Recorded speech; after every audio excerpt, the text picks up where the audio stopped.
We gotta stop by the post office.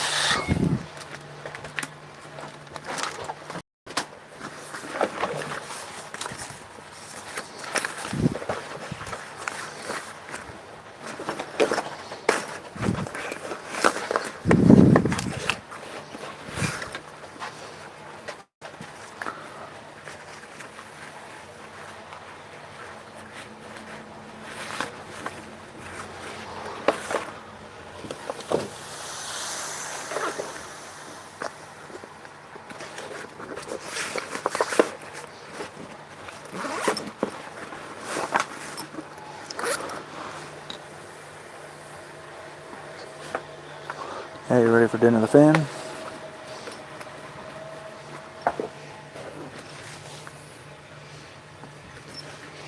Friends want dinner the fin. When you provide dinner the fin, they say, ooh, I got some dinner the fin and that was cool.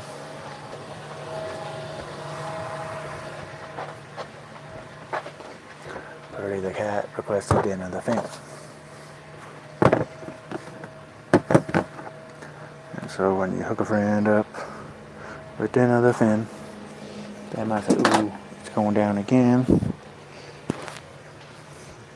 Don't you know that that's true? What's going on, Debbie? Christopher Raymond Reed, how are you, friend? When the friends show up in the chat, you say, ooh, that's fancy living, how about that?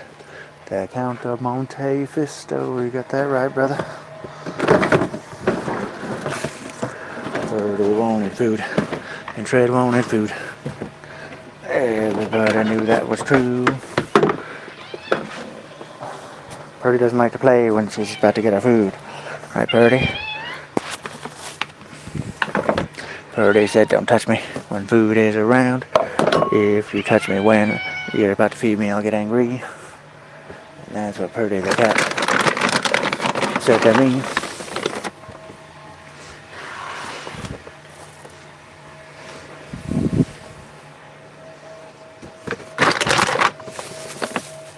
And so when you provide a friend with food, they often say, ooh, that's pretty cool. So you can hook up a buckaroo, and they'll say, ooh, that sounds pretty cool.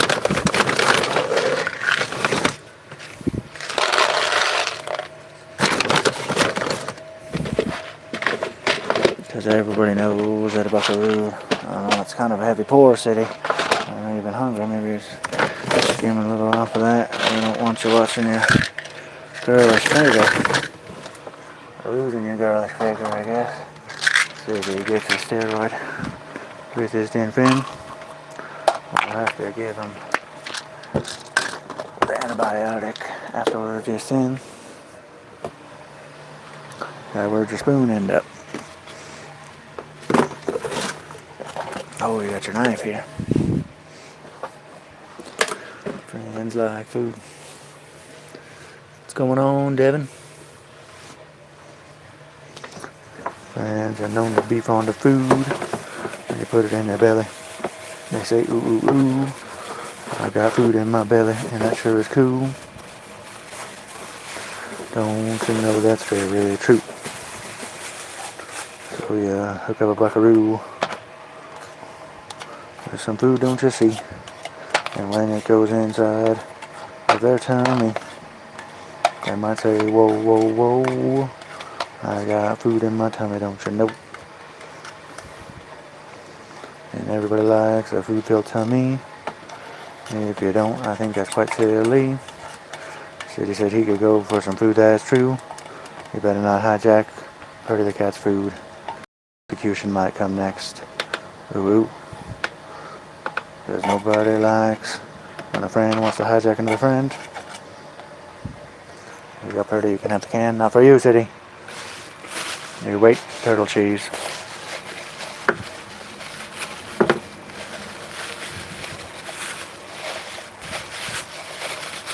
The City is a turtle cheese.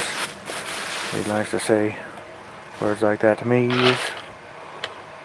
So if you make a pal, or meet a pal whose name is Turtle Cheese, you might say, nice shell, it's been waxed up. Don't you see?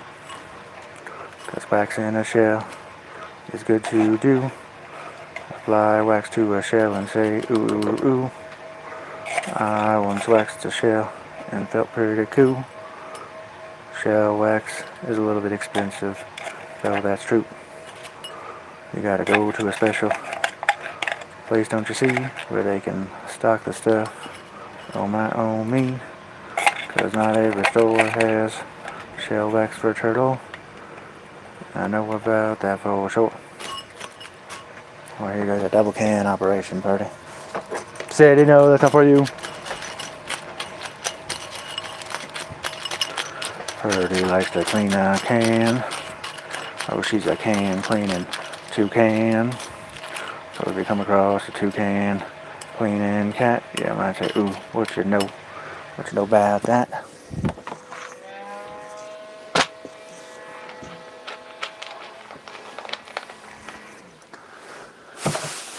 Oh, the whistle's done. We printed this whistle today, and we just printed another whistle. When you print a whistle, you say, ooh, that's nice. I like printing whistles, that's right. Just printing a whistle is fun. You might print yourself a whistle in the sun, or even when it's not so light out. You can print yourself a whistle, no doubt. What's going on? Ma Nang and Kevin Gonzalez. Hello, Kevin. And what's up, Jenny? That's life. Hello. I don't know how to say your name. Ann Warsabi. What happened, Trey? You ain't hungry? Wait to your food. It's very fresh. It's very fresh. Don't you see? We printed a whistle. There is a whistle. We gotta wait for the bed to cool down before we can remove the whistle. Yeah, we also printed this whistle earlier. Everybody likes a new whistle. That's for sure.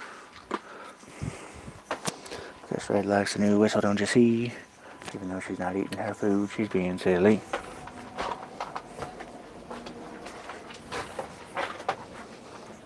I live out west, you got it. Colorado.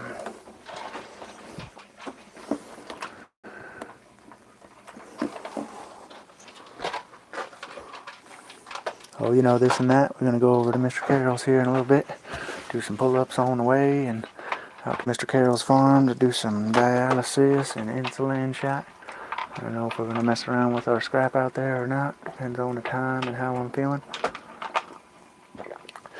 I got some homework to get to tonight. Scratty Pie, you not going to eat your food? You have a full belly? You tell me fibs?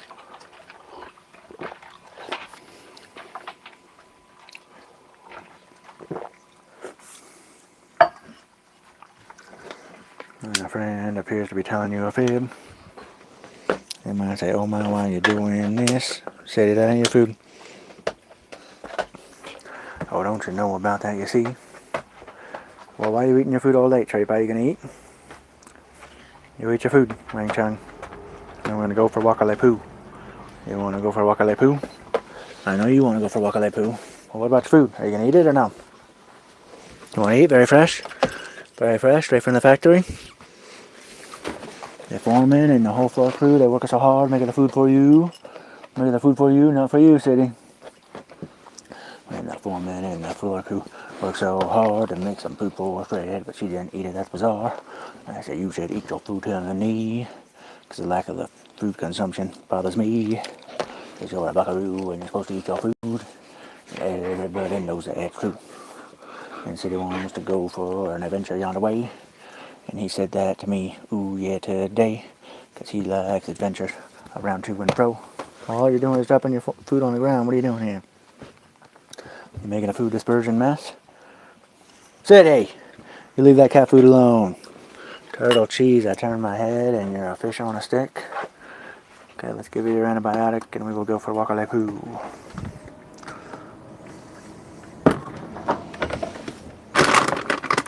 Friends like to walk around and take a poo.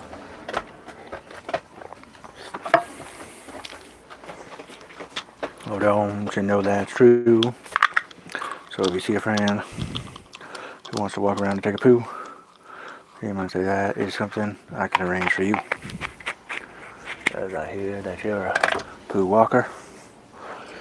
Is that something you would say that accurately describes you? And so you provide an antibiotic for your friend, and then he takes his antibiotic, doesn't give you a hard time again. And I say, don't hawk up your antibiotic, because when you do that, how's your boom boom going to be chaotic? Because everybody knows that an antibiotic can make your boom boom spray, and that is an interesting situation, I say. And everybody knows that's true. If you've got fur, then you're probably pretty cool. Let's see if we can start our next print. Maybe it's cooled down enough. Oh yeah, we could start the next print. Now we got a whistle to bring for Mr. Carroll. We're going to bring him his utensil holder that we made. We made a utensil holder and a whistle for Mr. Carroll. If he doesn't want the whistle, we'll just give it to someone at church tomorrow. But he definitely needs the utensil holder, because his utensil holder broke. That ain't no joke. So when you come across a fella with a broke utensil holder, you can make him a new one. That would be kind.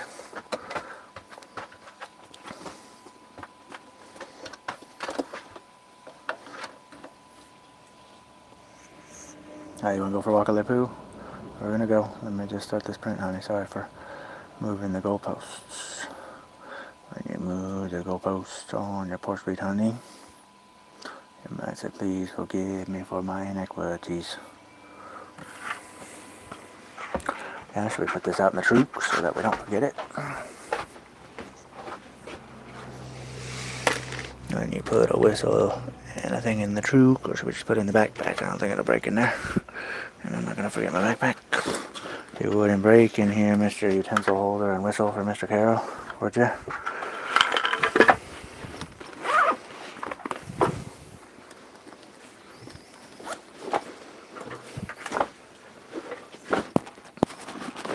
I'd like to go for a walk of the poo. It's pretty cold. Don't you know that's true? Fruesmon, hey, how you doing, friend? Love you too. Fruesmon is here. Woo woo, hey, Mimi Mooch. Two cats are cool. Dry food and wet food mixed together. Science diet. Well, Shred gets science diet. I mean, City gets science diet. Shred gets Amazon Basics wet food, because science diet costs mucho dinero. Hey, Valley, how are you, friend? Well, you gonna let me go over here and put my shoesies on, Crazy Wang Chung? You see Wang Chung, who has lots of fur. They often want to go outside, and that is for sure. And if you know about that, then you probably know about a silly pooch, and that is for sure. He said it was a silly pooch. He was smelling on me, and I thought that was pretty cool. What are you thinking, Buckaroo? Do you want to come to Mr. Carroll's tonight, or do you want to stay home? Maybe you should stay home. I don't know. You tell me.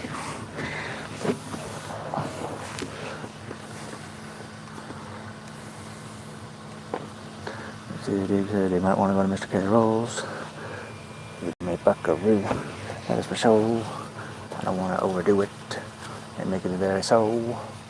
You know, that's how it goes sometimes for sure. Because when a buckaroo goes on too many adventures, I might say, oh my, that's not ideal for sure. Are you gonna hold it down, party?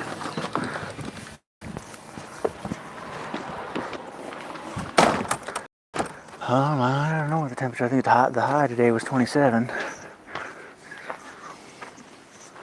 So I don't know if we're at the high, if it's started to cool down already. Sun's going down, so I reckon we might be cooling off already.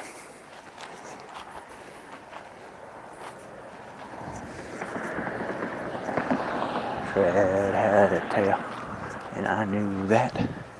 Looking at her was quite pleasing. How about that? We can see the moon. Hopefully the friends can too. Now we're going over to Mr. Carroll's now.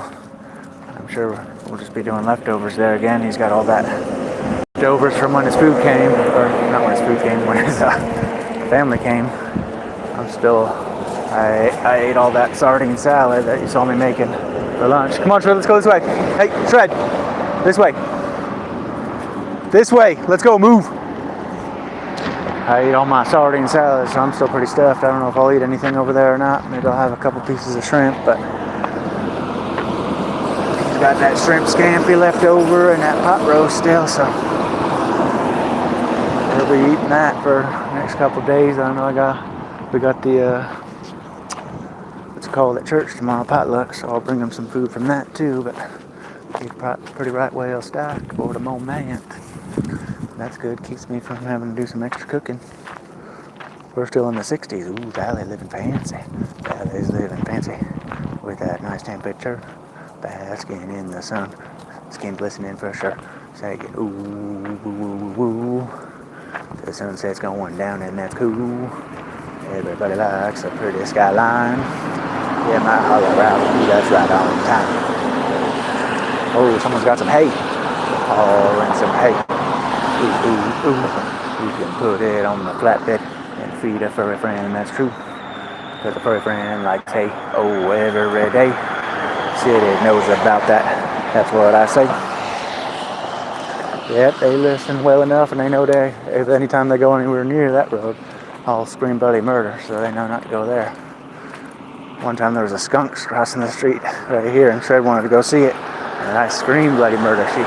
She knew something was wrong. She came then, because usually she'll go investigate a critter, but I'm glad she didn't go see that skunk. That would have been a bad situation. It looks like she's trying to climb a tree right now.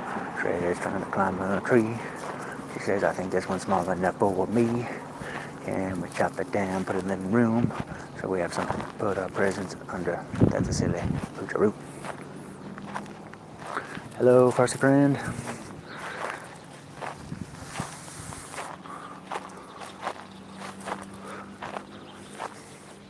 Friends have hair. Ooh la la. What are you thinking, City? Are you wanting to come to Mr. Carroll's? Sometimes you cause a little trouble for me over there, and you'll be all aggressive with the ball. City is a silly gobstopper. I think maybe he should not go. Just take it easy. That would be good for show. Much rather take him on a walk to see a horse or something for show. Oh yeah. Yet they knows where they're not supposed to be.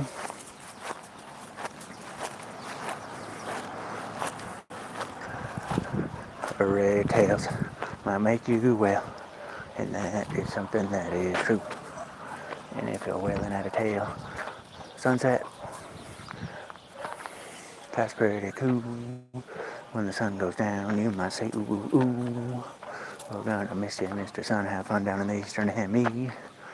Keeping them folks down there warm, don't you see? It is beautiful for sure. Hello, Lisa Green.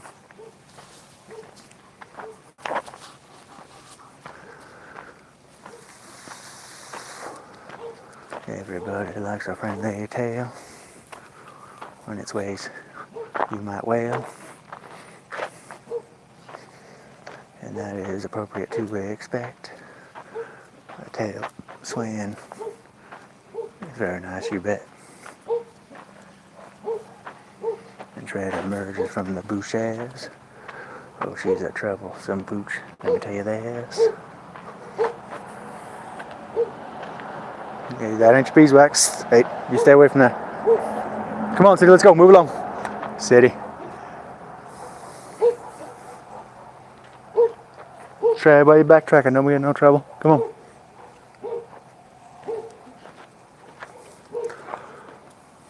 It's only 3:30 here. Shred, let's go, move. Hey, Shred. Come on, move along. Turtle cheese.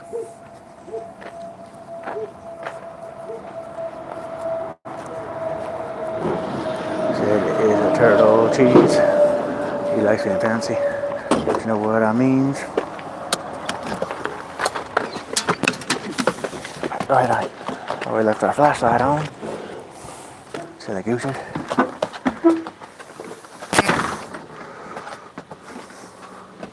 Now, what else do we need to get ready before we leave?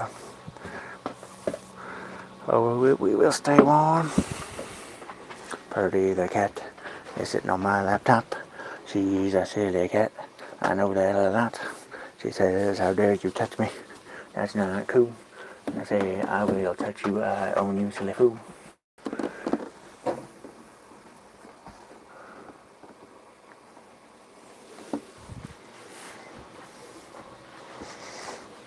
Now I guess we better shut our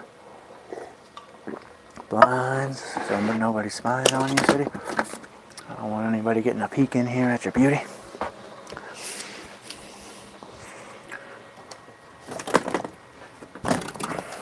Is our cross working or what? I think so. It's got that one little defect in it. I don't like that. Should we start it over? I think it's gonna be okay.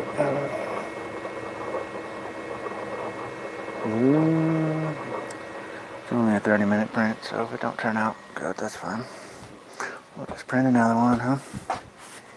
Friends have her and it's up and on their tail. Don't you know that's true real well? So when you see a cat who has a tail, you might say, ooh, that tail is nice. And if you disagree with that, that's okay. But I would not be able to sponsor that. Hey.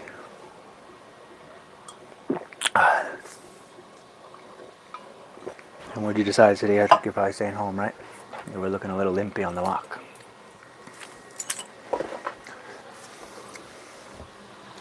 You were looking a little limpy, honey bunny.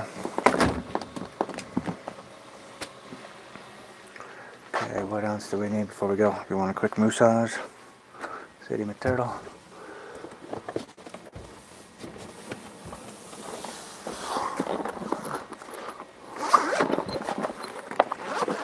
We can take these cans out to the truck and put them with the scrap.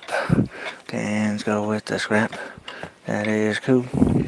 When you bring cans to the truck, you say, ooh, don't be no fool. You can scrap some stuff out at that truck. And maybe we'll stop out at the scrap pile first and load up some of that trash. Maybe use our hatchet on that chair, that'd be fun. Then you hatchet a chair. That's a lot of fun. Everybody likes to use a hatchet to give a chair discipline. And everybody knows that's true. You discipline a chair so you can put it in the dumpster. Because Sunday is tomorrow, and that's when we're allowed to dump some things. Matter of fact, we might drop some stuff at the farm gas on the way home, you know what I mean. Because he likes to throw stuff away in dumpsters, that's what he say. Oh, he's a silly gobstopper every day. You're not gonna chew and lick yourself, are you? You wanna go to Mr. Carroll's? Right, you wouldn't do things like that? Like chew and lick yourself? Right? Because that would be classified as abhorrent behavior, right? When a friend does abhorrent things, it makes it very hard to sing. Everybody knows that's very true. Nobody likes an abhorrent buckaroo. Because friends should be friendly and not conduct themselves in a manner that is not conducive for the rest of the crew for sure. And the rest of the crew doesn't want you chewing yourself to a pulp. No, that would not be ideal. You ain't no orange, no joke. You are a friend and you are high quality. So when you reduce yourself to ashes with your teeth, I say, my me. Don't do that, buckaroo. I'll put a cone right on you. If I catch you chewing, licking, that won't do. I scribbly squabbity, a fish on a stick and a turkey made of cheese. I once saw a jackal and I had to put it down on my own meat.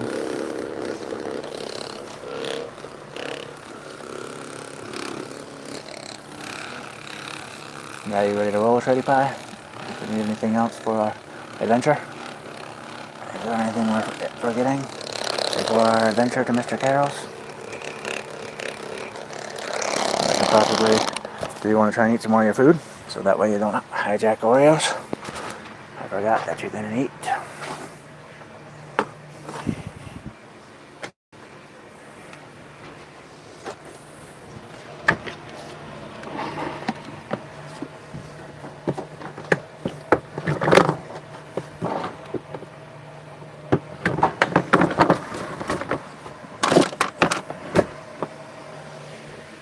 think? Gonna eat some food? You eat food before we go? You gonna eat it? Because I gotta put it away. I can't leave it out with these heretics around. They'll have themselves a gorge party. You gonna eat?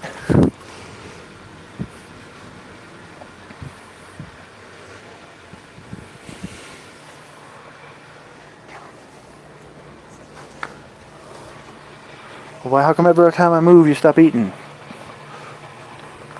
I ain't gonna leave you. Eat the food. Come on. You ate the food. I just want to see what the friend said. Maybe they said something friendly about your beauty. Is that okay if I check that? This one's is small, but there are bigger ones. I missed.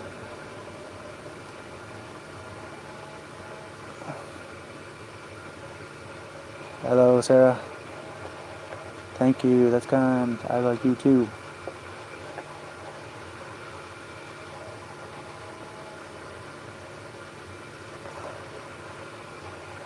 Anyway, kitchen holder for Mr. Carroll. Yeah, for his utensils for when you're cooking. Yeah, Shred likes Oreos food.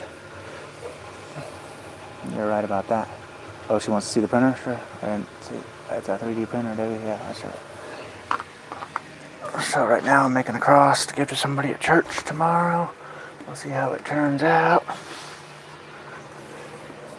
It's the way I've heard it explained that people make sense. It's kind of like think about like a hot glue gun, but that's like programmable, and then it lays down a layer of plastic, and then the bed goes down a little bit, and it puts down another layer of plastic.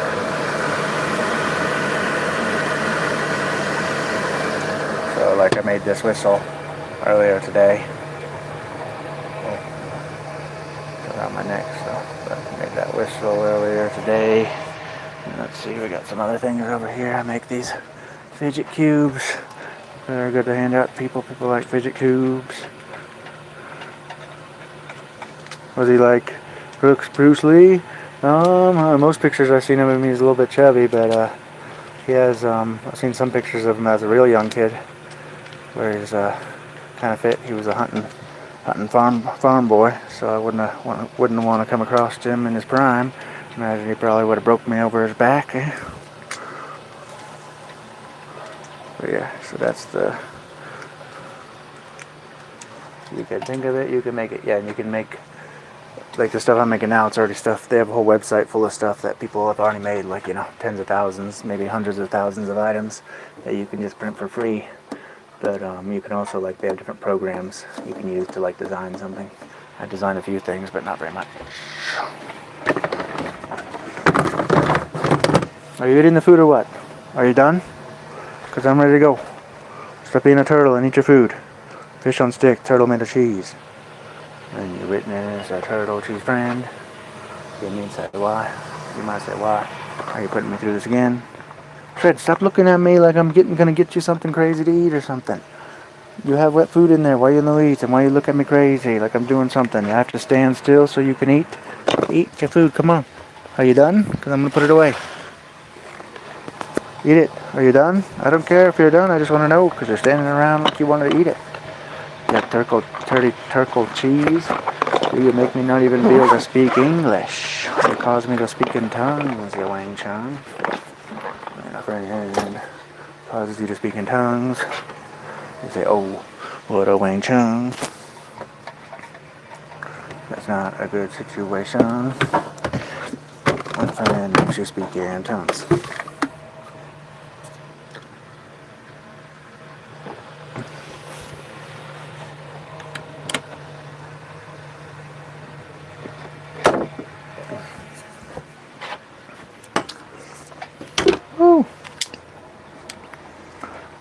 Put you in the backpack, the extra lights, and we can have one light, and a Phuket.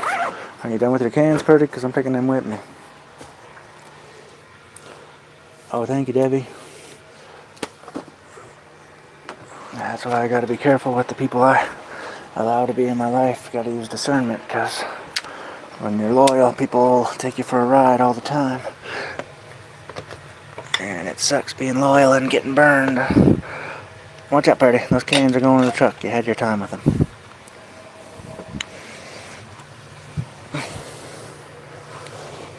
Okay, you and City have a good evening. We'll see you tonight. His friends are gonna have a good night. They like having fur, and that is right. So when you witness a friend in the possession of fur, you might say, ooh, that's a friend that I enjoy for sure. Shred's telling ghost stories. Don't you know that about her?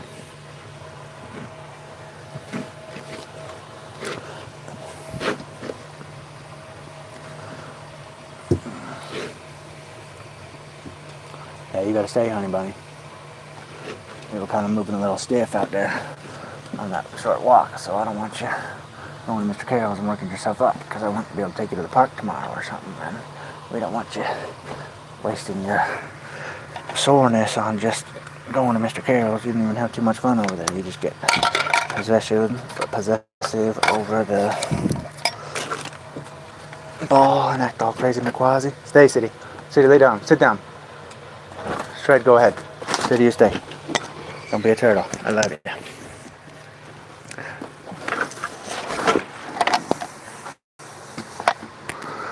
Letting all the heat out. All the heat out. Everybody likes to let all the heat out. Okay, be good boy. I love you. You have many fur. You got a sticker already? How you do that, huh? Are you a magic sticker acquirer? Yeah, I forgot we got some more of this junk here to bring too. These batteries and stuff, we can load those up. And a friend acquires many stickers. You know, I say, oh my, that's not good for sure.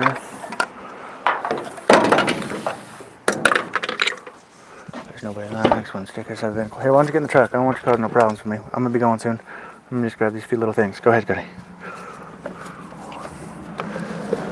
I don't need you causing no adventures. I know that's your favorite thing to do, but at the time, I did not wish to deal with this. Let's load up these batteries and such. That's all we're looking at. Hopefully the right area. Yeah, we gotta take this barbed wire back too. And these fence posts.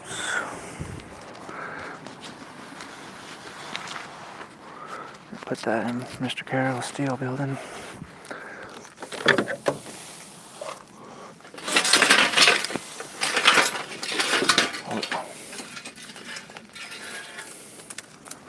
A lot nicer than when we got it all. Wang Chung and Bam Bum.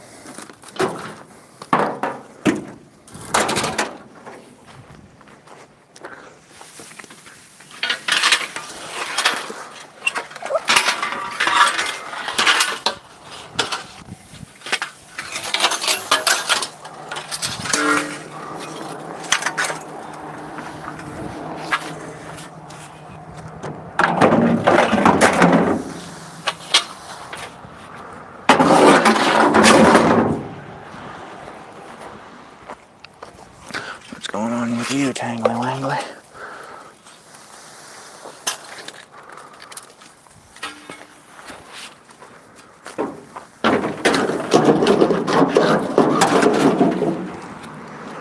You come across a friend, and they're a Tangly Wangly friend.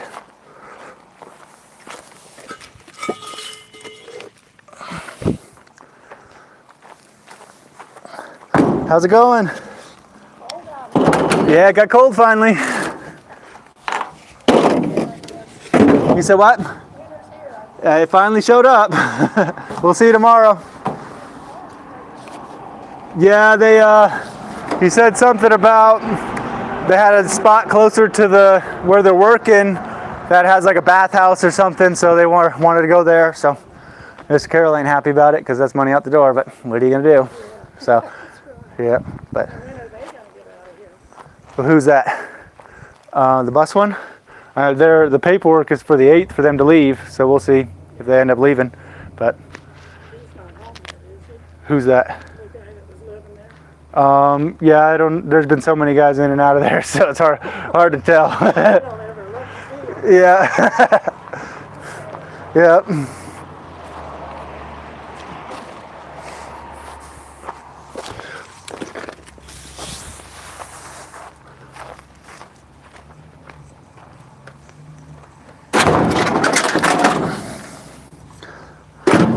Oh, didn't have some scrap. Woo woo woo.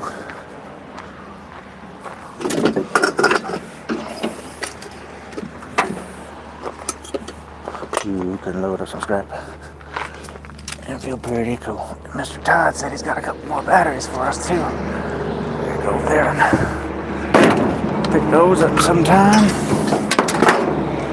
Mr. Todd's got some batteries. Pay about 7 cents a pound, I suppose. That's okay, don't you see?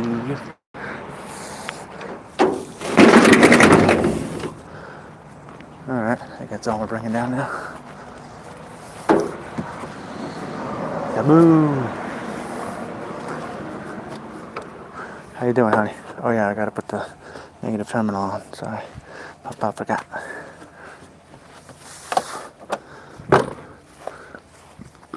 Just moved to Colorado.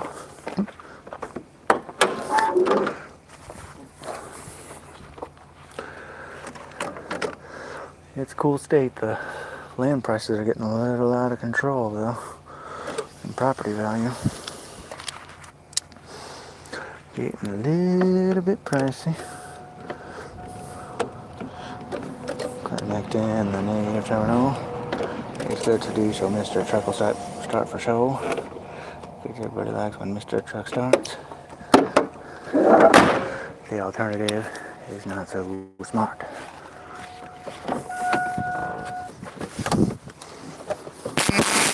In Denver and Aurora. Ooh, fancy. Yes is here too. Oh, where are you, in California? I'm guessing because the name Valley, that's like a California name, isn't it? Oh, fuel, uh-oh.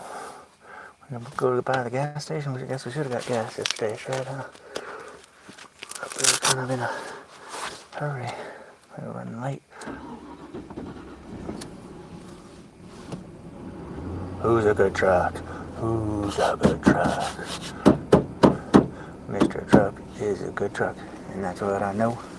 And when the Mr. Truck starts, you say, why the ABS light on? That one on there. Security lights on. The cold's messing with the truck, honey. The cold is messing with Mr. Truck. Mr. Truck, we love you, don't give up. Because you're very strong and you carry heavy load. And we don't have enough for your diesel replacement yet. Just so you know.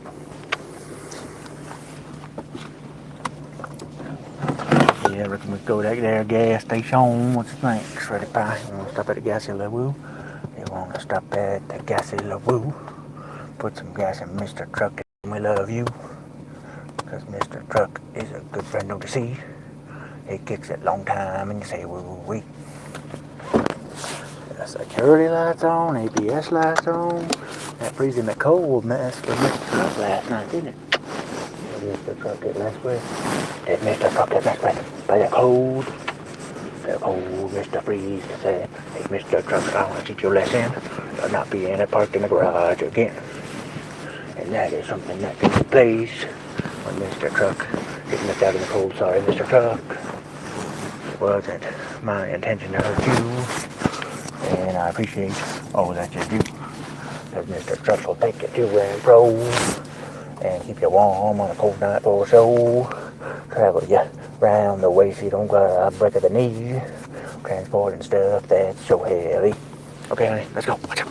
Excuse me. I know, I started a love fest, but let's get her down to the gaso station. And this truck is acting all squibbly. I ain't got my things on there. Poor Mr. Truck.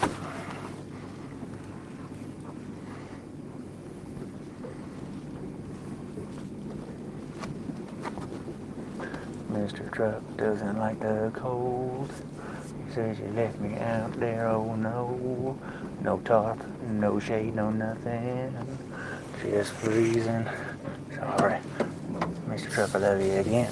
Yeah, that's where the thing, shifter indicator ain't showing up either. All the electrical's going funky in here, pretty bad. The electrical's going funky with your friend. You might say, oh, don't do that monkey chicken stuff with me again. Oh, don't you know that's not very nice? It's the truck doing the monkey chicken. That's not right. There's nobody like a monkey chicken truck. It's much preferred when they act right. Yup. Instead of having the ABS light and the security light come on and no shift indicator working. That's hard to boogie out.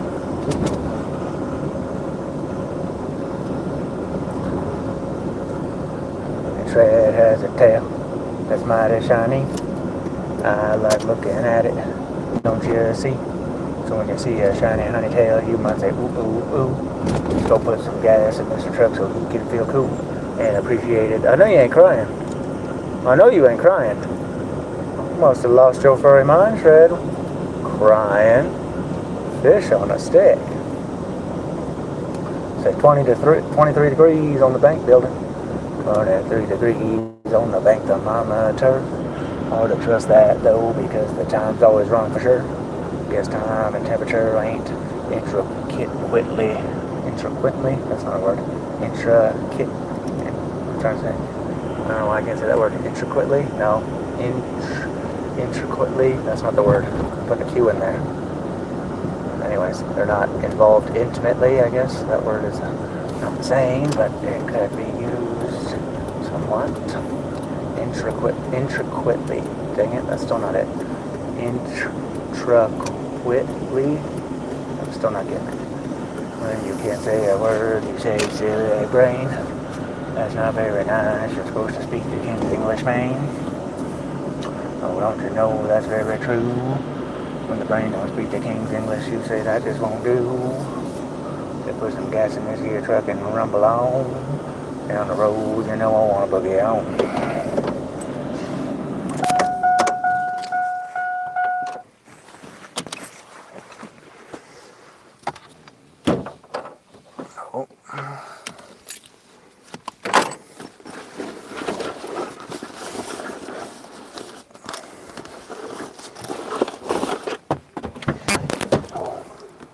Red skies out there.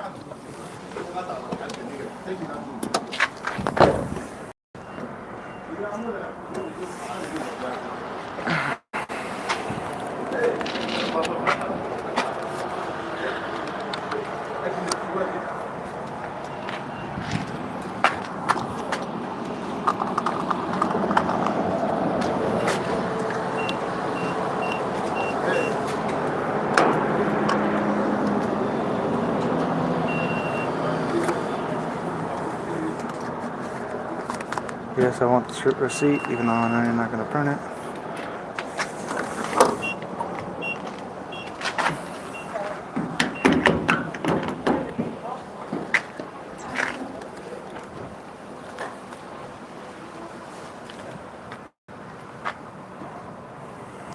Yeah, the sky is nice tonight.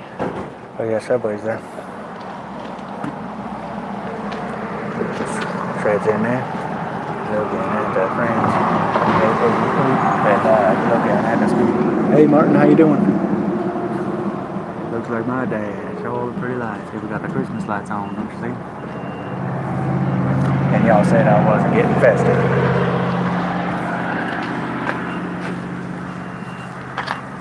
Put them all it away so we don't miss a place of day. You wouldn't go for a walk, would you, Mr. Wallet? I'm gonna have to go inside for the receipt. Unless there's a long line. Maybe I won't go. But I like to have my receipts. Receipts are cool. Don't be no fool. You can take a picture of them and get points in it if that's true. They got a couple of apps, give you them their points. Trade them in for gift cards. That's no joke. Now you got a digital record of your receipts, don't you see? And you get to make yourself a little scratch on there. Woo-woo.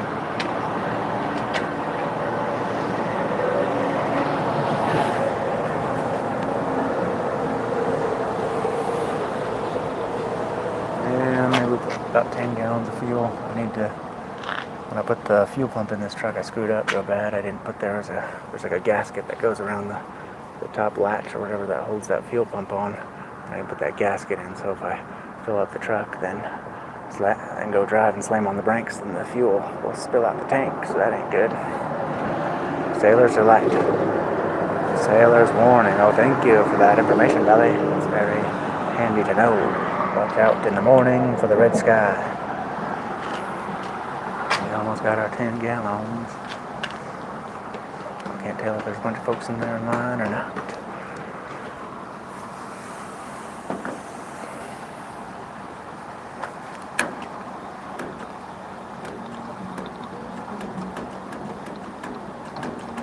Oh, 28 even. We want to go 28 even. Look at that. Like a laser. Like a laser.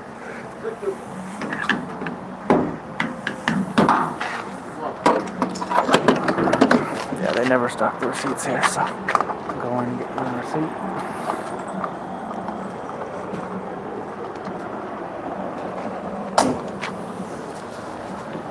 Three.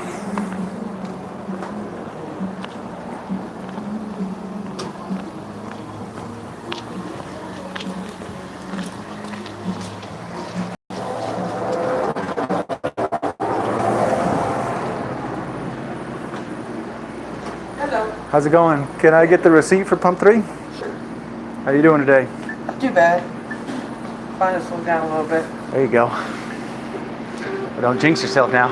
Oh, I have help finally. All right, have a good night. You as well.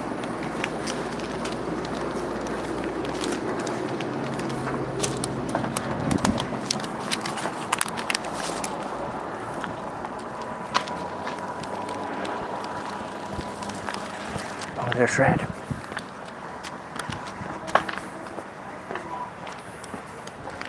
Oh, I did print my receipt. I'm tripping. I got double the receipt. I did stock the receipt. Now we got 2 receipts, huh? It took forever to print.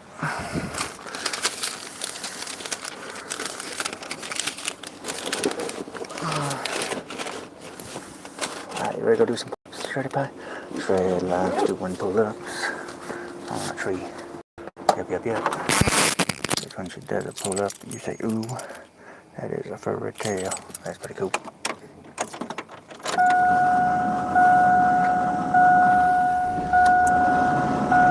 When you come across a tail that's very shiny, red sky fly in my eye.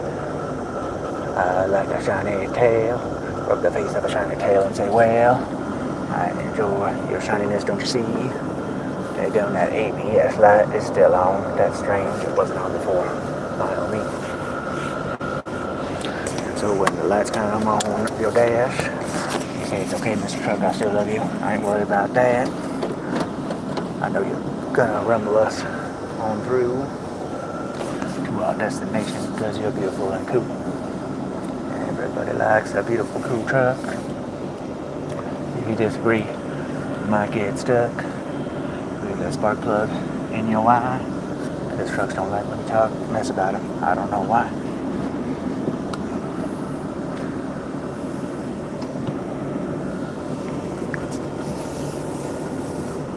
You can't really see it, but that's the roundhouse right there. They need to do something with that place. The last brick roundhouse in Colorado. So that's where all the steam trains used to park and all that. Back in the day, Mr. Carroll wants them to do something with it, and I agree they should do something with it. Fred wants to go to the park, pull up on a tree. That's real smart. When you pull up on that tree, you say, the Lord is good.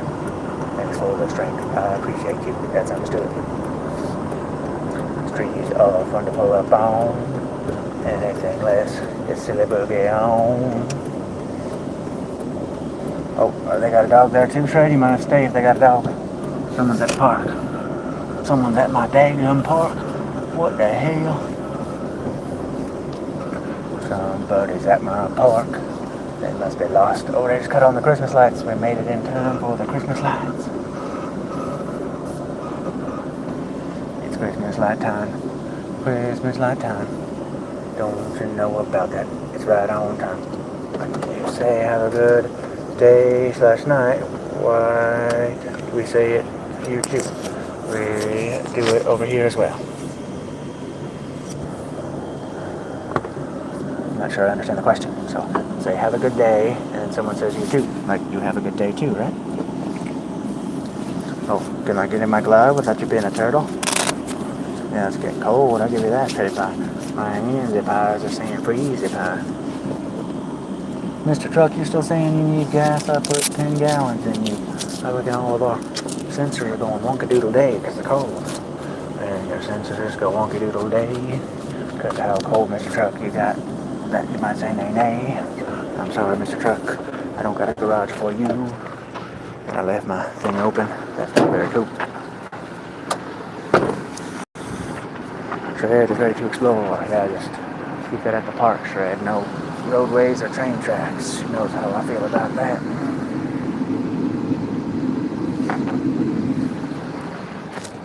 Shred, where you at?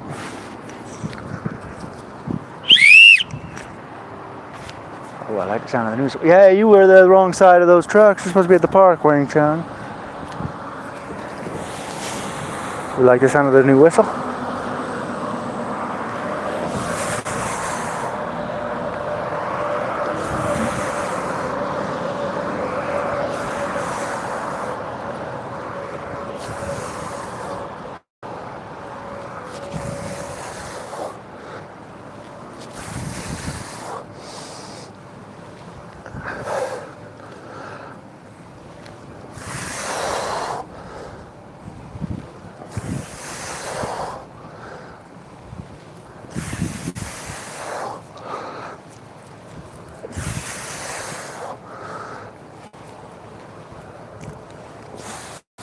I'm calling it there.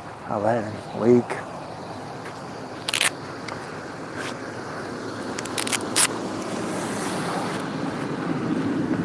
Okay, come on, Trey, let's go.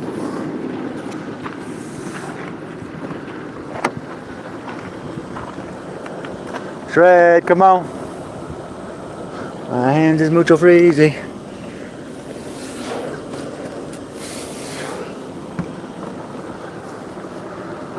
Shred, let's go. Turtle cheese. Come on, honey, in the truck. Thank you, sweetheart.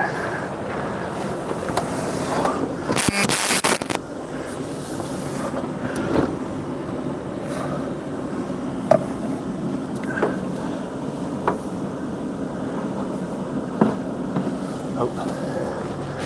Shred is an adventure friend. She likes adventure. Every day, let me tell you again. When you come across an adventurous buckaroo, you might say, ooh, you sure are cool. Adventure buckaroos are nice. See fur. You might say, let me see it twice. And that would be appropriate to say to a friend in possession of many fur today. Yeah, that daggum truck right there with the lift gate and tire truck, man, they ain't worked on that truck in months. Hopefully that fella ain't waiting on that truck to be fixed. Get to work, huh, Shred Pie? That wouldn't be good. Yeah, because all those vehicles right there are the ones that, I've said it before, the ones that are waiting for that shop to work on them. Waiting for the shop to get to work. That's the situation. That's for sure. Or if you're waiting on the shop, you might say, my old me. Brother, could you fix my stuff and be a homie? And that will be appropriate to say, check out this church that got converted into a house right here. Way. Oh, Mr. Phone, you adjusted right when you're going to see the church house. Church to house. Church to house.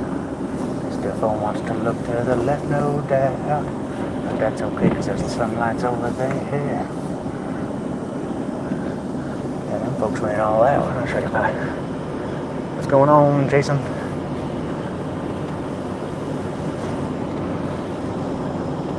Because when the fur goes down, you might be saying, I'm going to get a copyright fish if I keep talking like that now. They Wham! Last Christmas. That's going to be a copyright strike there, Joe UK. I don't want to get assaulted with a copyright fish. bad enough getting smacked with a fish, but when you get them scales in your eyes, let me tell you this, you wipe the slime and the scales from your whole body, and then realize that the fish that did the assaulting says copyright written on it, oh my, oh me. No, that's not an ideal situation. Getting demonetized and assaulted at the same time, my friend. No, it's not a nice place to live like when a fish is slapping you and then you realize it's taking your money. That ain't right. I mean, it's one thing to assault me with a piece of salmon, but when that salmon has a message talking about my pocketbook, I might holler out again. Oh my, oh me. Lord Jesus, why would you do me like this? A squid-headed turtle and a fish made of stick. You're worse than me. What you talking about, man? Well, don't listen, and if you don't like it, there, fish on stick, you reckon you can just turn right out? Reckon a fella could turn right out?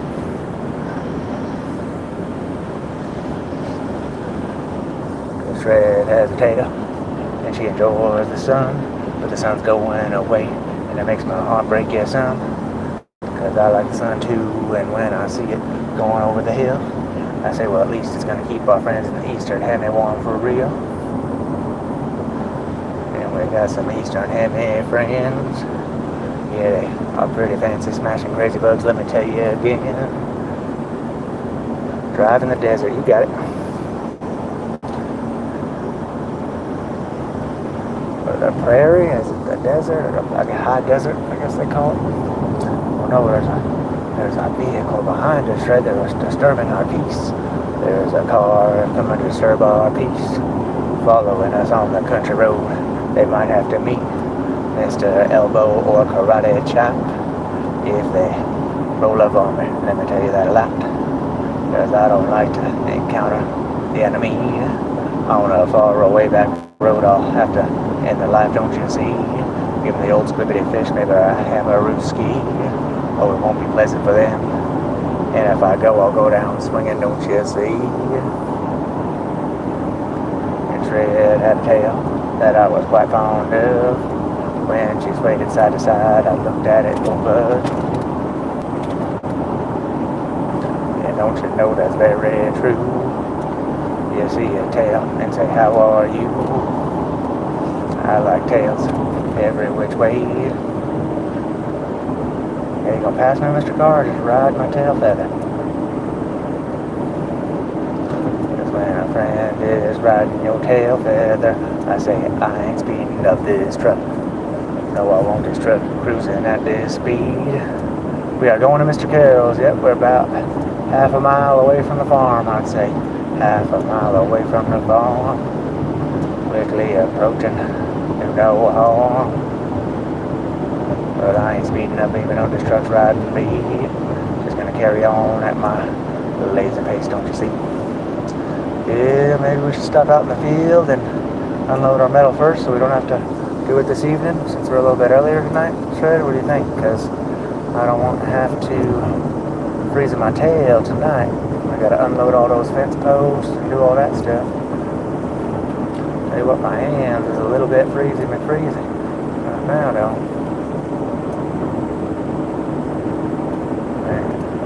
Cut y'all's light on, but we're driving all crazy with these folks right behind me. Set y'all down right up here. We can bust this turn into the farm.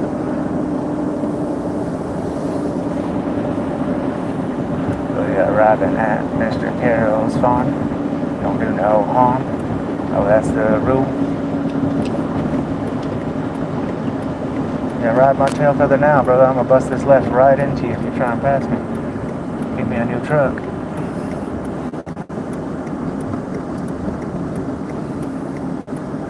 I got my mentor Gary, he drives a semi-truck, and I've been in that semi-truck with him. Whenever anybody cuts him off in the truck, he hits the gas and says, let's see if it's paid for. It's like, ah, dang, Gary, you can kill somebody. Let's see if it's paid for. It's Gary's motto when he's driving the big rig, don't you know for sure. Going out into the pasture. Unload some of our scrap, load some of our junk up in the back, which you know about that. Now where's your flashlight, Shred, so the friends can see your beauty in here. The friends want to look at Shred's beauty. Ooh. I like looking at it, that's true too. I stashed a flashlight. That's not cool.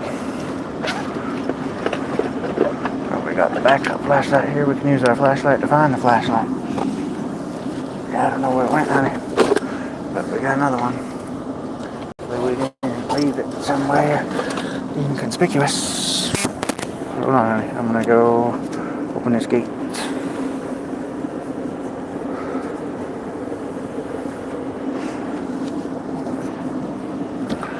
You hold it down, honey. I'll let you out over here, and you better not harass no cows neither. When we're on this stuff.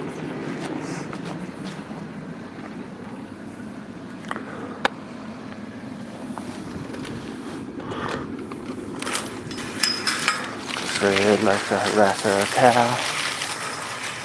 Oh shoot! I actually should. Let me go put these fence posts in this building real quick, cause I'm just gonna drop them right here. I don't care. I'll get them another day. Let's unload these fence posts real quick, cause I don't want to. I better go put them in the building. Be responsible. I don't want to have to. I'm gonna load some of this trash in here, so I don't have to work around them. All right. At least I remember before we get over there. Oh, you're so focused. Yeah, she's focused on harassing cows, aren't you, honey? Shred is a car harasser. Not a car, a cow harasser. Hold on, honey. Let's go over here real quick.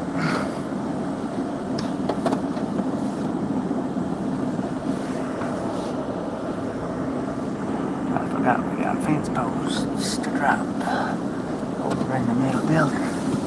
And I can't take you in there because you guys will lose connection in the metal building. I will leave it in the coop with the light with the shreddy pie. I only got a couple fence posts to unload anyways.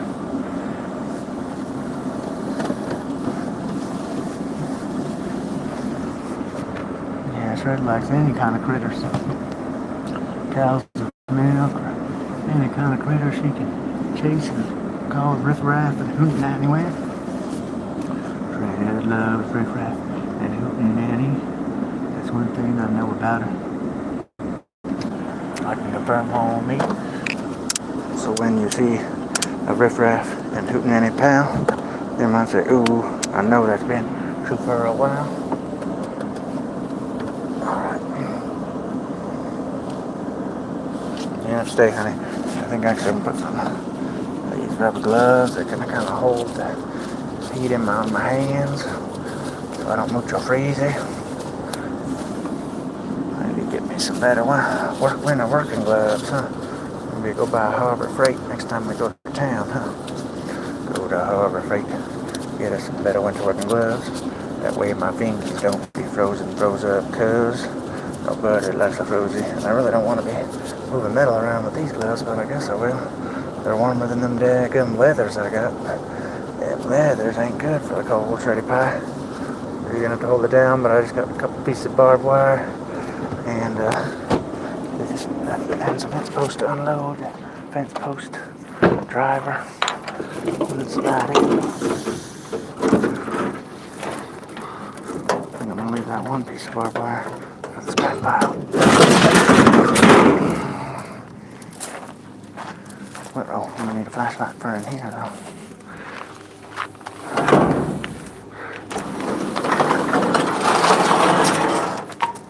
Actually, I'll leave that barbed wire out here. Let's just do that. Barbed wire can sit there. Let's put the fence post in there. And the driver.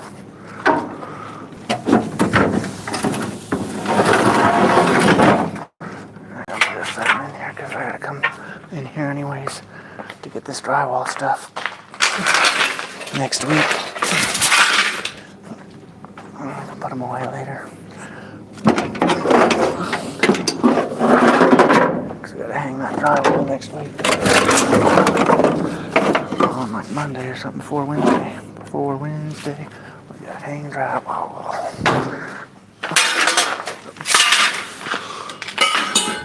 And one of Mr. Carroll's rental properties.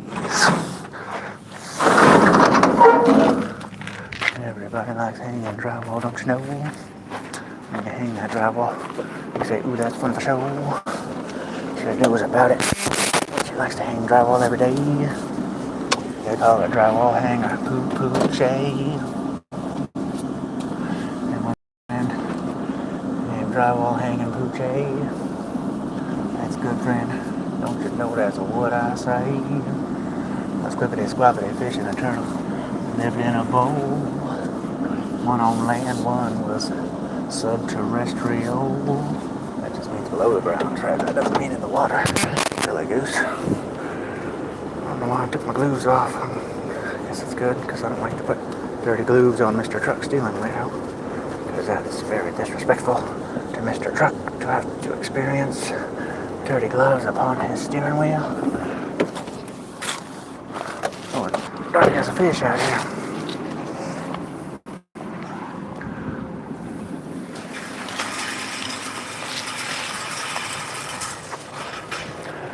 Hell ain't gonna be long, but I gotta shut the gate back too, cause them cows playing the sky watch out.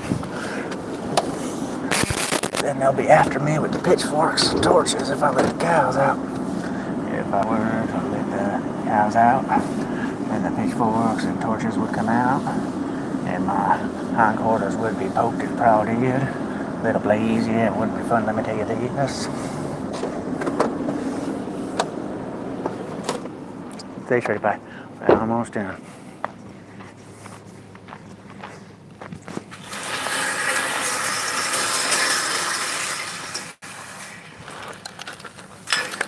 Got you in the gate, so I don't get stuck. There's a pitchfork. No, yeah, yep. Because nobody likes a pitchfork in the round. You look at the moon and don't be no punk. Harbor Freight, Home Depot, unpredictable cousin. There you go. I haven't heard that reference before. I think it's applicable. Look at the scrap. We got some scrap. One of these days we need to organize the trailer, which you know about that. Because we got lots of stuff that's not on the trailer, and that's quite silly. Got some stuff that needs disassembled on me. We're gonna load up some of this trash over here at least. I guess we probably could have left some of this in the truck. Actually, it was in the way, so we couldn't have. And then we'll hatchet this chair. You want to hatchet a chair, Shreddy Pie? Shred wants to use a hatchet on a chair. She said it'll be a lot of fun. Don't you swear? And I said, daggum right, it'll be fun. Sweetheart, let's swing our hatchet when we see a chair. Oh, it'll be not at all bizarre. Everybody likes to hatchet a chair. It's so fun. Not at all bizarre, I swear. And if you see a chair, you better swing your hatchet at it. Please let me tell you about it. Okay, come on, honey bunny.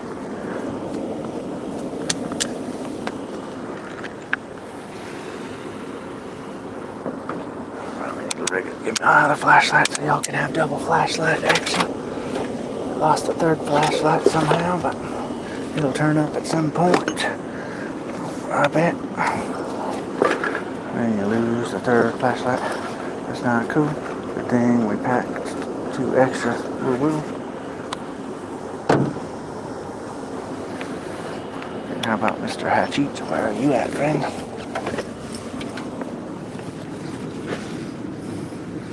Oh, Mr. Hatchet, we can be friends.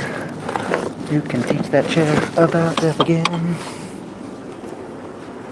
we're gonna teach the chair about death. Oh, you're not saying, oh, don't you behest? Oh, I probably should put these car batteries somewhere else, but I guess I can set them over here. Ain't ideal location for car batteries. I got all most of my precious metals over there, but that's okay.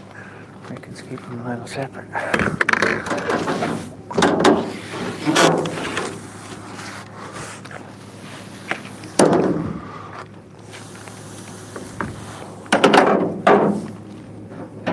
guess I need to check y'all's shot. I don't know if the chair's in the shot for y'all or not.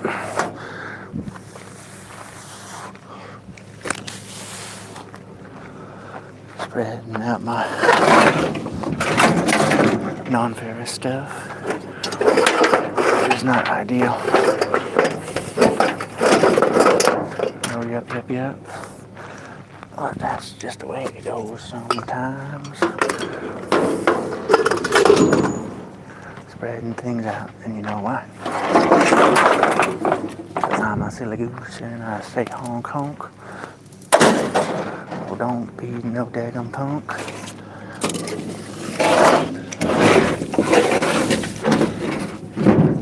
Join me in some honking festivities. Say honk honk when you see a good looking tree.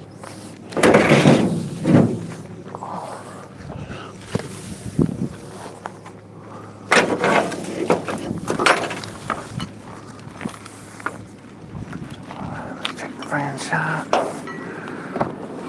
Straps in here so they don't go for a run or something. Oh, I think y'all can see that chair just fine. We can teach you a lesson. You ready to learn a lesson, Mr. Chair? Good girl, said you good girl. You stay close. Pop-ups aren't so happy. My friend makes their pop-ups aren't so happy. By not roaming far away, don't you see? Are you the best man for this job, Mr. Hatchie, or what? Maybe regular hammer might be a little more efficient.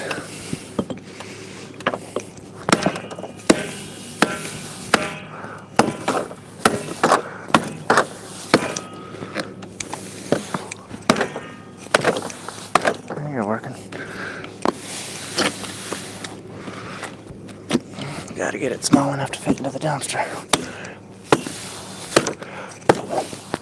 So don't take up the whole space in the dumpster. We got lots of things to throw away today. We don't want you taking up mucho space, Mr. Chair. Oh, flashlight, don't do that.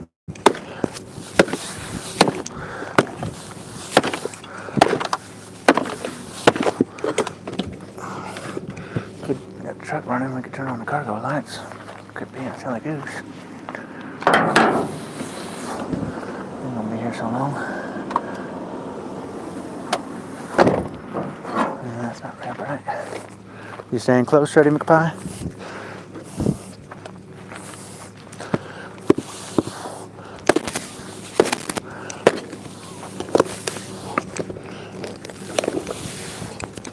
Are you braking?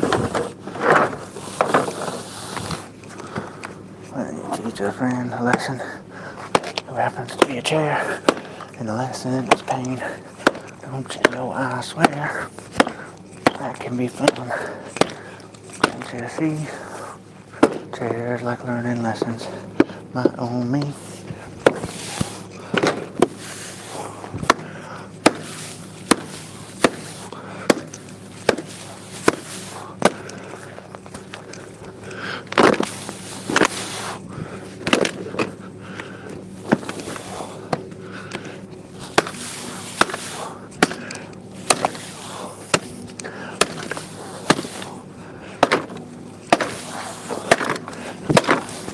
Probably should have my hearing protection on, but I ain't stopping now.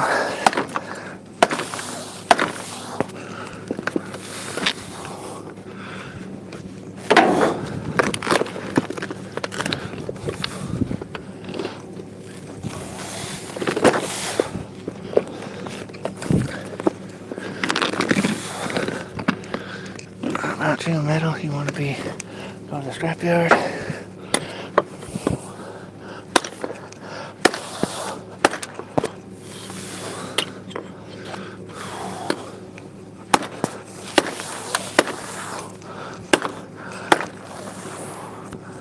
Let's kind of die over there. Let's get some of this light up here. You gonna break off of there, Mr. Metal?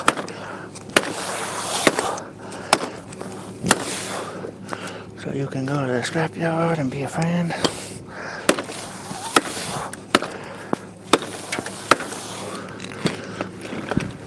There you go. Just you left, huh?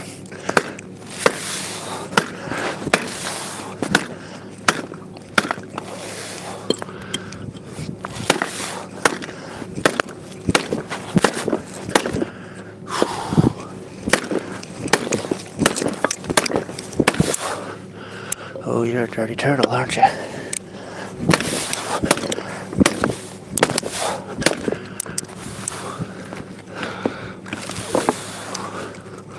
What about you? You ain't still on there, is you?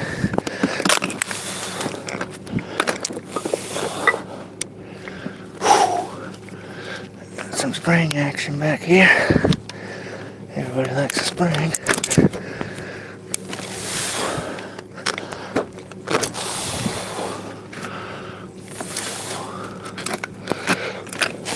Oh, you're still hanging on. I didn't realize you were enemy of man.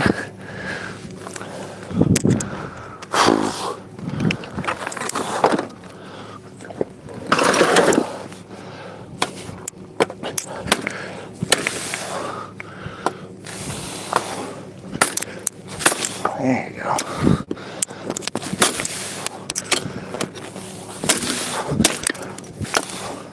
Free at last. Free at last.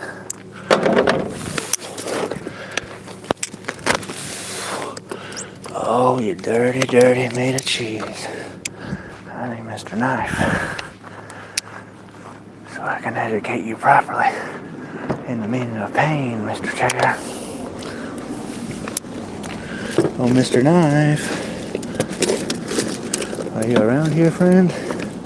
I'm sorry about those things I said about you the other day, but you can appear to me. Or possibly Mr. Dykes. I guess we can use you, since Mr. Knife decided to go AWOL. But we found Mr. Other Flashlight in the meantime, so that's good. Double flashlight, triple flashlight.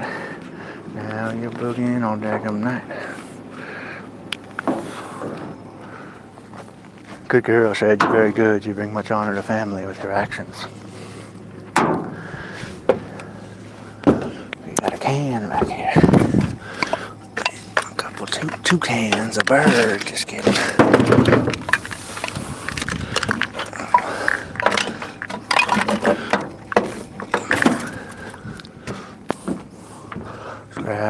Scrap. Magical fruit.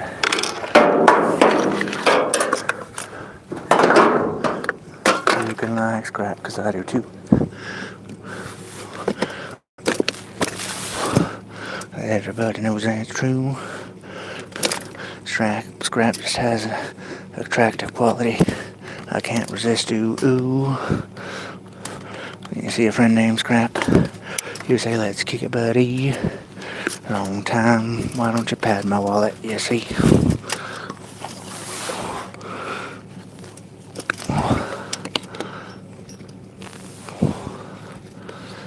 Oh man, the triple string over here. Turkey fish, Mr. Springs. You really didn't want to go to the scrapyard, did you?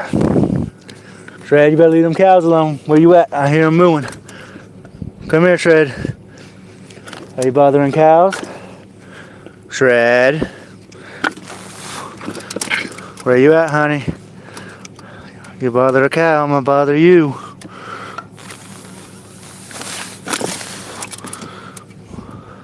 Shred. Where you at? I still haven't seen you. Shred.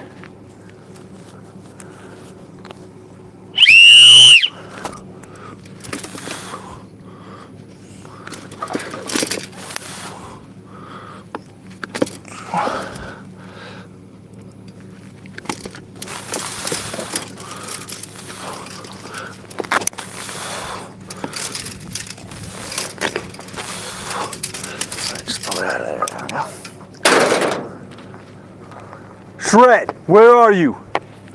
Why it take you so many moons to come? Are you bothering cows? You better leave them cows alone. I'm gonna burn your ass at the stake. You son of a fish, hurting my heart. Making me wonder where you are. My poor heart, Shred. My poor heart. What do you think? This thing fits better in the dumpster now? Or is it equally as big? Maybe we should break this back strap here or something.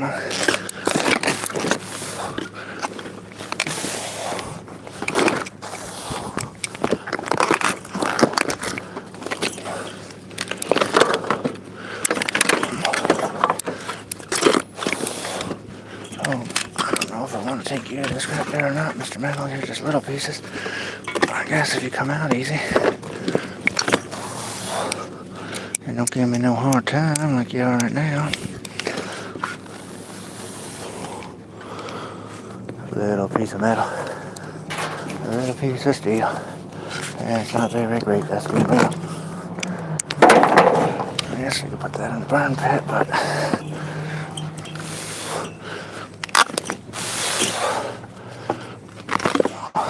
you want to go to burn pile or you want to go to dumpster?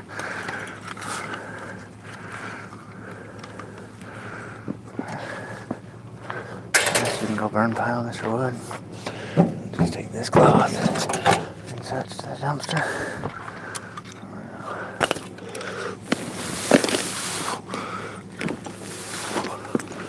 About 2 pieces. Are you going to continue to give me a hard time? Because if so, I think maybe I'll just take you as is. You're a lot smaller than you were.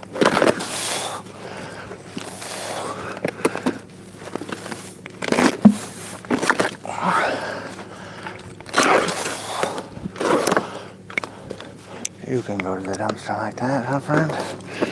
Or do you want to be even smaller? I reckon that's smaller, huh? More squishy. Another piece for the burn pile.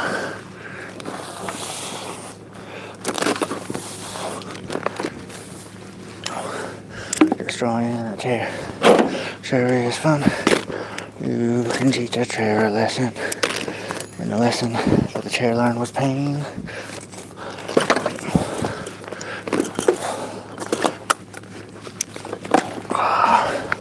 Don't you know about it, man?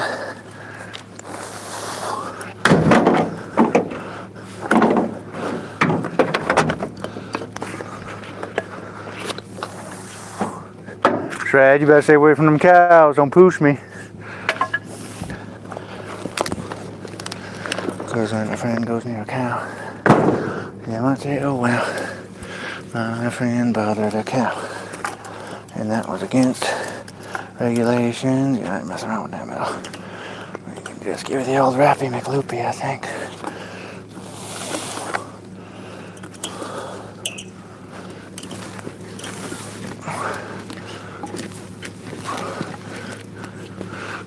And then take up less space in the dumpster in its original form. Shred, where you at, honey?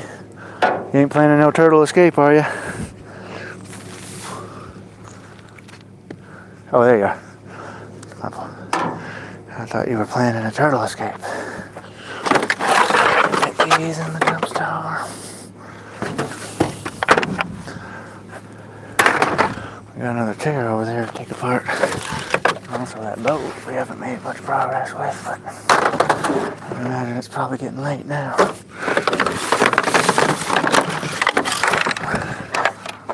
Get in and take care of Mr. Carroll. Can all go to the dumpster.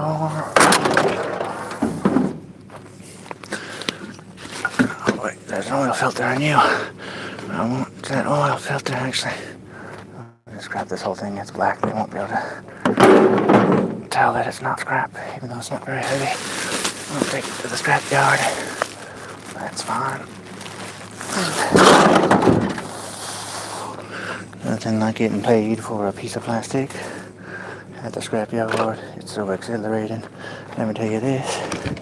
When you scrap the plastic and your heart says, ooh, that's a real nice experience. Let me tell you, it's true.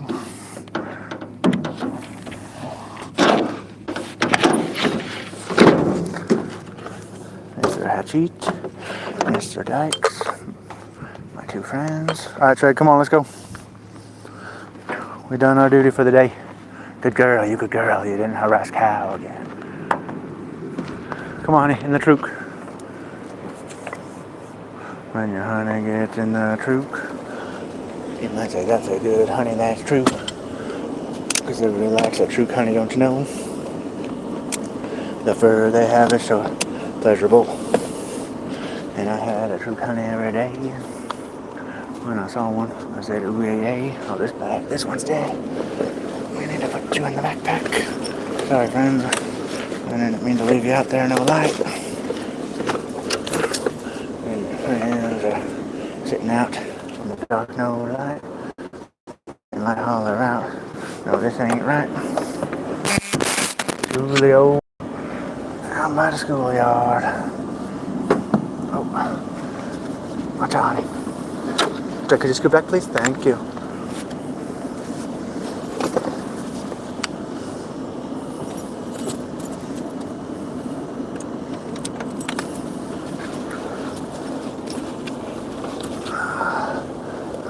That's good enough. Yeah, it's a little tripper out there, so the pie gave that. It's a little Trapaskoska. Oh, the friends are looking at the ceiling. Sorry, friends. I heard a cow say moo. Did you hear it too? Good cow that said moo. And Fred knows just about that. Don't agree, and that's what Fruit did. It's dark and scary. Cargo lights, we don't need them on. Need no more cargo back there. Fred has a tail. I don't have a tail, but I still get boogie with Shred real well. Yeah, there's the barn right there. We're gonna do our chickens in. We're getting 50 chickens in the spring. 50 chickens in the spring over in that barn. You know what I mean? Sorry, Mr. Boat. I wanted to make more progress on you today too. Maybe tomorrow. If we can get here early enough after church, we'll make some more progress with you, Mr. Boat, because we haven't cut you up very much, Mr. Tom. I'm a chicken. I don't like the dark. I watch too many scary movies. Oh yeah, that will scare you. A scary movie will scar you. The scars of the scary movie are deep on the Fruzmond, oh my, oh me. She had a bad experience with a couple ghosts and goblins. And nobody likes a situation like that. You think you're safe and then something says boo. Oh my, not that. Let's squiggly squabbity fish on a stick. Open the gate and close it again real quick. So we don't have an escape cow situation. Nobody likes a escape cow situation. Because cows who escape might get your butt poked with a pitchfork and lit ablaze by a torch. Oh no. Oh, I wouldn't want to be on the other side of an angry farmer ranch hand. Oh my, oh me. Might rip me in half, turn me into one squibbetic squabbity squee.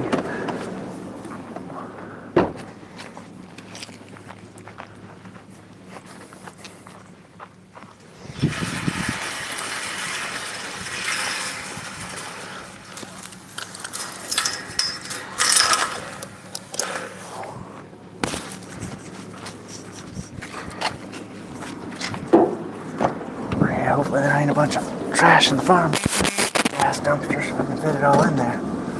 Because I'm doing work after, I forgot we got work to do after church tomorrow too. We're hanging all the Christmas decorations at the church tomorrow after our potluck. We're having potluck and then Christmas decorations. Oh, all the lights went off on the truck. You just need to warm up, didn't you, Mr. Truck? Because you were so cold, you had all your lights come on. I'm sorry you had to experience that cold, Mr. Truck. You know I love you.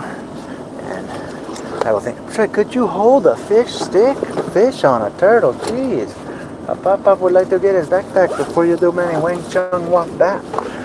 Fish on stick make turtle made a fish of Husawasa. Yeah, this flashlight's dead. Let's just use this one instead. We can put you in the backpack, I think. Just don't break Mr. Carroll's utensil holder before we even get a chance to give it to him. Oh, it's still not broken.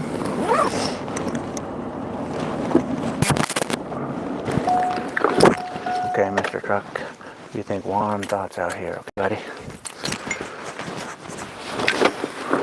Mr. Truck likes to think warm thoughts. Don't you know? I like that a lot.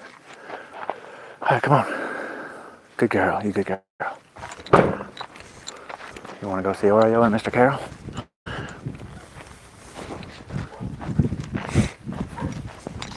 Fred wants to see Oreo and Mr. Carroll. I want to take my wagon home too for real. I guess I don't think I'm gonna take it today. Oh my, someone runs off with my wagon, my heart's gonna break. I'll cry. Oh yeah, we're going, cry. You know I don't like cry. Oh, it's us, Oreo. You wanna go potty? You wanna go potty? Go ahead. Fred and Oreo are going potty. I guess it's Oreo. Fred wants to see Mr. Carroll. Want to see? Where's Mr. Carroll at?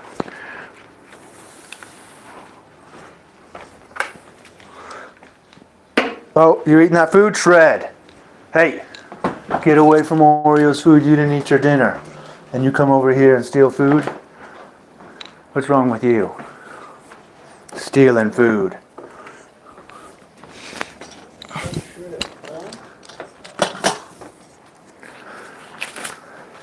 Yeah, she likes that Beneful better than her food because she wouldn't eat her dinner, but then as soon as she gets here, she goes straight for Oreo's bowl.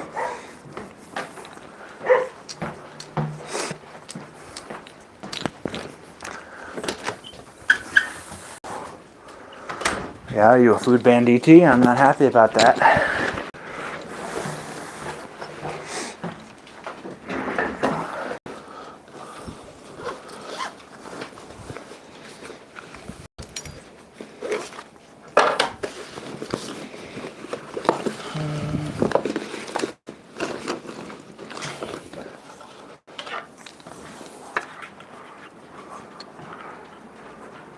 There's your new utensil holder for on the oven. And they think it turned out not so bad, huh? No, that'll work good. Yeah, made that with the printer. Yeah. You want a whistle? You want a whistle? I don't know what to do with it. I guess if Shred's not listening to you or something, if you're looking for Shred, maybe if Oreo goes missing, it might help with that.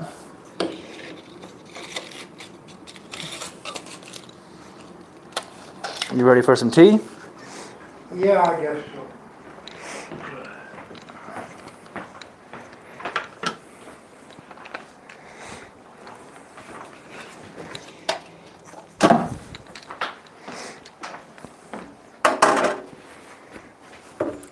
And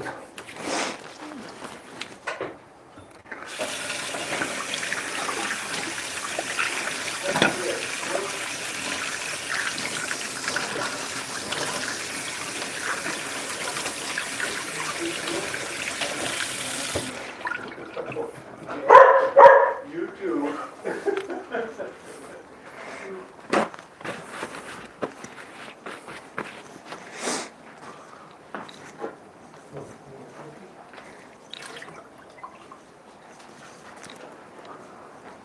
are you being jelly, Oreo?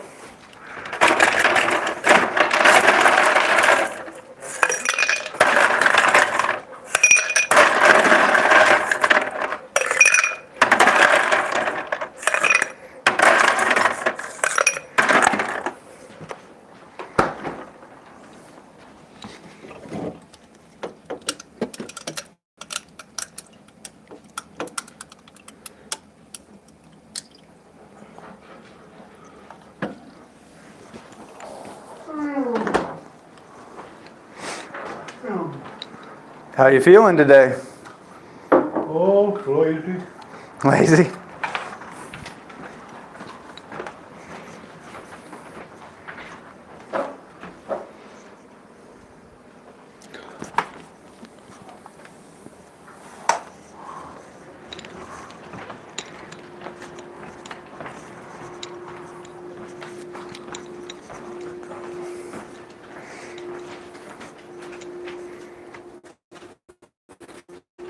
Hey, girl. You a jelly belly?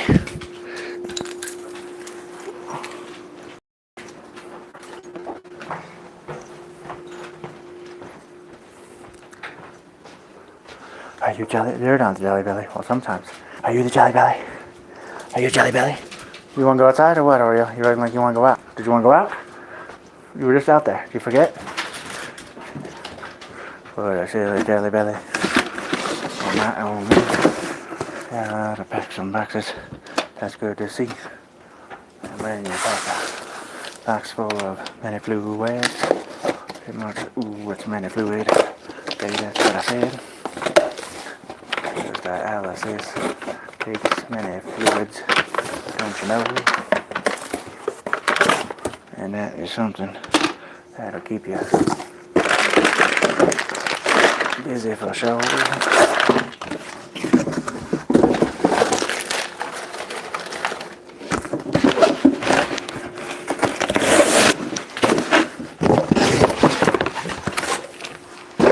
And we're too late today to make it to the grocery store again. We gotta plan on getting here one day early enough to go to the grocery store to drop off all these daggone boxes.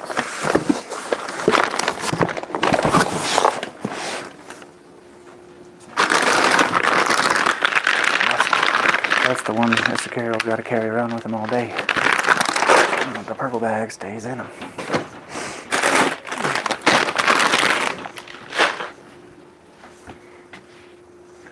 Yeah, Mr. Carroll took all these pictures. There he is right there with the big fish.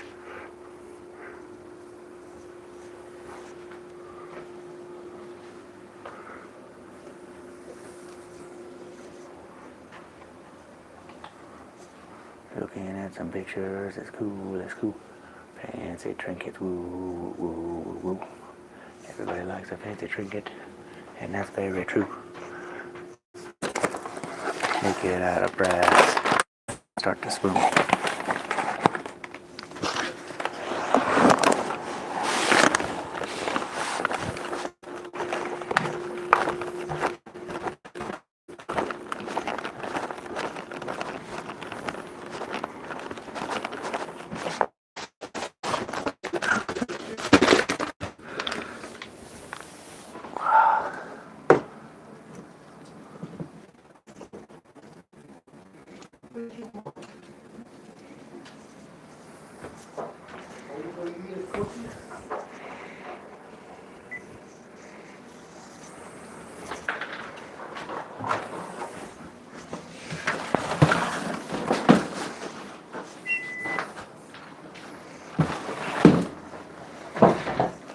Things around.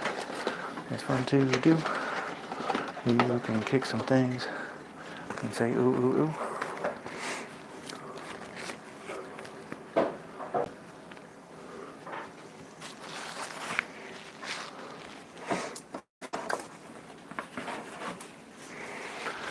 Yeah, I think today was the first real cold day. Like, you know, during the day when it was actually cold all day. Right. Yep, today was the first day of winter to me. I think that the high was 27, but I think it was probably around 23 most of the day. So, because usually we've been getting up to at least above freezing, you know, during the day. We'll get up to 35, 40, but not today.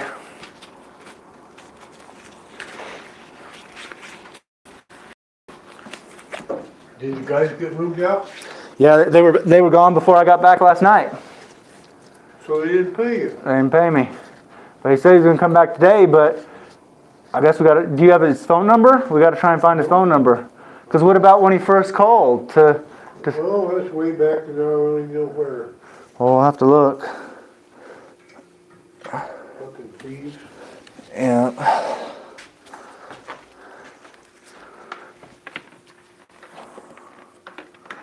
Did you tell them they had a electric bill? Yeah, because he said he was going to...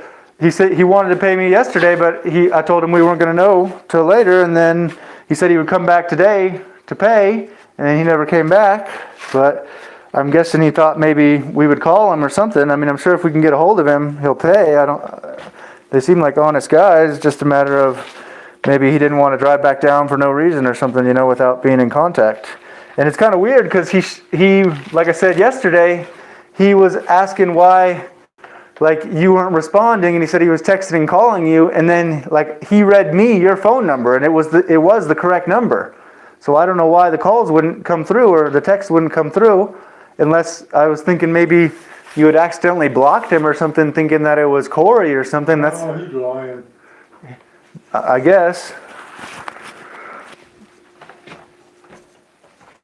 Trust any of them people. Yep.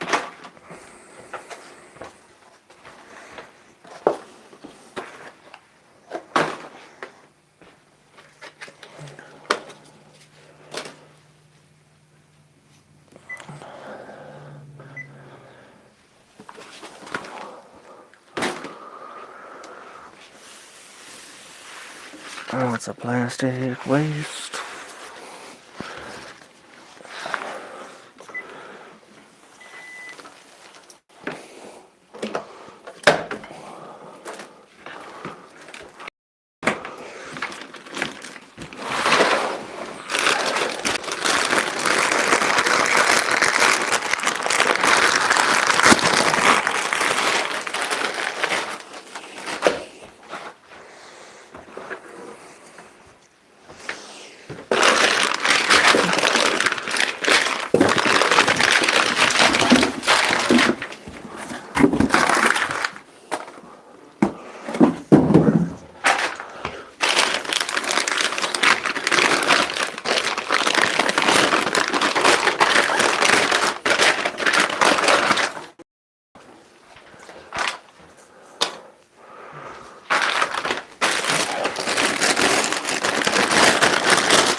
Close the clamps. Ooh, ooh, ooh.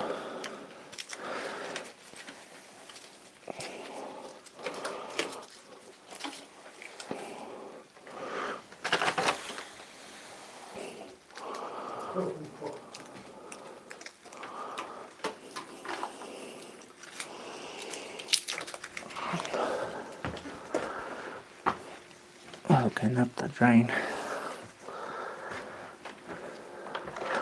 Got your bag in shred?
Patient line. Out of the way.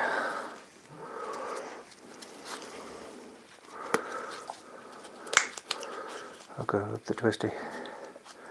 Break the fragile. Now you're boogieing for sure.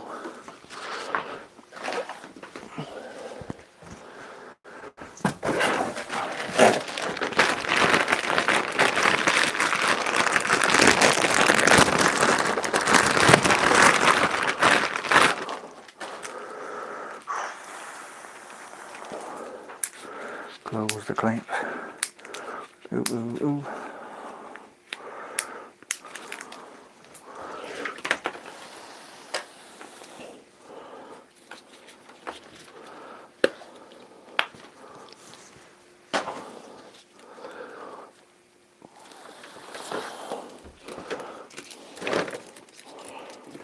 Tuck 3, use 2. Twisty doodad. Don't you feel glad? Do twisty doodad. Break the fragile, ooh ah. That's a lot of fun, bruh.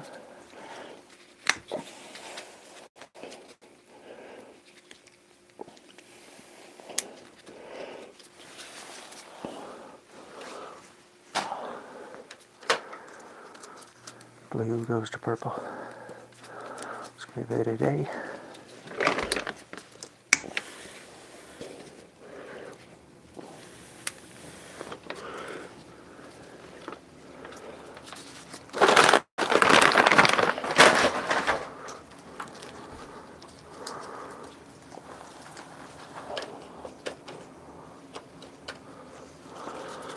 Alright, start the self-testing. It's Saturday, so we gotta do heparin.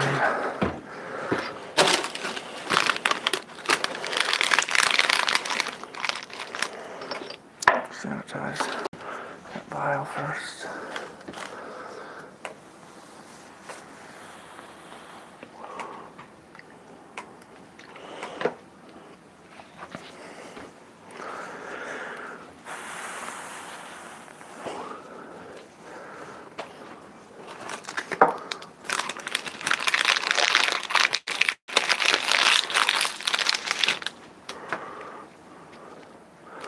Save our cat so we don't stab ourselves later.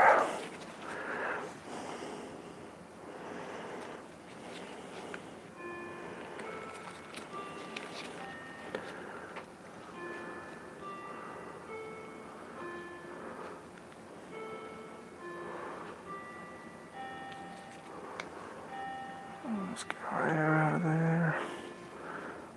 Go. 10 milliliters, no air.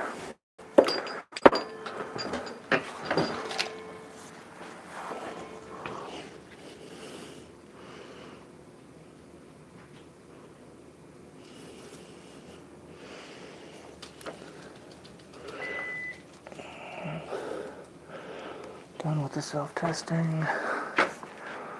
Put our cap back on, don't stab ourselves later. Open all the clamps. Open you. Open you.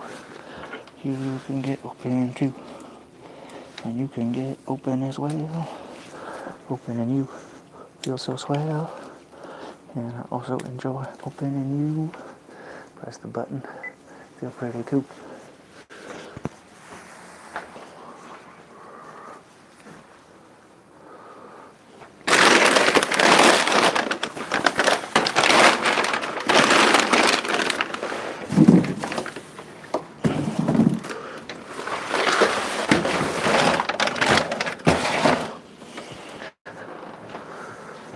Yeah?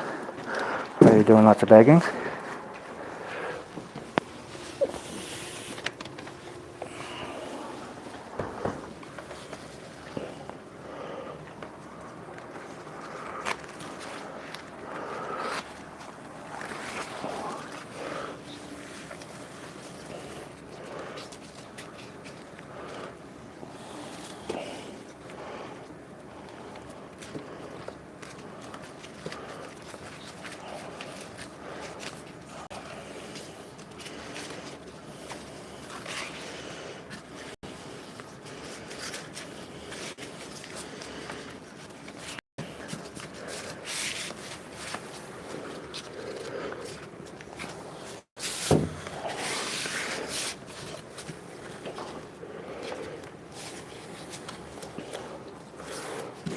Oh, tape.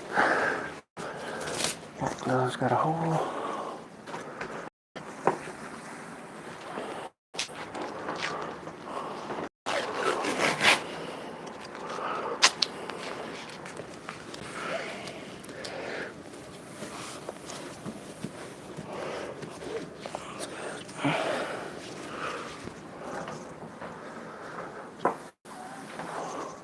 And you can be an oil change glove.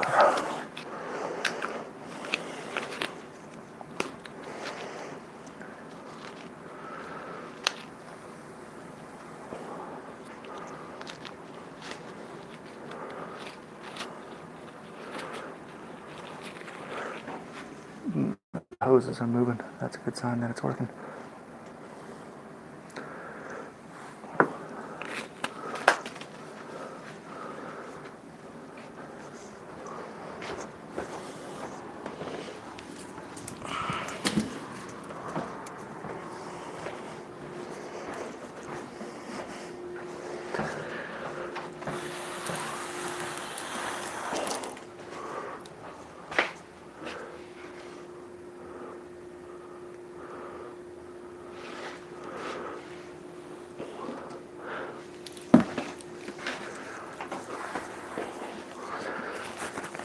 Hey, how are you doing, friend?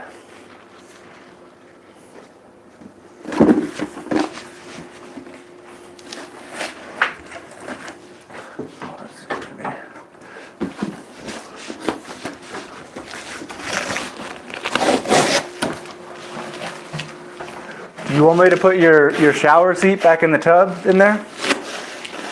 Oh, yes, yeah. Okay.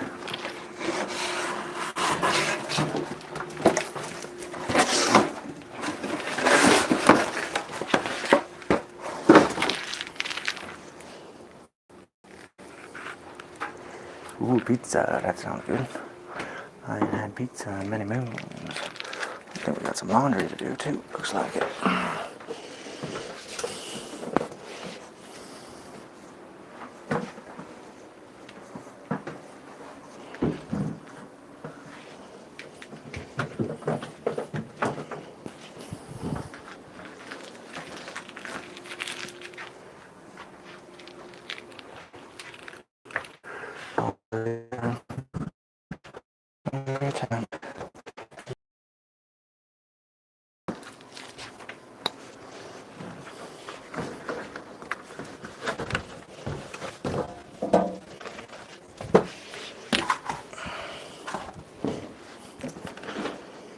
Say things like, ooh, what a laundry day.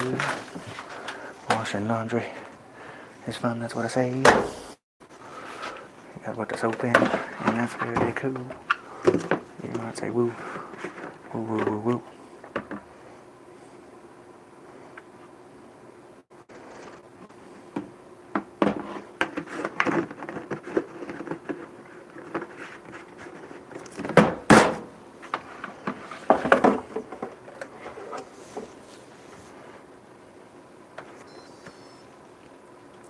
Normal, regular.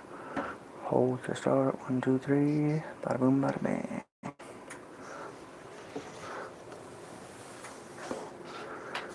Yep, Mr. Carroll. Not yet. I ain't been to the hardware store yet. But that bathroom doesn't really get used at all. The only thing I really need it on for is because that's where his drain fluid goes into that tub, so I'd like to be able to run it. We usually leave it running at like a slow drip so that it doesn't, build a swamp monster in there, but we'll get that figured soon. We got drywall to lay next week anyway, so figure that out then maybe. How are you? Are you a good girl? You caused trouble today?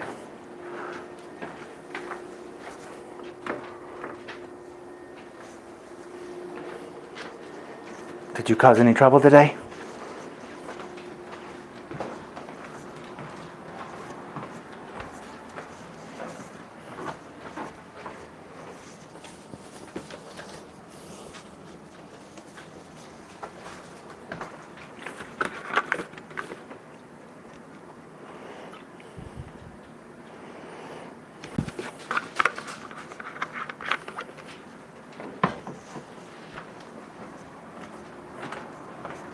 Hey, are you supposed to be destroying that? That's Oreo's new toy. New heretic. That's the first one you go for, huh? Oreo can't have nothing nice, huh?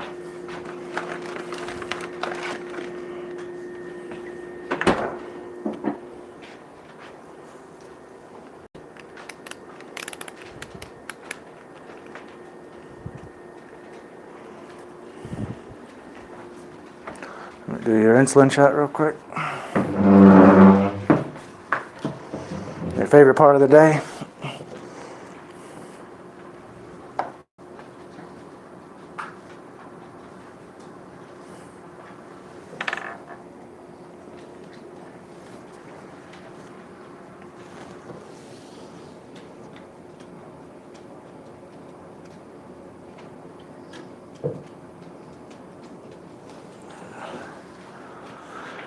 Is there anything else that you're missing on this table that you've been looking for? No, Okay. sure. Hey, come on, if you take it down, then she's gonna get right to it, silly girl. You'll turn your head at some point, Oreo. You ain't that vigilant. Shred's ruthless. Silly girl, getting up on the table.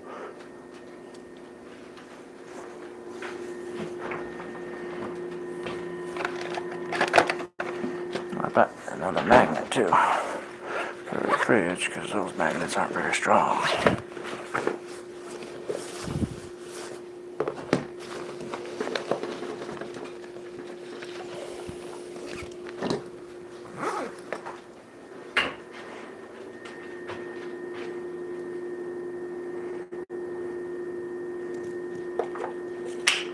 Oh, it made everything fall. Maybe this magnet isn't strong. Kind of.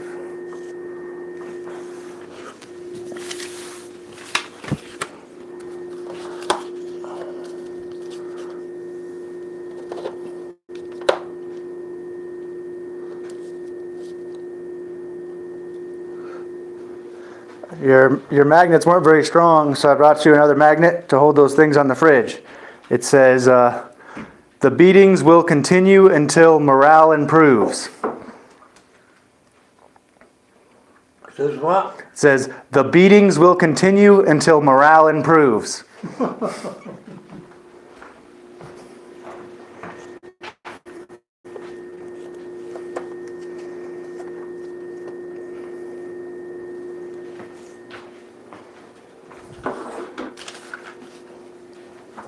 You hungry, Mr. Carroll? I had a real cute one about staying out of the kitchen. Mm.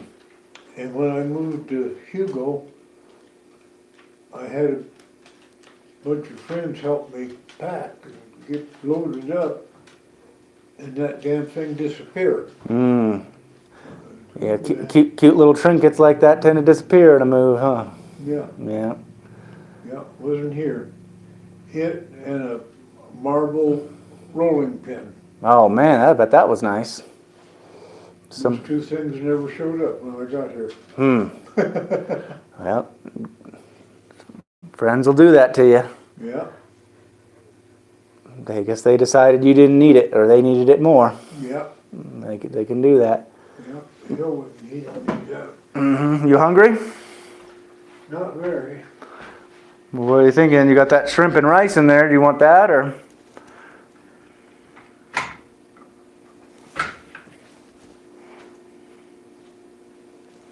I need to warm that shrimp up and to get all the oil off of it. And I was gonna make a shrimp salad out of it.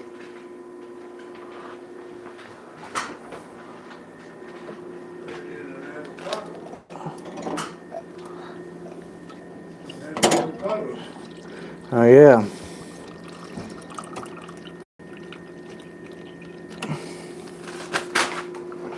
Oh man.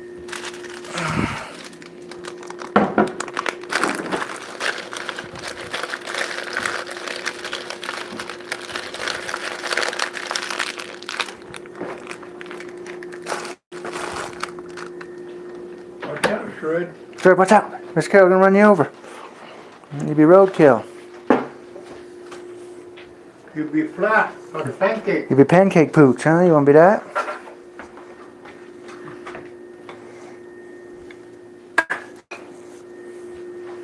A lot of leftovers in there. Yeah, there's plenty of leftovers. So that's why I didn't know if you wanted this, or I mean I can heat up those shrimp and get the oil off there if that's what you want me to do, but you ain't got your avocado. Well, there's plenty of them in there, so maybe you can mix some in. Okay.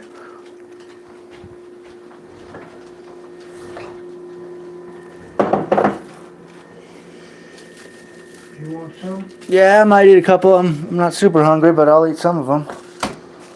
I've been trying to eat a big lunch so then I won't eat late. Trying to watch my girlish figure.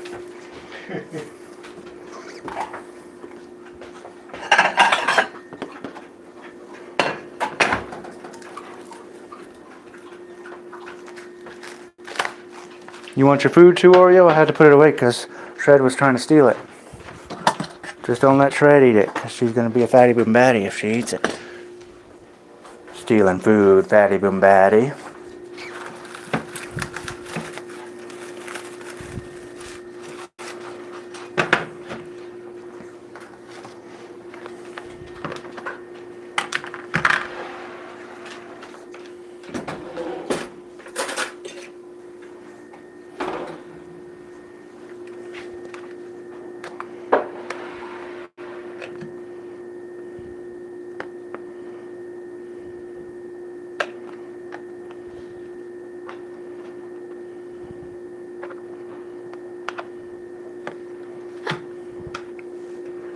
So is that enough there for you?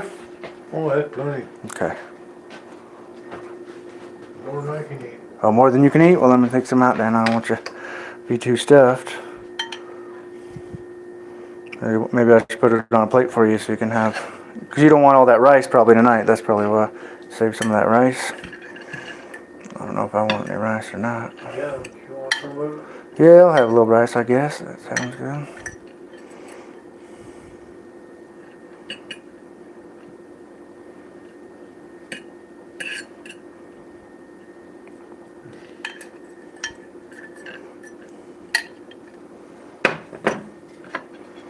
How's that? A little bit more? That's good? Oh, that's plenty. That's plenty? Too much?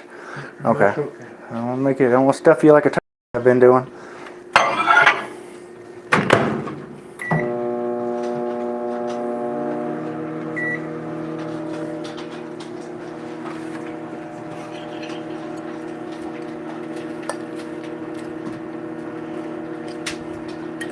I want that much? No, I guess I should.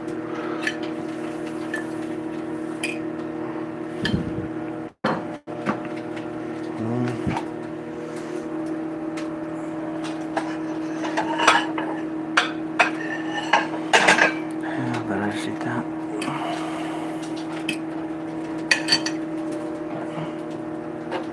Yeah, I got tired of them son of a bitches walking all over me down there. I don't know what the hell to do about it. Yeah, I think your idea of selling it might be a good idea once you get that bus and stuff out of there, just because it's a lot of stress with that short-term rentals, you know, with people there for a couple months, out for a couple months, and then always hunting for rent and stuff like that. I mean, seems like your house properties, you know, they seem like they pay pretty good. You don't have to go hunting down for them all the time, versus everybody in the park, you're always looking for money.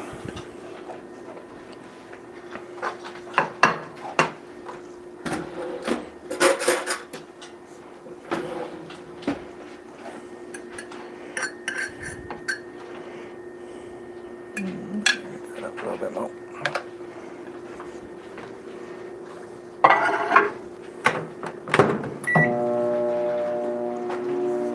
Shred, are you stealing food? You don't be food banditi. Naughty Shred.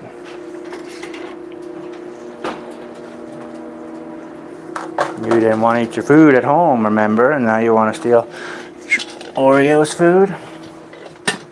You silly food bandit.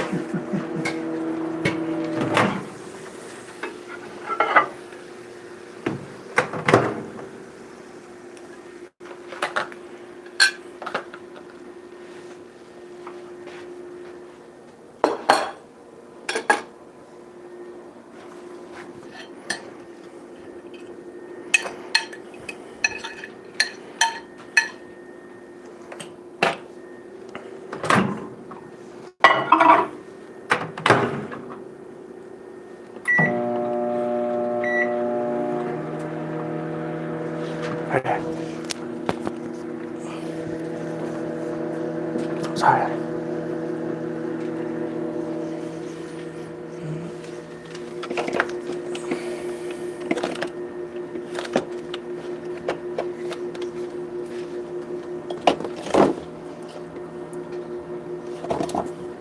You smell.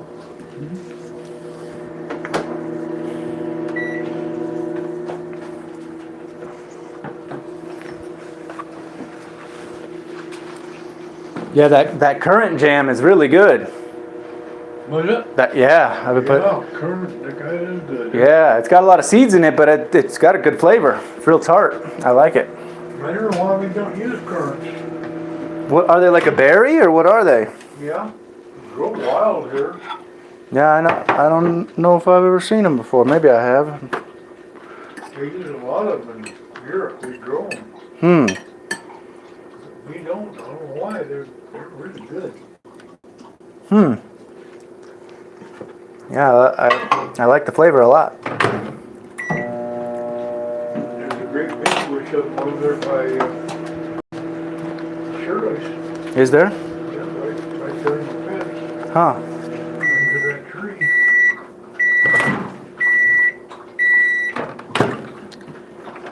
Gotta get them right time with the damn birds. I bet.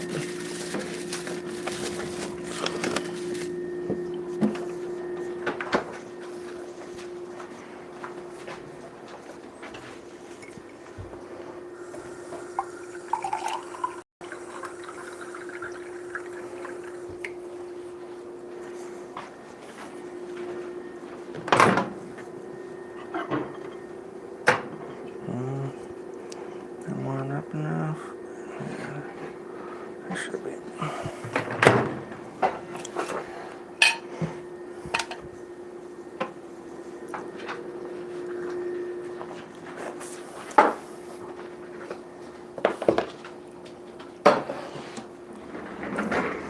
Yeah, I saw Shirley today, and she asked when Corey was moving out, and I said, well, hopefully on the 8th.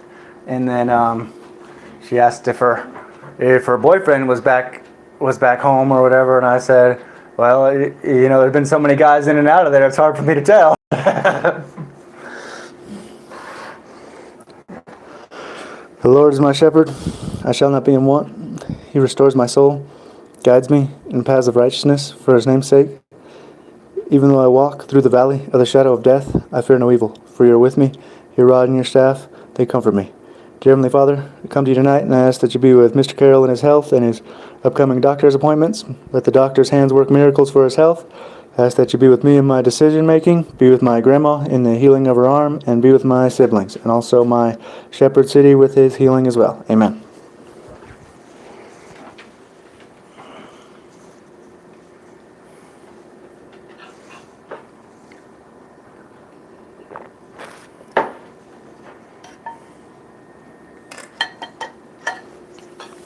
Ooh, hot. Is it hot? Sorry.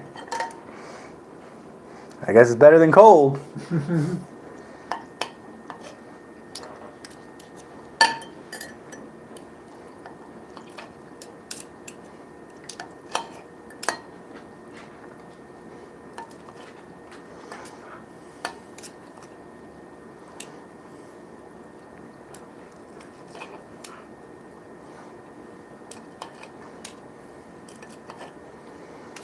Do you like cocktail sauce? Oh, occasionally.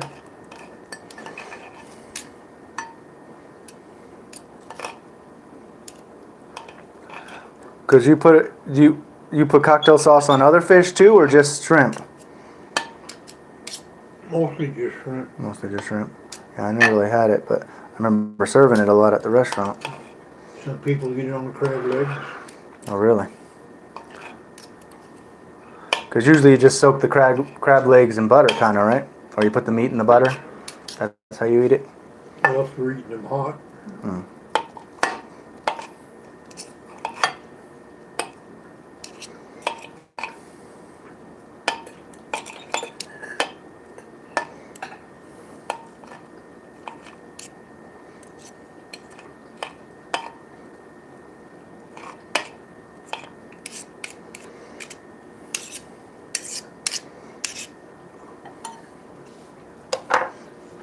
I think I'd read a good one today that you would like. Croissants there. Some what? Oh, croissants? Mm-hmm. Let's see. Where's one?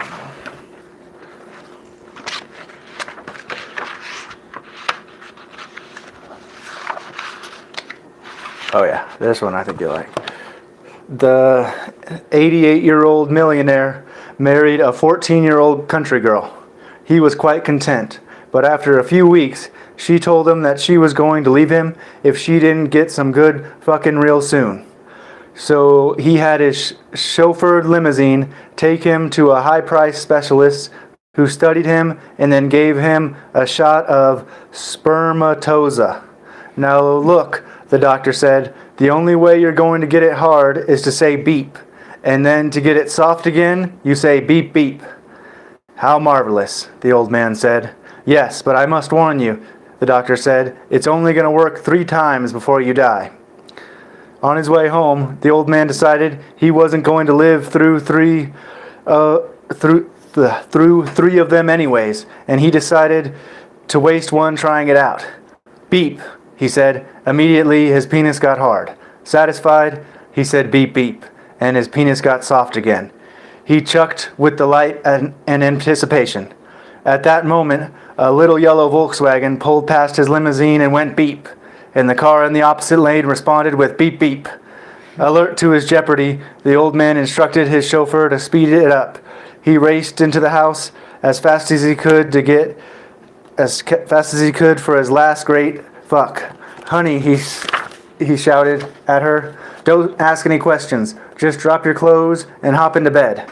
Caught up in his excitement, she did. He undressed nervously and hurried in after her. Just as he was climbing into bed, he said beep, and his penis leapt into erection. And he was just starting to put it in when his tender young wife said, "What's with all this beep beep shit?"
Yeah, it's crazy that Shirley and Austin got married at 14 and 15.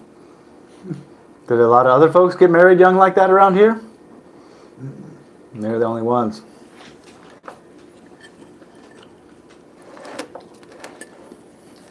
Not unless it's a shotgun. Yep.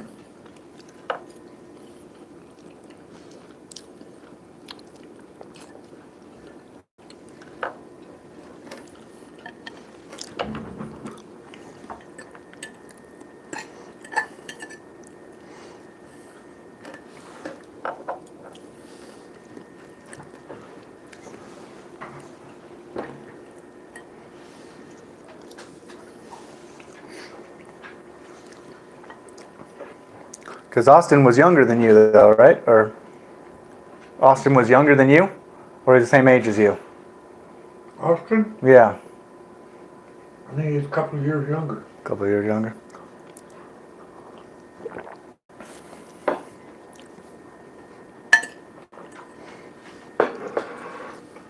Might have been more than that. He had an older sister and brother. Mm.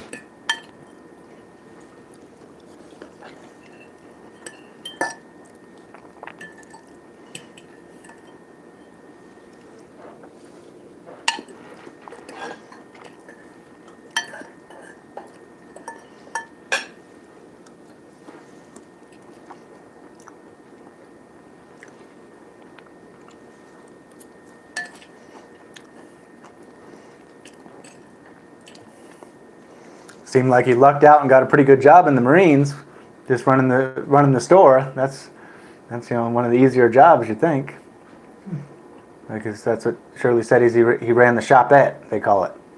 It's like, or at least what they call it on the Army base. It's kind of like a little gas station. Sometimes they sell gas on some bases, but other times it's like they just have like energy drinks and snacks and all kinds of stuff in there. Not the commissary, but just the shopette.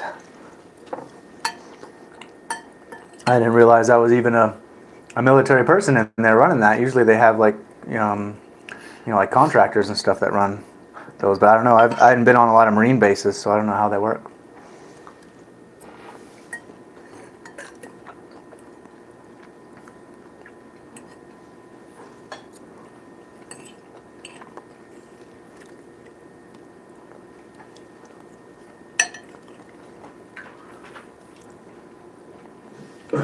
I have a cousin down in Kansas has a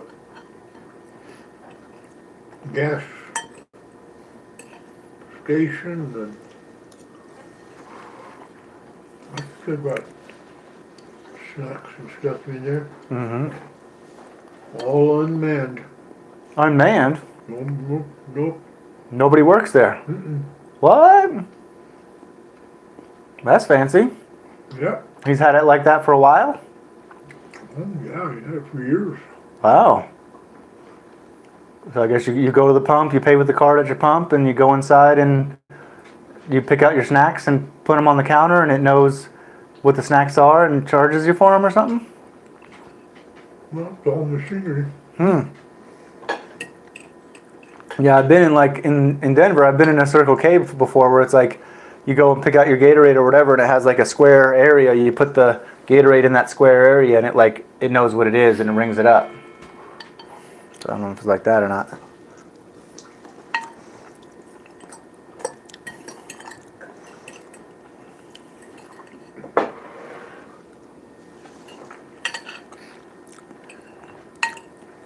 That's a pretty good deal because I know the margins on gas stations can be pretty tight sometimes. So to not have to pay an employee, that helps you out some. Yeah. Lucky you make 3 cents a gallon. Mm-hmm.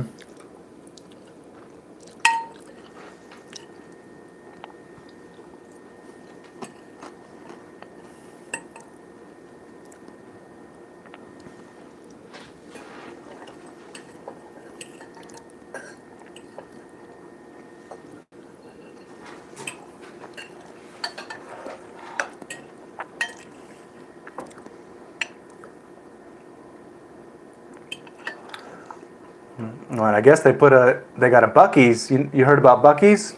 I guess they put a couple of those in Colorado now. That's supposed to be like the big thing. It's from Texas, and I guess they do like, it's kind of like an attraction almost, I guess. I don't know. I've never been to one, but I just heard about it. People talking about it, and it's kind of like they have like, clothes and stuff in there, but they also do like brisket and like, kind of a little bit more high-end food for a gas station, I guess.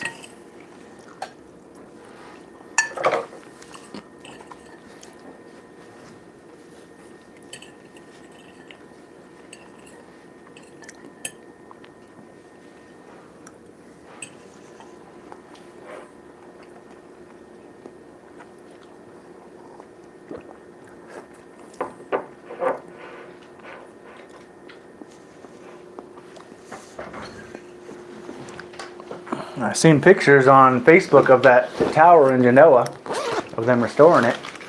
Oh, Yeah, someone was talking about, they said it's not open yet, but they have like a Facebook page, and they're saying they're fixing it up, trying to get ready at some point. Let's see if I can find it.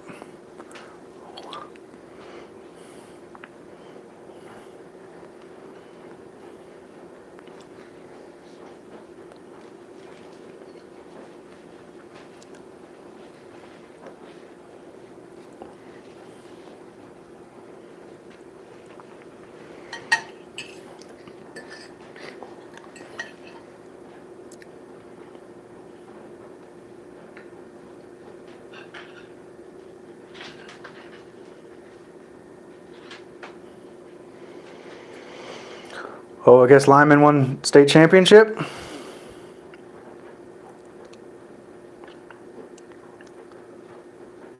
Lyman 14-10 Buena Vista. Yeah, 2025 state champions, Lyman Badgers. Did you see that or not? yeah. Guess they won.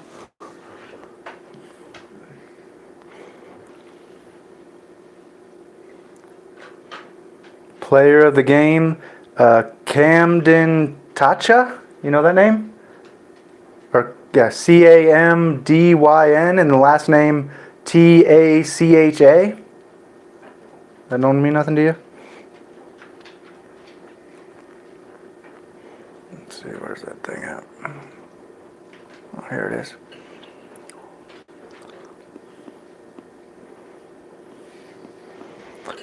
A historical roadside attraction that has been a gas station, roadhouse, motel, cafe, and museum. Currently under renovation, not open to the public, although we do occasionally have events. Stay in touch on this page, and we are seeking historical info. So I followed them. So if they have an event or something, maybe I can... Tower? Yeah, that's the tower. And then there, so I guess that's what it looks like now. They've been painting it and stuff. Looks pretty good. So.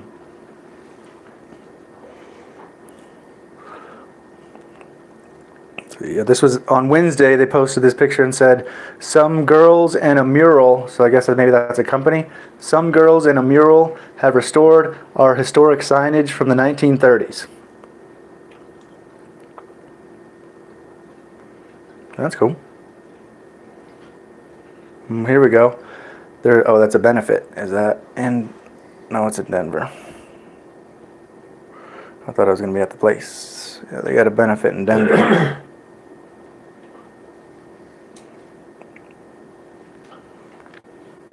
Copeland showed me a picture of a golf cart that Lowe's and I think Walmart is selling. Boy, it looked like just had big heavy duty tires on it. Well, that might be something. 10,000. 10,000. Who?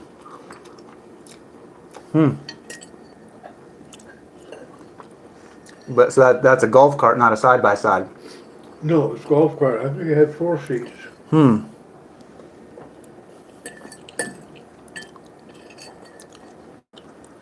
Well, they have in Denver too. They have that place. It's like there's like a golf cart like dealer, like, and they like I think they mostly do in used. It's over there like on 270, like that. You've probably seen it, right? Yeah, that place might be worth checking out too. I hate to get a used one. Yeah, I understand that. So you don't know what you're getting. You're buying somebody else's trouble. Yeah.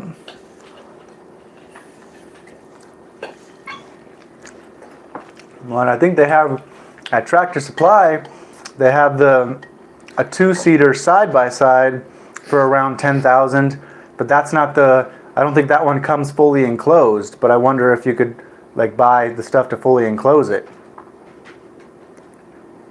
Look at that in a second. That was the trouble. That golf cart, it wasn't enclosed. Yeah, for 10 grand, we want to find you something that's enclosed. I mean, if it's new, might not be able to. Those ones at Tractor I Supply. probably won't go out when it's cold anyway. Yeah, I guess that's true.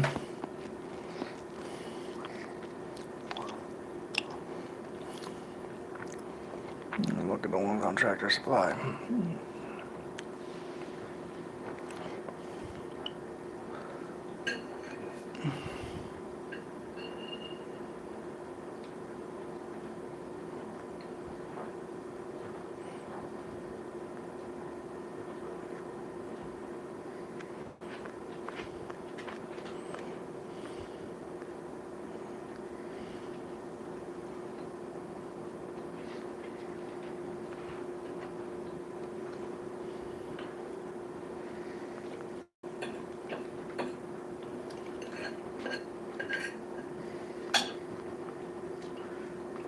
Wonder if that guy in Commerce City ever sold his piece of junk.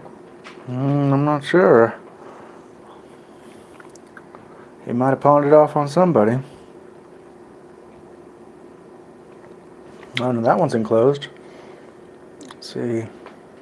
So the one that's not enclosed is 10,799, but only so for $500 more, $550 more.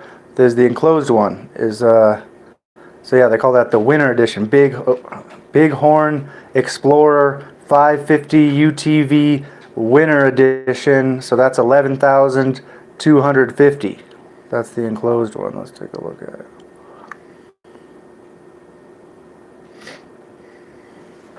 So that there.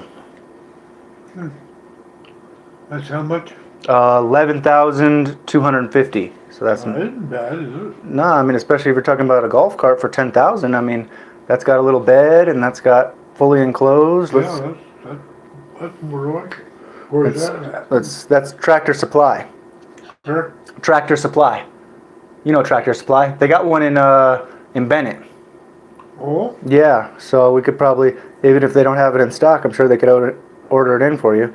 So let's see, it says embedded heater. So there you go, got your embedded heater and soft cabin enclosure. This UTV includes a heater and a double layer polyester cab enclosure with vinyl windows for winter comfort and visibility. Advanced drivetrain features four-wheel drive, front and rear locking differentials, electronic power steering for enhanced control in demanding conditions, includes a winch, and so says the cons are, this is from Google, I think. Some users report power issues even with solar setup and fully charged batteries, making it difficult for extended use. So I don't know what that means. Let's see what the review says. Some guy says, I ran it for 20 miles, absolutely love it. I will update if this changed. The shift is slow to engage and it's noisy when operating, but I would buy it again. So that's only review on Google.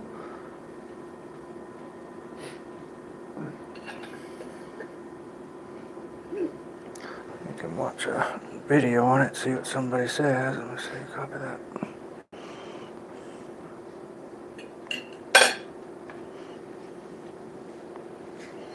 Bighorn Explorer 550.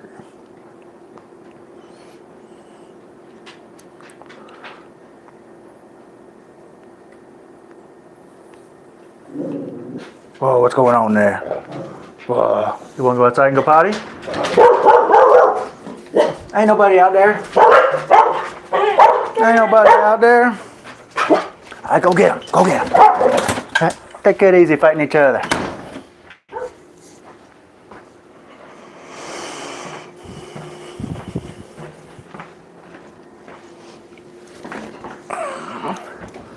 Let's see if I can find somebody doing a YouTube review of it or something I was gonna look for.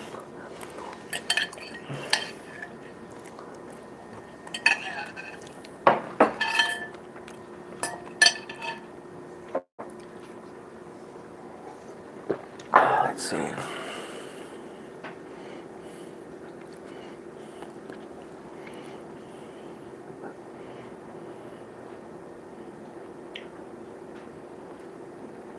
I guess we could look at that one. I don't know. Yeah, I definitely want to look at it. Let's see what people say about it on YouTube.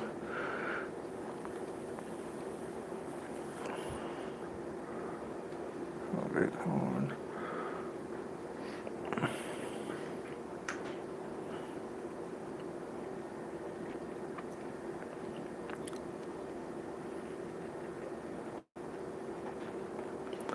Winter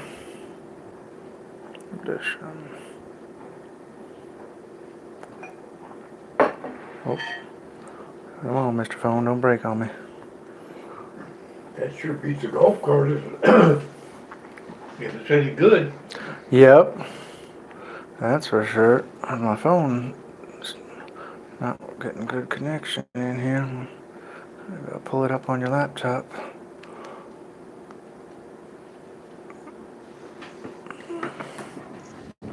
Let's see if that'll work.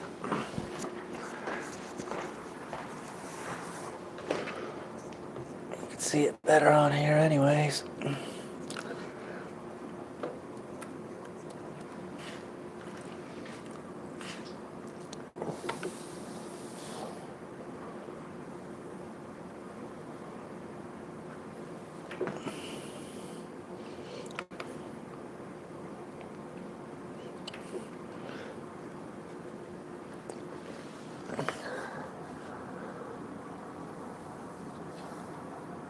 You can load Mr. Computer. You can do it, I said. Everybody likes a fast computer. Don't you know that's true? Bighorn.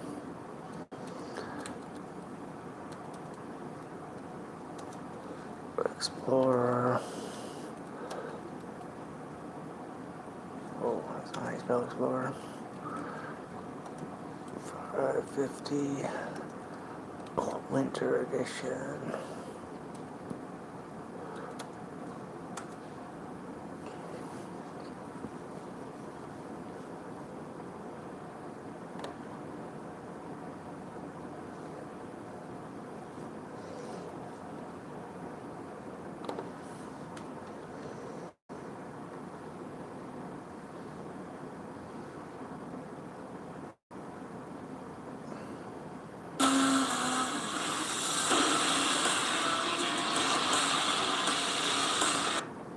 Hey friends, Joe the Farmer here. Welcome back to the farm. And in today's video, we're going to do a really like a 90, 100-day review, first impression kind of video of the Bighorn 550 BFI. This is a machine that Tractor Supply is going to carry this summer. They're starting to get them now. It's not going to be in every store, but my understanding is it's going to be in parts of the country, and other parts of the country will have other inventory. We have this machine that's provided to us by Bighorn. We are very appreciative of that. However, that is not going to skew our opinion. We're going to tell you some of the things that I really like about it, some of the things that I don't like about it, and this is the right machine.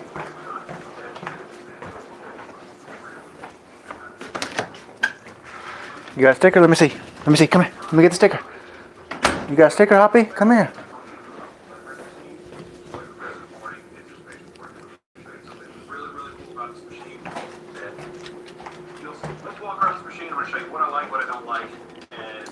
He's got the one that doesn't have the window on it, but it's the same exact machine, just without the doors. Again, Bighorn sent this to us. This is a new machine. They're known for building quality side by side.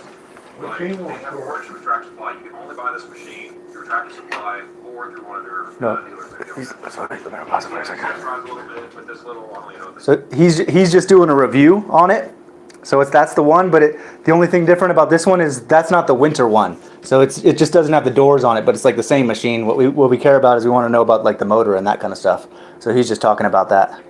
Amazon telephone holder, stove grill holder, so I can tell some sweet footage to the front. But the things that the first thing that stands out about it is that this is my favorite thing. Hands down, my favorite thing about this machine. It is extremely comfortable. I actually had a comment, someone who asked me and said, "Hey, I'm 6'3". Do you think that I would fit this thing?" I'm 6'4", and I have tons of headroom. It's extremely wide, much wider than the other machines that we have. And it's easy to get on, easy to get off of. There's no real obstructions down here where you're hopping in, hopping out. Some doors would be cool if they were an accessory just to keep some mud and stuff off. But, yeah, the wheels are flared out. As you can see here, these things are pretty flared out to where it's going to catch whereas you have some of the other ones. So, walking around it, I thought about washing this thing. I was truly going to wash it. I was like, let's wash it. Let's put our best foot forward. But then I thought to myself, that's just not authentic, right? Like, we've run it hard. We're attached to one of the tires. We've run it pretty hard.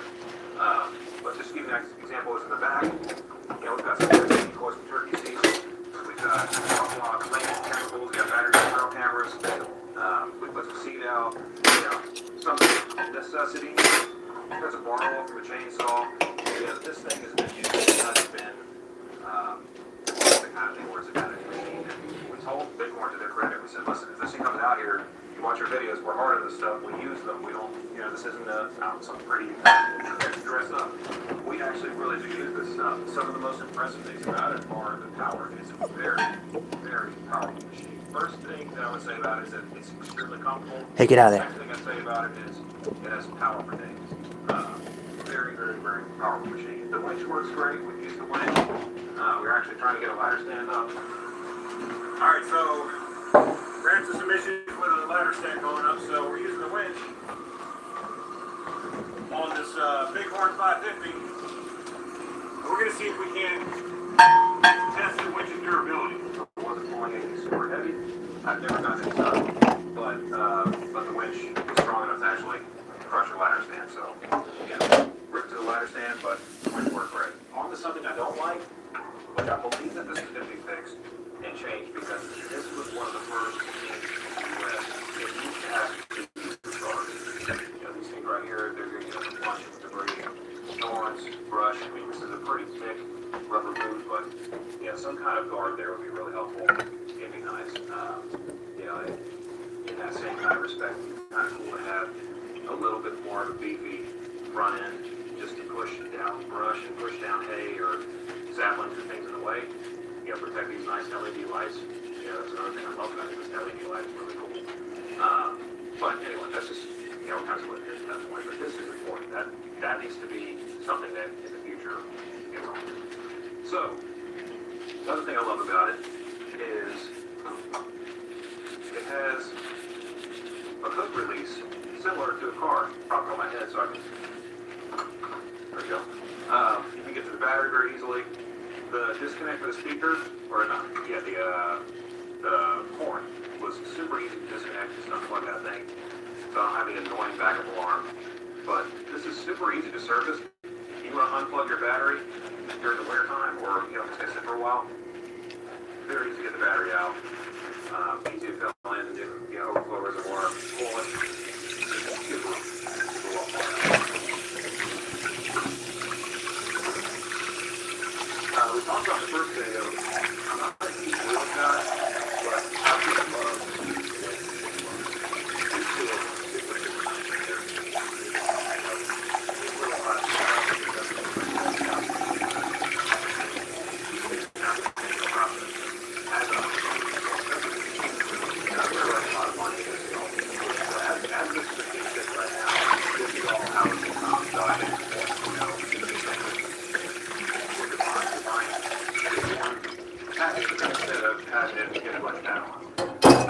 anything with the bed as far as what's in yet. I wouldn't say I probably should, but the bed lifts up very easily. You know, engine compartment's very clean.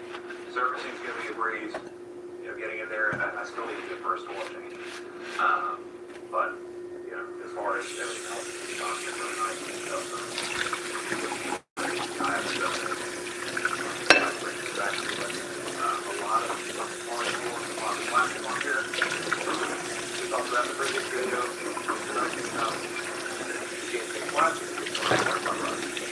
We have a couple of bucks here with a bed. Since it's winter time, in case the world servicing gets in there. That's the start of that.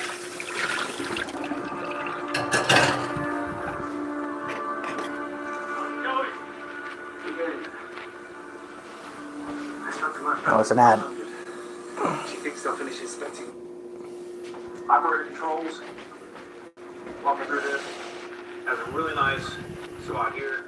I can control cameras in here. Or it's up in here. Throw a water bottle in here. It has this little area here for the phone. And then this locker bit, the Yeti Wrangler. Something nice. Got a glove box. So much more of a machine with the glasses. So if someone from Bitcoin is watching this and these are your glasses, let me know. I'm happy to ship them to you. But that's correct. Comfort of the cab. It says I'm told that in the future there may be a heater that can complicate it. At first I thought I wanted that because that was the worst. But I have a small side of motor that says Bitcoin says with this. So this winter time, we'll put that on and then potentially we'll get the heater kit. Yes, that must be an older one because it doesn't have the heater. But the one, I think that video is a couple years old. Yeah, that's a. Oh, does it?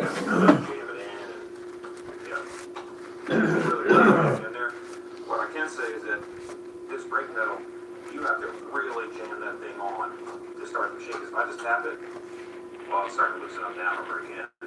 But like I'm tapping the brake pedal, it's a jam off, and then it'll turn on.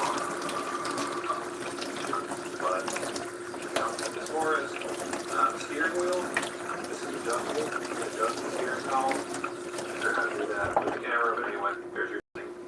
And nice little LCD or LED, whatever it is, screen. High beams, low beams, lights, turn signals, winch, hazard lights. Here's your second or two-wheel drive, four-wheel drive, four-wheel drive lock. This stuff is so great. It's so pretty. It's not super fun.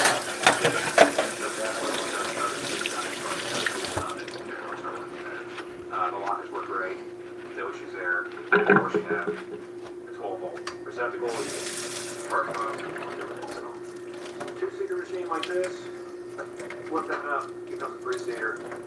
super cool when you want to bring a little buddy with you. And yeah, rear mirror, there you all are. Pretty good construction. I feel very safe in this machine. Yeah, that's for your car. The windshield it took me about 20 minutes to do, and that was me just relaxing. You guys just spider webs and stuff, but that's okay. It doesn't need a bath, but it's so far so good. Let's talk about some of the things I don't like. We talked a lot about the looks of it, the comfort, the things that it comes with. Or I mean, it's really. I think it's a good value for what you're buying. What I don't like about it are that if you can look through. Did you want the rest of your food? These to show you, but we have pretty steep hills everywhere. Hills. When we're driving on these hills, these slopes, the transmission really doesn't know if it wants to be high or low. So what I would say to you is that if you're on a very hilly property, sorry, it's slipping everywhere. If you're on a very hilly property, this may be the kind of thing where you may want to test one out before and see if you can kind of tolerate that. Because there are times where I'm high and I'm going up a hill, I go over the other side of a really steep hill coming down, and it really wants me to go into low because it kind of thrusts a little bit. That's just, I think that it's tuned and it's meant to be on a very flat surface or a flatter surface than what we have up here. This is kind of extreme. It doesn't look like it on camera, I promise you. You can't see the slopes out here that we have. I've asked other guys who have channels, I'm like, hey, how do you show slopes? Camera doesn't show it. But if you look here at the lake,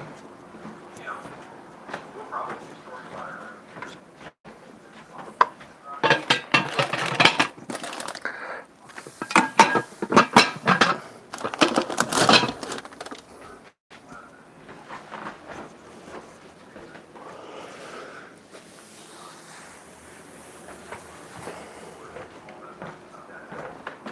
That's probably a 35-degree slope, which one could argue should really be on that with a side-by-side. But as far as like driving around here, driving up and down this thing, this is a pretty good slope.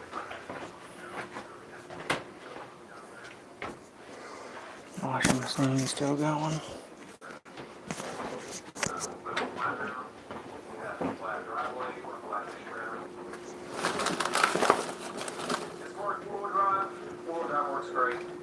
Like I said, when you're pushing those buttons, any of these things, it's a new machine.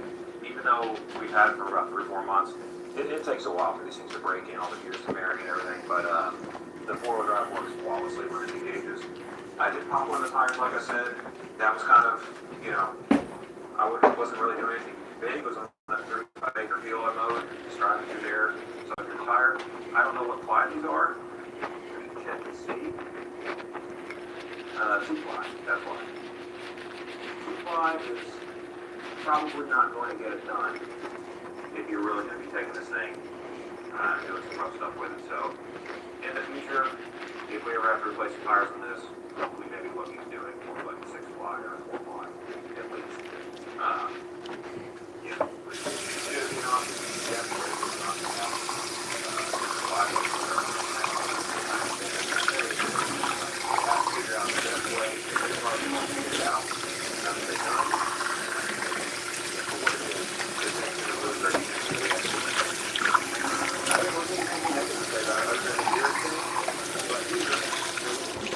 Expensive commercial piece of equipment because the slopes are so dramatic up here. Even tractors have a hard time on some of these things. So I mean, it's not really fair to just bang on the machine for that. But yeah, I just want to be honest with y'all because my loyalty is to you. So as far as this, tailgate works great. I guess one gripe you can have about the tailgate is if it's on a hill or something, the bed will flex. You can't really close the tailgate because that gap is closed. But I mean, who cares? Right? That's not big deal. I told this video would be short. I wanted to do a follow-up video, just kind of going through, this machine was delivered. I think it was in January, and during the ice storm, all the footage on there. If you haven't watched that video, don't watch it. We will continue to give you updates on the machine. I just wanted to get something out here and let you all know what we think, what Clay thinks. I promised you towards the end of this video, I would show you something super cool about this machine that you would never guess. I don't know if you guessed or not, but this machine has a little brother.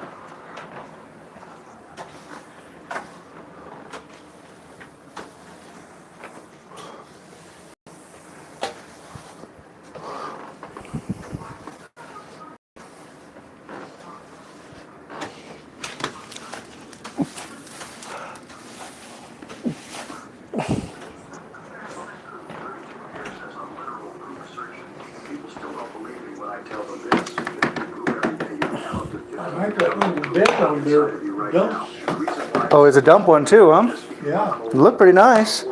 Yeah, the only thing that he was saying that sounded negative was, I guess it doesn't do so good on the hills, is what he was saying. But I mean, I'll do. High hills, Yeah, you ain't got no hills, and you ain't gonna be doing no crazy hill stuff. So, yeah, might be worth looking into for sure. But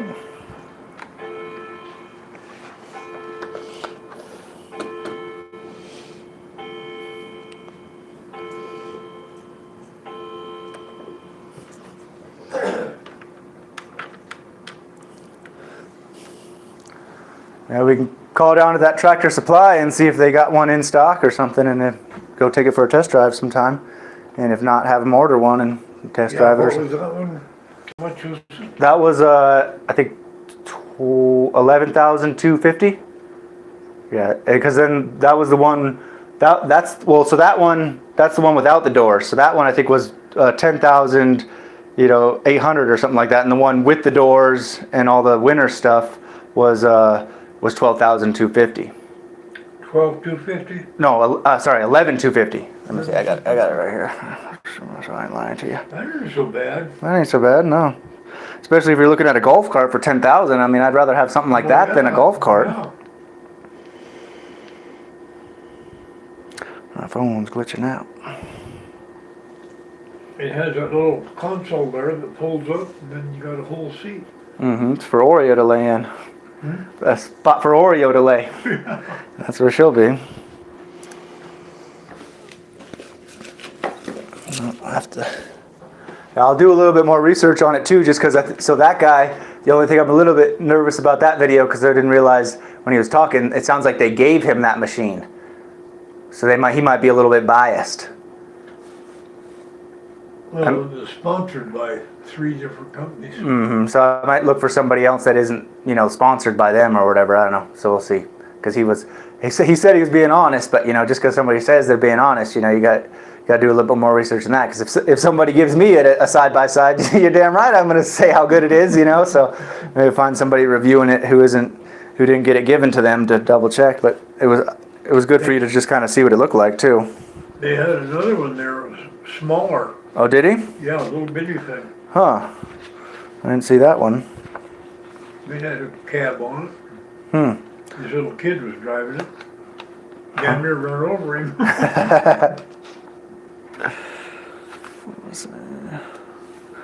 Any good ones in here?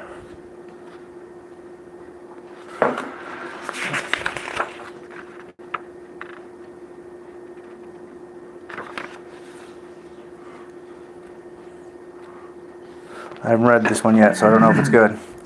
The teacher told the students that they were going to play a game. I've got something behind my back. I'm going to describe it, and you guess what it is, she said. I'm holding something round and red. Could someone guess? An apple, said little Herbie. No, said the teacher, but it shows you were thinking. It's a cherry. Now I'm holding something round and orange. Can you tell me what it is? An orange, said little Herbie. No, said the teacher, but it shows you were thinking. It's a peach. Herbie raised his hand. Teacher, can I play the game too? The teacher said yes, and Herbie went to the back of the room and faced the rear and said, Teacher, I'm holding something about 2 inches long with a red tip. And the teacher said, Herbie! No, said little Herbie, but it shows you were thinking. It's a match. A match.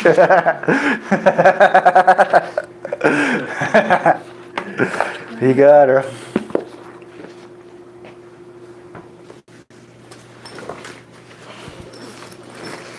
All right, Mr. Carroll, is there anything else you need tonight? I guess not. All right. Well, I should have some food for you tomorrow after the after the potluck.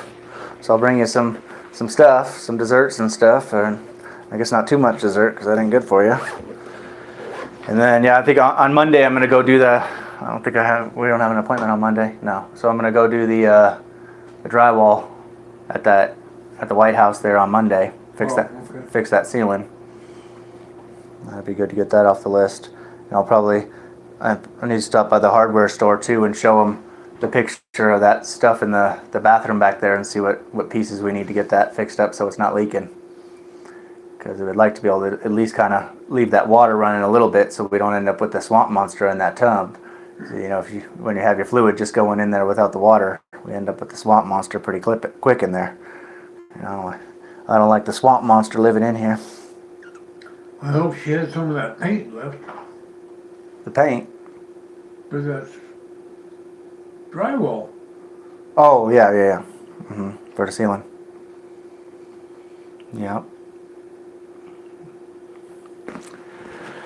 Somebody will match it because I don't know. And you got a bunch of paint over here too, I think, in the corner, don't you? Well, I want to match what's there. Yeah, what's there? Yep. Well, we'll see what she has, and we'll get it figured out. Or if there's an empty can there, why, Then at least we know what we can match it up I with. can get it at the hardware store.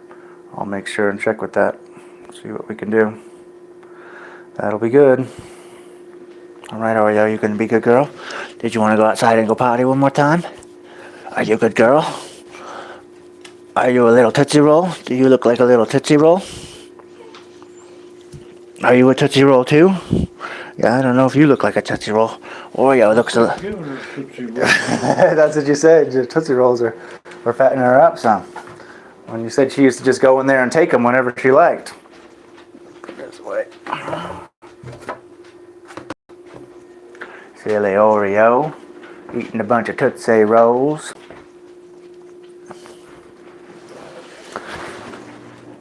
You want to come outside and go potty, Oreo?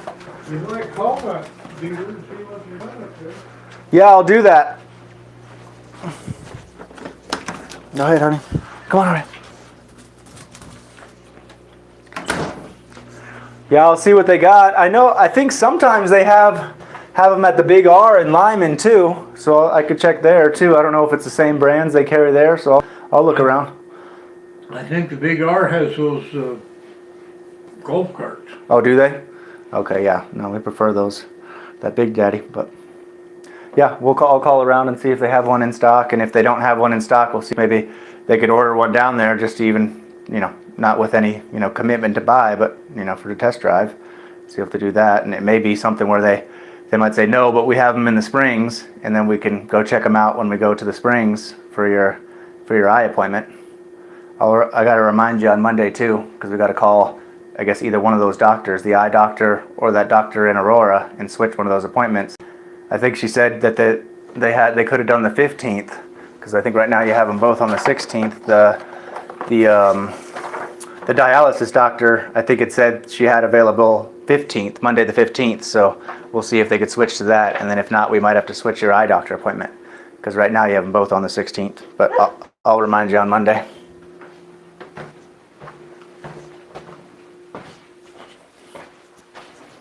Did you go potty?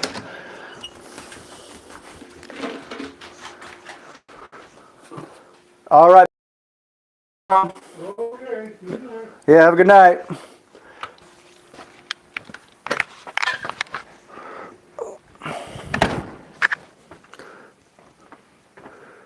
Who's living in fear? Hello, Brian. Looks like a footstool.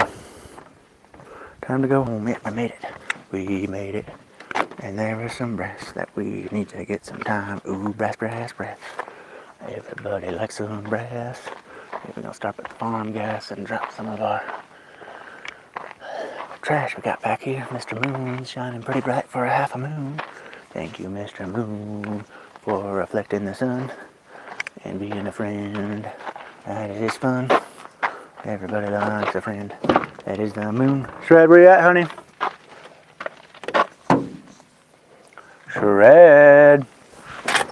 Are you a escape turtle? Oh, my hat. Did I leave that in there? What about my keys for the troop? Did we put you in there? I know I had keys for the troop. Did you run away? That's not so cute. Shred, come on. Because if a pair of keys run away, your heart might say nay nay. Oh, I have to blow the whistle. That fish on a stick's probably hunting cows. Shred! Why you do this every night? You know I'm just going out to the truck and you go for a mini adventure many miles away. Oh, there's my hat.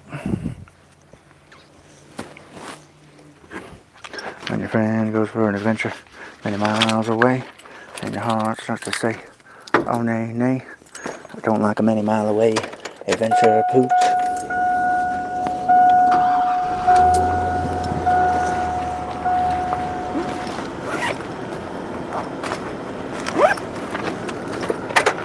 Shred!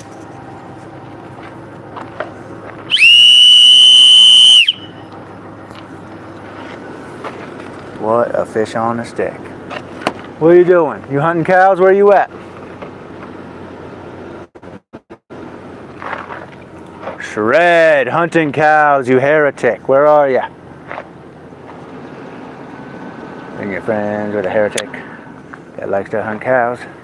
You're gonna say, where is she at? Gonna have to burn her alive now. Because that's what you do with a heretic, don't you see? Where could she be at? Oh my, oh me.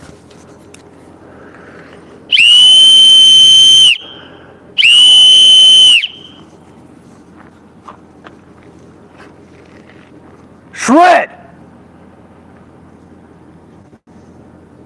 This cow hunting son of a fish.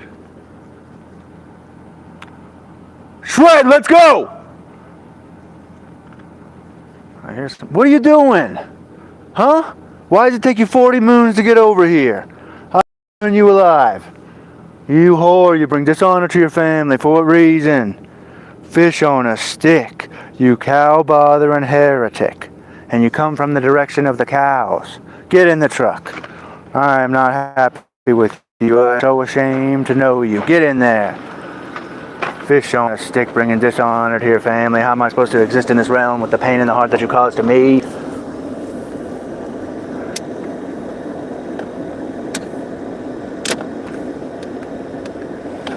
Yeah, and Shred went missing that time for a long time. That was when we were at the grocery store. We still don't know what happened that day. She was missing for about 6 hours at the grocery store, and I had the window down in the truck, and then next thing I know, I was only in the store for less than 10 minutes because we got there at the store at 5:50. The store closes at 6, and they were still open when I left, but I get out to the truck, and somebody wasn't in the truck. And then she showed up out here at Mr. Carroll's house, which is 3 miles away from the grocery store. And she showed up here at a little, I guess, around 12:30, Mr. Carroll said she showed up. So she showed up 3 miles away in about 6.5 hours or so. And man, I was stressing and worrying. Mr. Carroll thinks maybe somebody stole her. She does what she likes. Yeah, you're hurting my heart. Everybody says you're causing much pain to everybody's heart. Everybody's heart is hurting because of your actions, right? Are you happy with the way that you've caused pain to my friends? I mean, supposedly they're your friends too, but I don't know. I mean, would you treat a friend like that? When a friend treats a friend in a way that just doesn't make much sense. Your heart says nay, nay. Oh my, oh me, how can I take this pain from a friend? Oh my, oh me, mate. Shred is the culprit, you see. Oh, Joe forgive you, Shred. Yeah, me too. She was just hunting cows, that dirty birdie, because there's cows over yonder way, and she said, I wanted me some cow today. Shred likes to chase a cow to and fro. You know that for a while. If you come across a cow, it might have Shred teeth marks, because she likes chasing them around. That's from the start.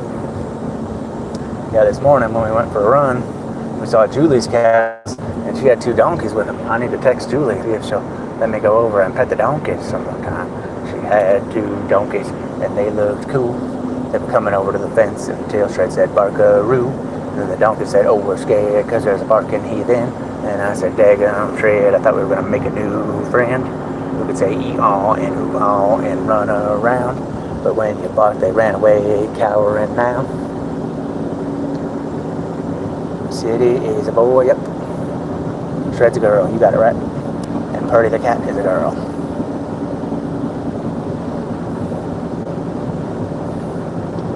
The city is eagerly waiting on us. We gotta stop and do some pull-ups and also get rid of this trash up here. We can drop that at the farm gas. Hopefully it fits in a dumpster. Who knows, that might be some muddle in there for us for sure. Because when you check a dumpster, you say, ooh, looks like there's some type of wire, and my pecker start to groove. Just kidding, sorry, I didn't mean to be a little bit too silly there. I was just feeling the flow and I lost my mind, don't you know, I swear. I swear it is, squabba-de-doo. Yeah, Shred and Purdy have a lot of fun playing together. It was kind of funny this morning, they were playing real hard and then City was having none of it. But he didn't want to play, but he just wanted them not to play. Like, come on, City, don't be a party pooper. City was dropping a deuce party. Yeah, Shred's on it. I'm not happy with her. She was gone so many moons. Usually she, blow the whistle once and she comes. And that was like 3 whistle blows. She must have been many, many moons away. Take advantage of my good nature and travel many moons. And a friend travels many moons and are taking advantage of your good nature. Oh my, that's not good for sure. You can't really see it at night, but this farm here on the left is kind of cool. I like their setup there. Got a big old barn. I mean, obviously I don't think I would want my farm right here on the highway, or this ain't the highway, but even right on a main roadway. I would want a little bit of personal dirt road to get to my main house. I wouldn't want to be right off the roadway. I mean, I suppose take what you get, don't throw no fit. There's Hugo over there, the bustling metropolis. Coming up on Hugo, the bustling metropolis. Man, folks are fancy. Don't you know about this? Yeah, Mr. Carroll wants to get himself a side-by-side or something. I think it'd be good for him, son. I don't know. 10 grand's a lot of money, but I think Mr. Carroll's got plenty of money. So I don't know. Whatever he wants to do. I mean, if I were him, I'd probably look for something used. Get something for about 5 grand used. So I don't know, but something I'm hoping he'll actually use it. Because I want him to get out of the house more. Because majority of the days he don't leave the house. He might go to the front door and open the door to let his dog out, but he don't go outside. The only time it seems like he ever goes outside is if he's got a doctor's appointment. So I'm hoping that we get him a little golf cart or side-by-side, then he can cruise around his property, check, see what's going on, look around, do this, that. So, and I'm hoping too in the spring when we get the chickens, that'll give him something to do too. Obviously I'm not expecting him to do any of the work with the chickens, but he can just get out there because he's used to raise birds, and he's raised all kinds of different birds. He said he's had pet crows and all kinds of stuff, and so he likes birds a lot. So I'm hoping we get them chickens, and that'll give him something to do. Go out to the barn and check on the chickens and do that kind of stuff. You only get 50 head of chicken. Yeah, it's gonna be fun. I'm looking forward to it. I had 7 chickens before when I had my house, but I never had 50 chickens. It's gonna be fun. 50 chickens. Ooh, ooh, ooh. And we're gonna get some roosters in there too. That'd be cool. Get a couple cockady-doodly dandlies. Everybody likes a cockady-doodly dandly. Oh, don't you know about the words that I say? Yeah, fresh eggs is the pound land. And then give dogs fresh eggs. They can eat those. But yeah, we get 50 chickens. We'll be chucking eggs around, handing them out to folks. We'll be the egg fairies. Going around saying, oh, I hear you like an egg. Well, look at here, madam. I got myself a whole pocket full. I can have an egg dowry, huh, Shred? I guess the dowry goes the other way, though, but... Egg fairy, yep, that'd be fun. Everybody likes to be the egg fairy. Yeah, might shake your rump a little bit, don't you see? Handing out eggs, you feel real nice. Folks will say, ooh, that's right. Yeah, and I like to get, when I had my chickens, I feed city eggs all the time. It's good for the dogs. And then you could take the shells and put them in a mortar and pestle and kind of work them so they're a powder, and put that eggshell powder on the food. Because they're kind of, if you just put the shells in there, they don't really eat them. But you grind them up into a powder and put it on their food. With some wet food or even with eggs or whatever, then a little bit of water, then they will eat that egg powder, and that's got lots of good calcium and stuff for the poochie bones and bodies. Hey Kathleen, how are you, friend?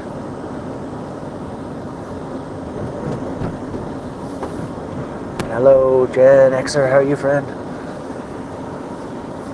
going to the park to do some pull-ups, then go to the dumpster, get rid of our junk, because it's the weekend and farm gas is closed, and we're allowed to fill up the dumpster on the weekend for sure. I can fill up the dumpster at the church as well, but I better wait till tomorrow, because we're hanging up the Christmas decorations at church tomorrow, and I don't know if there's going to be trash involved with that, and I hate to fill their dumpster when there might be trash involved. I can't remember what they lay, 1 or 2 eggs a day. Yeah, it depends on the chicken. Sometimes I think they can even lay more than that if they're good layers. I can't remember the name of the chicken he wants to get. El Cucamarand, I think is the one. Because I've had Barred Rocks and Cinnamon Queens or Golden Sex Links, but he wants to get a Cucamarand. I guess they would lay a nice dark brown egg. Come on, honey. Let's go to the park, not underneath the trucks. Come on. She likes to go under the trucks because sometimes there's rabbits over there. But he wants to get Americanos too, and I've had those. They lay the blue eggs. They don't lay quite as many eggs, but they have really pretty plumage. Their feathers are very nice and shiny. Everybody likes pretty plumage. Oh, I forgot my gloves. When you see pretty plumage, you say, "Ooh, there it is." Because pretty plumage will make you say, "Whoa." How long you been pluming like that for show? And plumage might make you shake your rump. I would be inclined to take a look-see. I ain't no punk. At the plumage, not at your rump, silly. Because plumage sure is fine and dandy. And it's also pretty fun to say. It's one of those words like... I'm drawing a blank on the other word I like to say. Plumage, what's the other one? It's when how do I not know that word? I say it all the time. When you put the car out and you get let the paint kind of, not rust, but like change colors or whatever from sitting a long time. I say that word every day, Shred. How am I drawing a blank on it? I must be tired. Drawing a blank on a word that you know. Not an animal. Come on, brain. When you let the paint sit and it looks cool.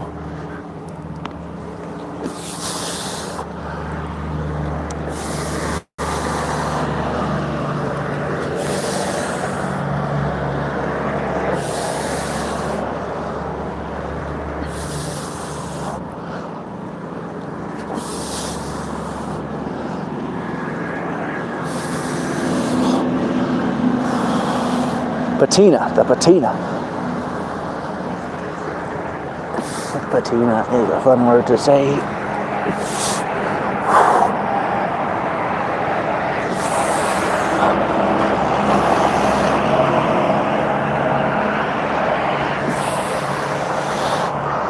I lost count. Hopefully that was 10. I was thinking about patina too much, right? I lost count.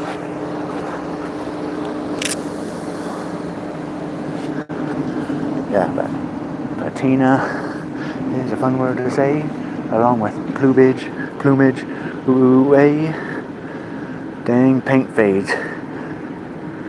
Thank you, Mimi Woonch. Alright, come on, Treddy Pie, you got your smells? Can we go? Mini adventure for show? Good girl, you have many tail.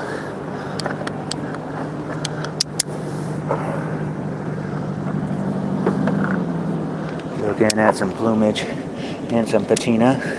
Apparently I like words that start with P, bruh. Or maybe you could say accoutrement. That is also a fun word, yes it is. And Tread likes accoutrements as well. Kind of little tools or something that go with something that's well. I want to stop at the farm gas. On my glass, so I'm not looking for them 100 years out there at the farm gas. But I put them right here. So it wants to go to farm gas. You can go around. Don't have to look at the Christmas lights. How about that? It smells like Christmas lights. And that is true. Oh, I-25 by the Springs. Hugo's kinda, it's like I-25 or 70 is 20 miles west of here. So I'm an hour and a half from the Springs and an hour and a half from Denver, basically. Or not from Denver, from like Aurora. Yep. Hugo, Colorado, the bustling metropolis. I think population of 700. But it is the county seat of Lincoln County. We got one restaurant, 2 gas stations, but the farm gas is like kind of a, not everybody, like you only really know the farm gas sells gas if you live in Hugo. I've told them before, you only need to get a bigger sign, because the loafing jug's down there on that side of town, on the west side of town, and the farm gas is on the other side, but there's no sign other than like right, you'll see that's where we're going to drop this trash, but 16 degrees, shred, ho chain man. But the farm gas don't have no big sign, so unless you live in Hugo, you don't know they sell gas in there. It's hard to tell. I'll show y'all when we get there. Because sometimes you see in towns they have little gas stations that are just for fleet vehicles or something like that. So if you didn't know, then you wouldn't know.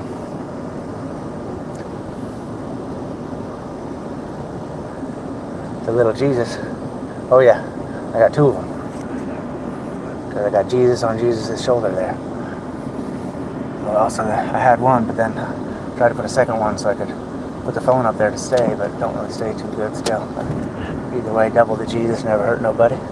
Double the Jesus, sure is nice. When you got 2 Jesuses, you say, ooh, that's right. Yeah, it ain't so bad. It's a nice little town. And it's nice because originally I kind of went to go move to smaller towns because the lot rent is so expensive in either the Springs or Denver. I mean, you're talking $1,000 minimum to for an RV spot down there versus Mr. Carroll rents these spots out for $375. But yeah, so here's the farm gas right here. I mean, they got the lights on the front, when you pass by, but you can't really tell that they sell gas there. They need a bigger sign. And they don't have no a credit card reader or nothing that you could pay with after hours either. They got that card out there. It's only they have a fleet card or something you can do. But that ain't ideal. We're gonna unload our trash into the dumpster. But first we gotta take a look around and make sure there's no metal or something we wish to have our hands on. Squibbity, squabbity, fishity sticks. You bogey, I'll need to stay in, honey.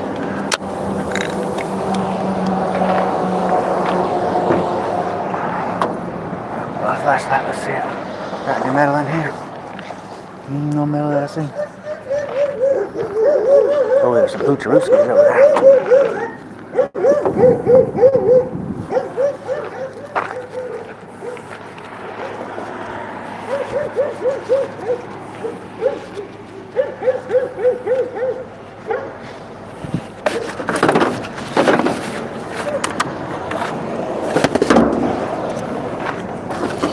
Put these in first.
friend. You did it, Shreddy Pie.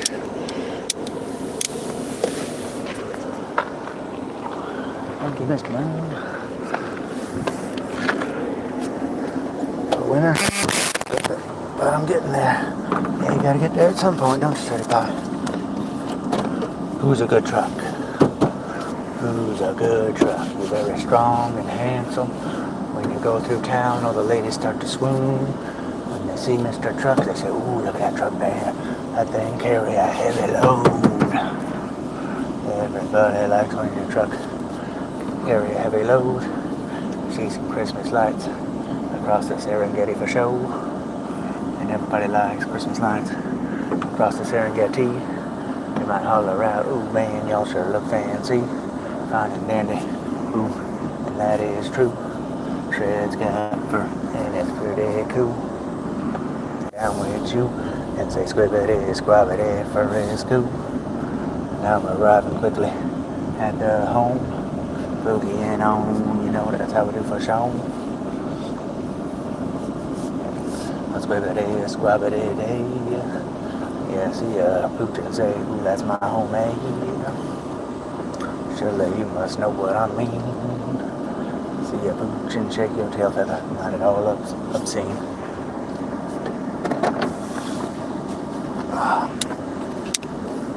Mr. Pliers, where could you be? We need to disconnect the negative terminal, my me.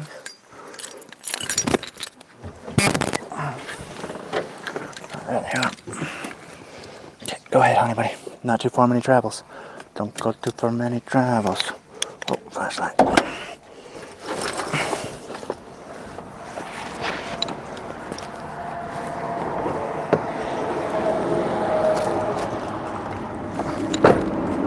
When a friend goes for many travels, you say there's the traveling one right there for sure.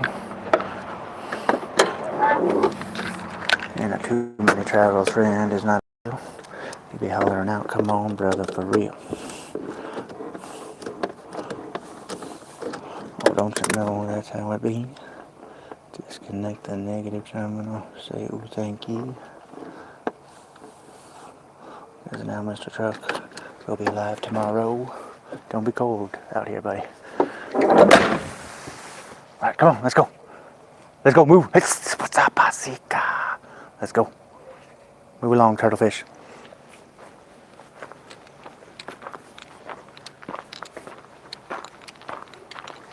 Put our wreath up somewhere, huh? I guess it's good there. I don't know. It can be an Aretha Franklin friend.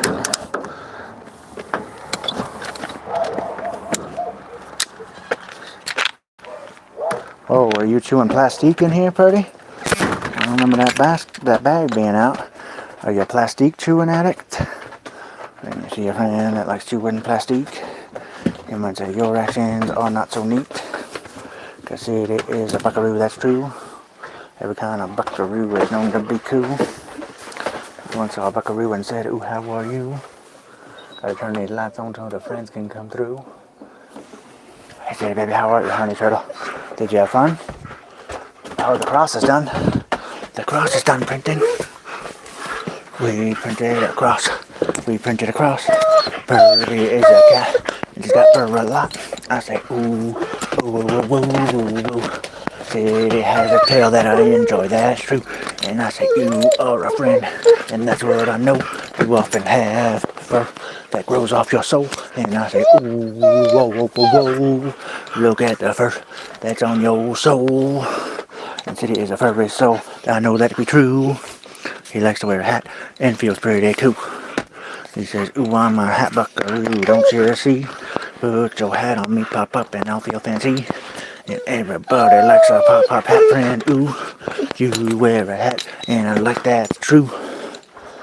Yeah, were you chewing plastique, Purdy? You too many plastique?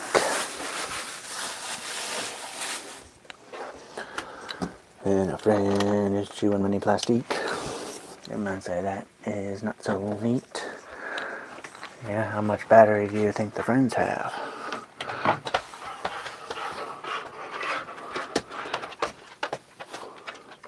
Oh, 34%, look at us, we're the mucho battery friends.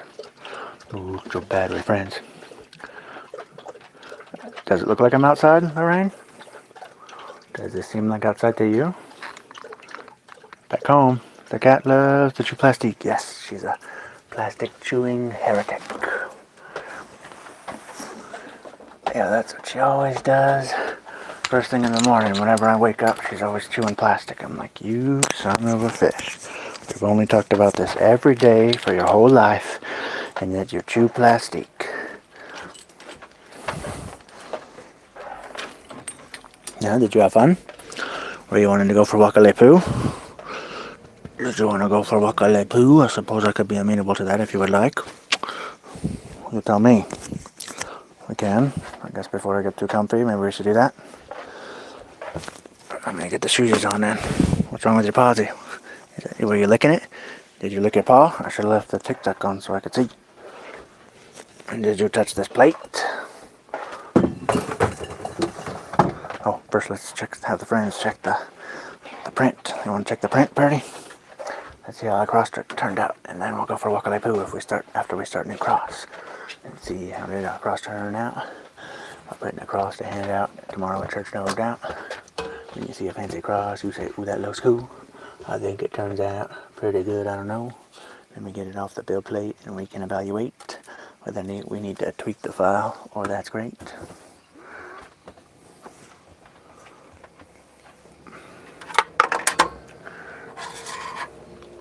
That's pretty good. What do you think? Should we print another one? So we can have two to hand out at church? Looks pretty good to me. We can say, "I made this for you, friend, because you're a special servant of the Lord. So here you go, friend, that's for sure." What do you think, City? You want to make a collar with it? That one's for somebody at church. Sorry, honey. But we can print another one, and that'll also be for somebody at church. But then maybe we can make a third one that will be a collar. Just kidding, you'd probably break it. Print again. 36 minutes, that ain't so bad. We could probably make it better too, huh? Make it bigger? Make a bigger one? I don't know. We'll make a keychain size one. Purdy equals brave of the heart. You hear that, Purdy? You received brave of the heart.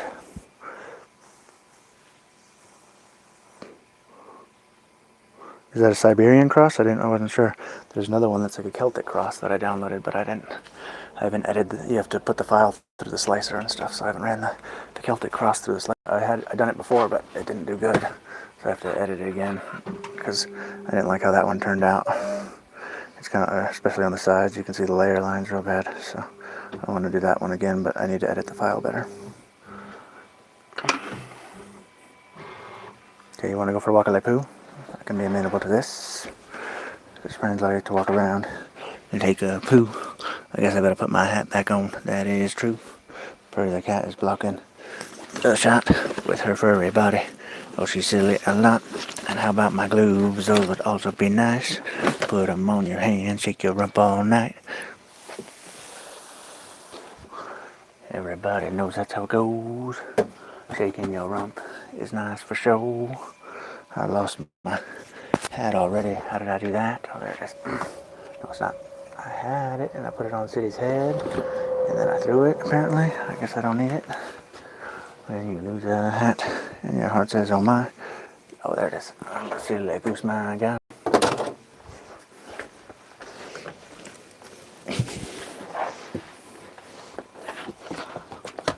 Yeah, you're not going to cry, are you? You wouldn't cry when we go for Wakalepu? Because whenever we leave you here and we leave the TikTok phone on, the TikTok phone always says you cry the whole time.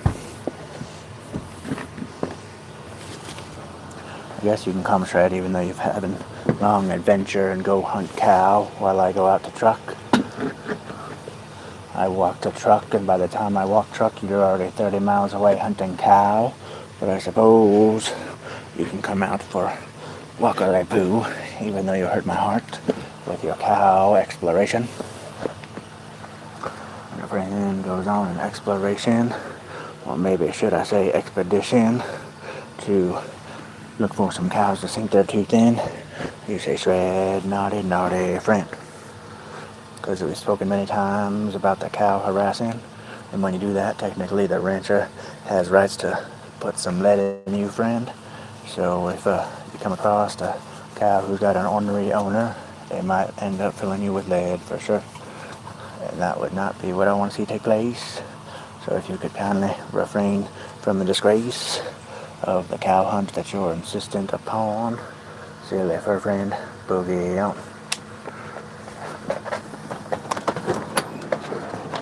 Oh, City's a boy, but he is precious for sure. Okay, Birdie, no crying. Oh, I just latched this on here. Come on. Oh my goodness, how do I do that? There you go. I latched the flashlight onto the door.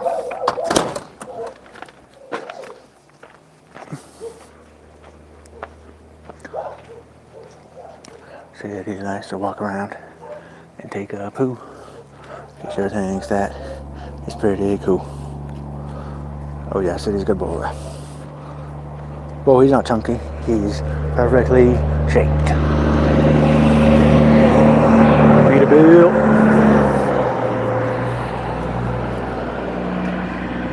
Shred, where you at, honey? Shred, you already hunting cows or what? What a naughty heretic. Shred!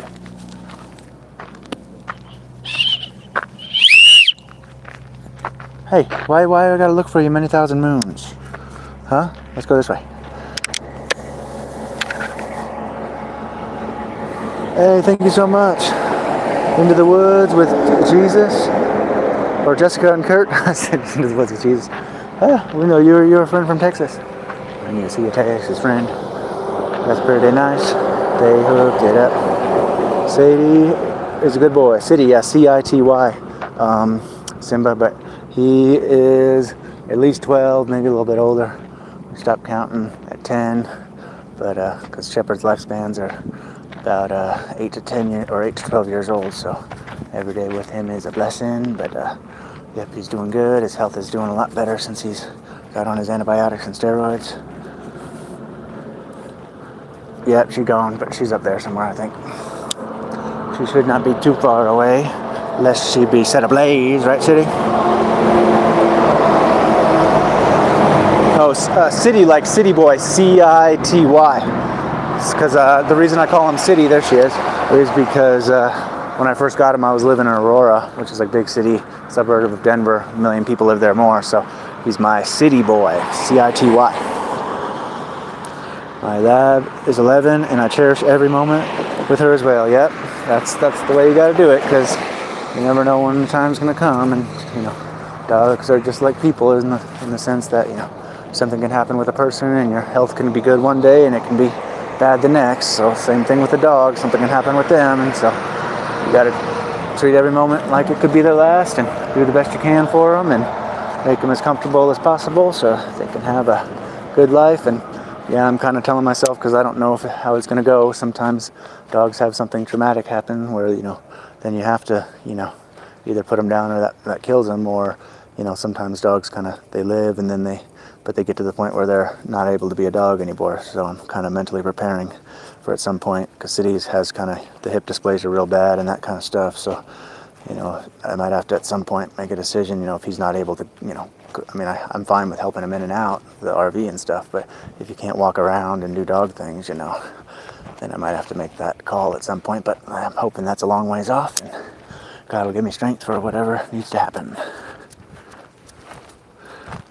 So shred, I call is because, like at the scrapyard, that's what they call like the regular steel. They call it the shred, because they end up putting it through like planetary gear type things to shred it up into smaller pieces. So that's where I kind of got the name Shred from.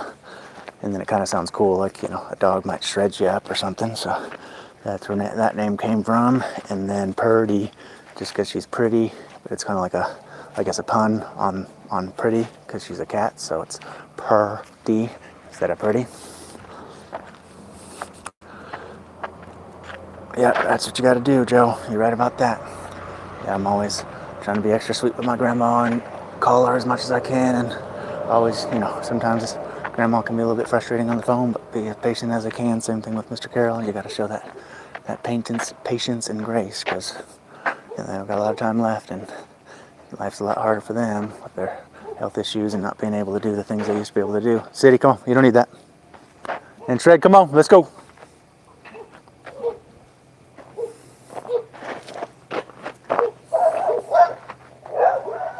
Shred, come on, Slowpoke.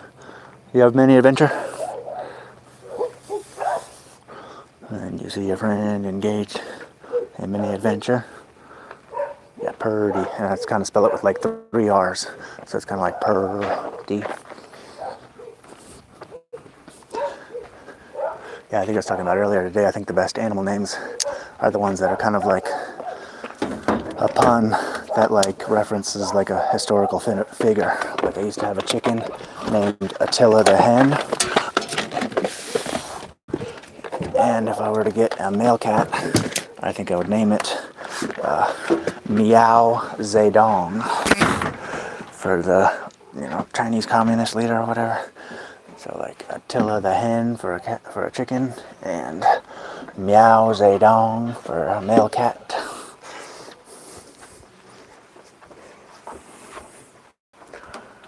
And if you get a duck, you could call it Dr. Mallard Luther King.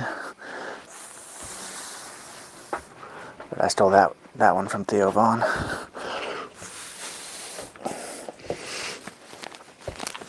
Who got some water on the floor? Drippy McDrip tongue, huh? And you see a cat who has one tail that's nice.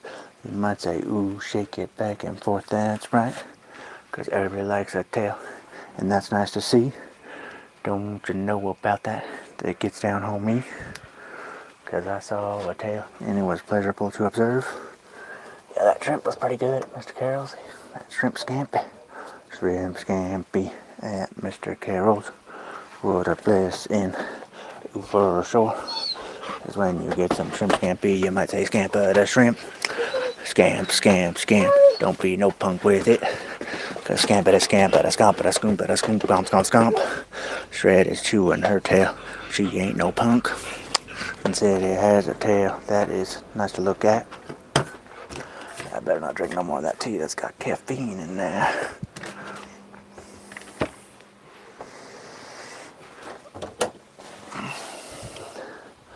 Yeah, you want to read some more of our Western City? Should we put the TikTok stream on too? Yeah, you like the smell of the flashlight, Purdy the cat?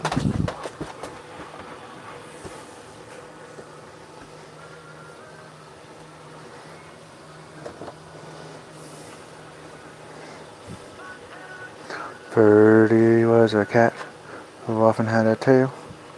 And when you see a tail, you might well and say, ooh, that's a tail that sways to and fro.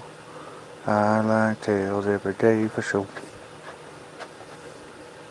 Now, where is your TikTok microphone is the question. Oh, I think it's in here. But is it dead? They didn't charge it. What an irresponsible human. Now we're going to have to watch it and see if it dies.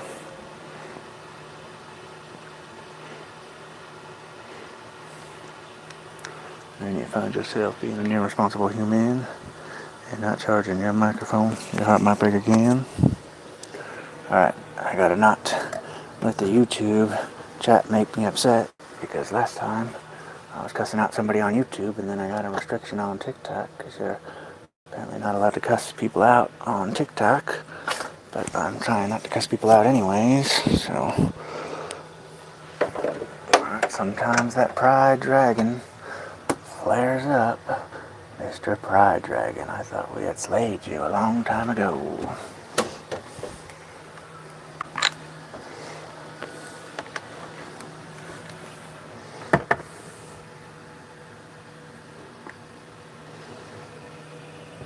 Purdy was a cat, and I knew that. One look at her clarified that for me.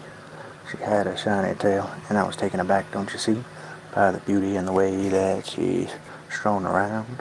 Oh, she really knows how to make it go down. Joe UK says, cry, cry, cat. Where are you staying, mate? I got an RV. It's No, it ain't. You're not the first person to say that, but that shelf is tied into the frame of the RV. It's not going to break, brother. But thank you for the concern. It's tied into the frame, brother. It ain't going to break because it's that truck front end up there. It's got the whole, sitting upon that whole truck front end. It's like the roof for the truck up there. It definitely is not going to break, but I appreciate the concern. Yeah, they can be pretty brutal sometimes, I'll tell you that, but that's I'm using it as an opportunity to practice patience and to... Oh, hey, Bethany. On TikTok. How you doing, friend? Got some furry pals around here for sure. But, yeah, using it as an opportunity to try and slay my pride demon, or pride dragon, I guess. Kind of the thing that precedes the fall. At least that's what Pride and Prejudice said, let me tell y'all. And yeah, we're plenty warm in here. Yeah, we got this heater here, and I got a diesel heater right here on the floor too. If we get a little cold, we'll finish hooking that up. But we got it out the box, and we got some diesel. Didn't we, City? We got some diesel, and we got it out the box. We just gotta route that. Oh, you gonna jelly babusco? Don't be jelly babusco. No need for jelly babusco. City, so many jellies. You take the fun out of petting you when you're so jelly. And yeah, no worries. WHXG letters. You would have a thick skin. Take rude comments. Yeah, it's definitely a learning process. And hello, Annie in Southwest Florida. I bet it's nice down there, Southwest Florida. Ooh, ooh, ooh, but they got some fancy folks. That is true. And hello, Nancy Gerard.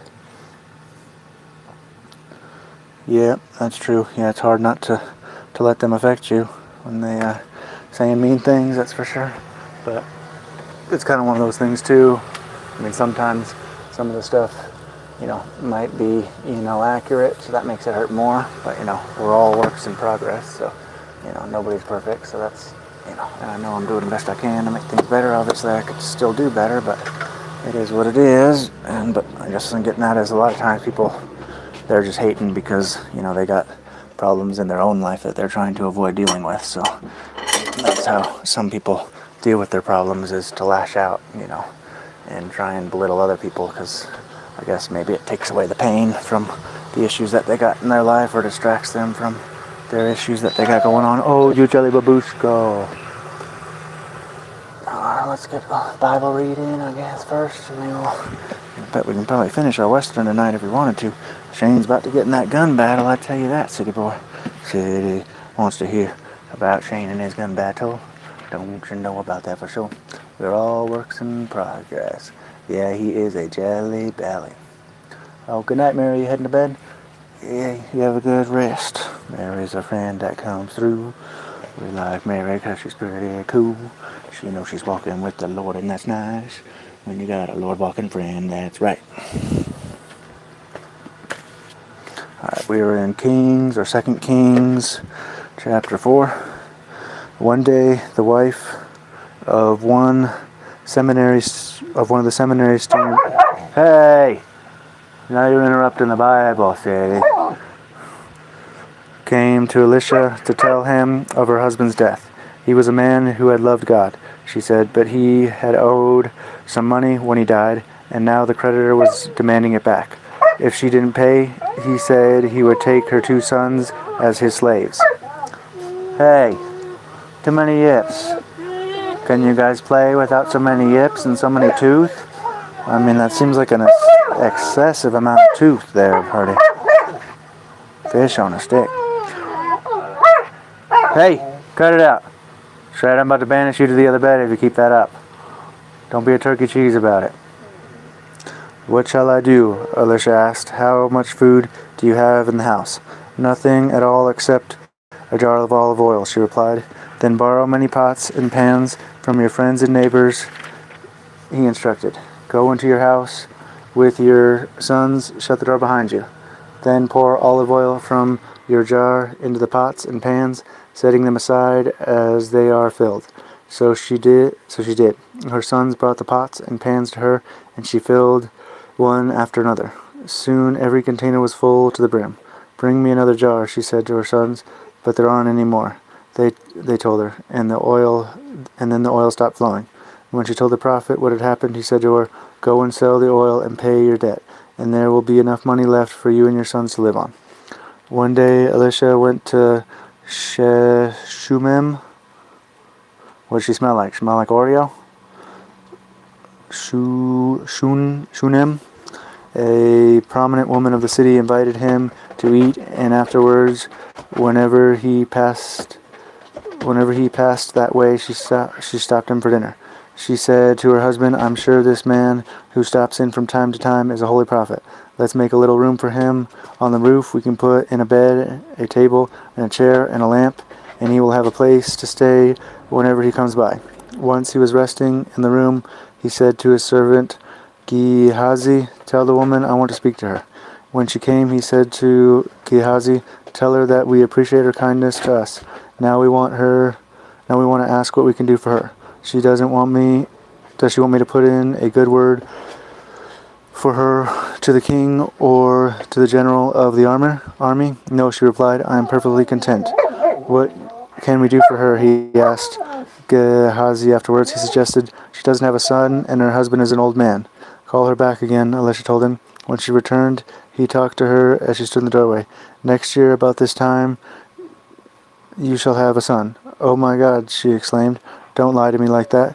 But it was true. The woman soon conceived and had a baby boy the following year, just as Elisha had predicted. Whoa, snarly, warly, McToothy, McSnuggly. What's going on with you?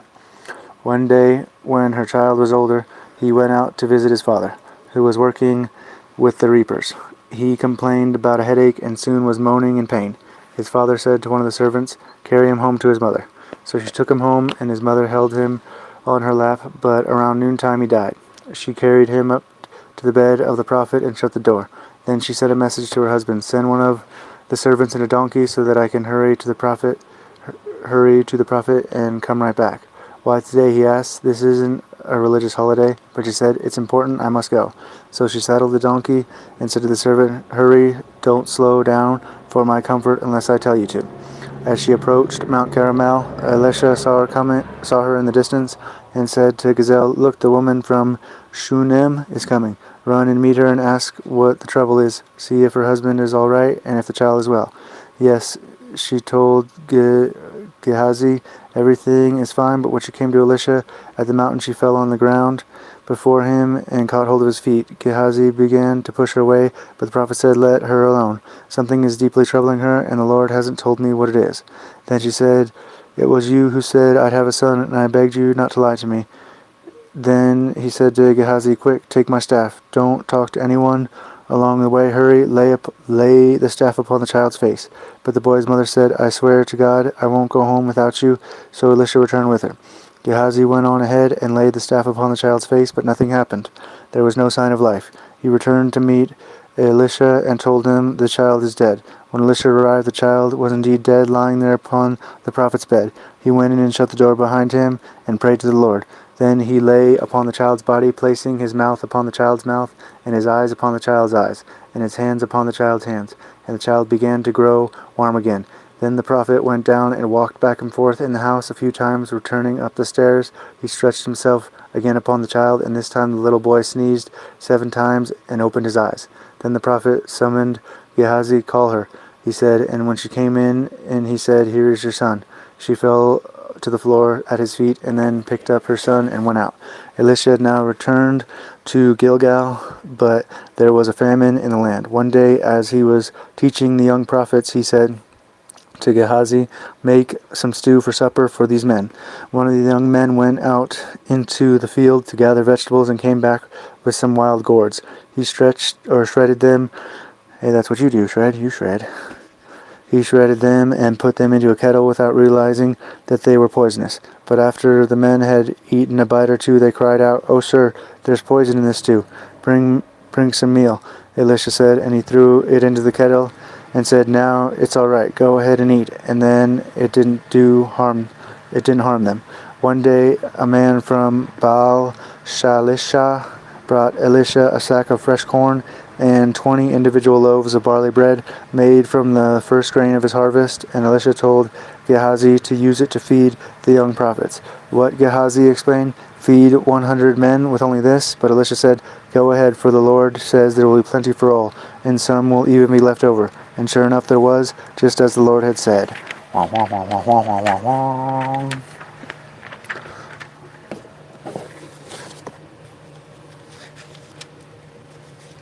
He's talking about himself, Rosemond. He's admitting his faults, and we'll say a prayer for Josh and his schizophrenia.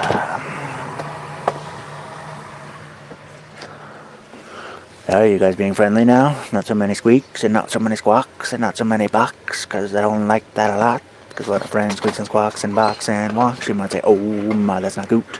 Because a squawky barky friend is quite silly, and I'm not sure I wish to experience it on me. A squawky bark all day. I heard a phone make a noise. Pretty the cat. Was it this phone? Which phone is dying? Nope, not this one. This one's still good. Hello, Kim Bauer and Gina M9C. When you see some new friends, you say, ooh, ooh, ooh. New friends come through. And that is good to see. I like a new friend. They make you feel shiny. Thank you, Kim, for listening. It was an interesting one for sure. I hadn't heard those stories. Purdy gets the bed. Yeah, she's a bed hog. If he... yeah. Well, no, he's just trying to be one of those hateful individuals we were talking about earlier. Yeah, we already discussed them tonight. Alright, let's get some of this here. Western in. Shred likes to read a Western. She's a Western reading pal. I ate too much food today. I had all that sardine salad, and I ate that shrimp and rice at Mr. Carroll's. I'm about stuffed as a fish on a stick. You can't see me in the TikTok phone. I gotta come back here. They can see me better. Okay, this is Shane by Jack Schaefer. I do not know how long they would have stood there on the porch. Now we got the noise from the printer. I bet TikTok's just gonna have to see me from the neck down, I guess. Or we can aim the phone up a little bit. Because I'm monitoring TikTok on this other phone over here. Shot's a little crazy waiting chum. There we go.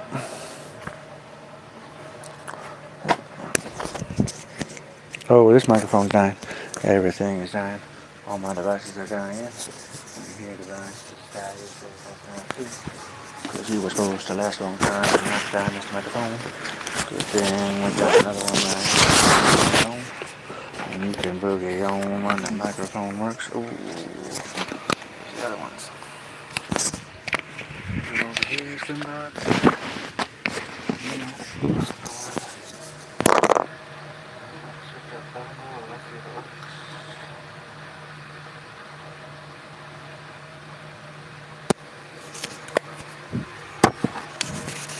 Mic test on YouTube. We got a microphone testing situation on the YouTube. All your working friends. Oh, I got it over here. It's kind of underneath where the bed is. I just haven't hooked it up yet. It can feel a little bit creepy, but it's part of the process. But I don't know if y'all can hear me. God loves you too, yeah. Can y'all hear me? Mic test on TikTok. Or not TikTok, on YouTube. YouTube, could you hear me? Some clarification would be cool. Yeah, can you hear me? Yeah. Yes, thank you, Gen X, I appreciate you. The feedback comes through, and your heart says that's cool. Everybody likes feedback. You can shake your tail feather too, and say woo, woo, woo, woo, woo. Thank you, Brian, appreciate y'all. Because sometimes it doesn't work, and then I'm talking and jabbering and squibbering, and the friends can't hear me, and that's not good. I was going to take my shirt off. Now I'm feeling kind of bloated from all that food, but that's okay. We can chase a little bit of clout.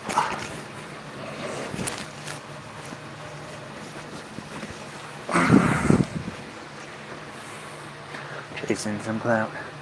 It's good to do, no doubt. Friends like chasing a little clout. Thank you, Valley. It's like your Voyagers and I don't know what that means. Dang it. Charity, but I don't know what that means. Are you guys being snuggly friends? Okay, chapter 13, Shane by Jack Schaefer. I do not know how long they would have stood there on the porch in the warmth of that moment. Hey, come on, I want to read my books without any yipping and yapping and shred. Too much face on face. Why do you put face on top of face? That's not friendly to do. Too many faces applied to the face of the friend. Hoche, fish on a stick, turtle made of cheese. And now Purdy the cat's coming to cause trouble as well. Are you coming to put face upon face? I do not know how long they would have stood there on the porch in the warmth of that moment. I shattered it by asking what seemed to me a simple question until after I had asked it and the significance hit me. Father, what are you going to tell Fletcher tonight? There was no answer. There was no need for one. I guess I was growing up. I knew what he would tell Fletcher. I knew what he would say. I knew it too, that because he was father, he would have to go into Grafton's and say it, and I understood why they could no longer bear to look at one another. The breeze blowing in from the sun-washed fields was suddenly so chilled and cheerless.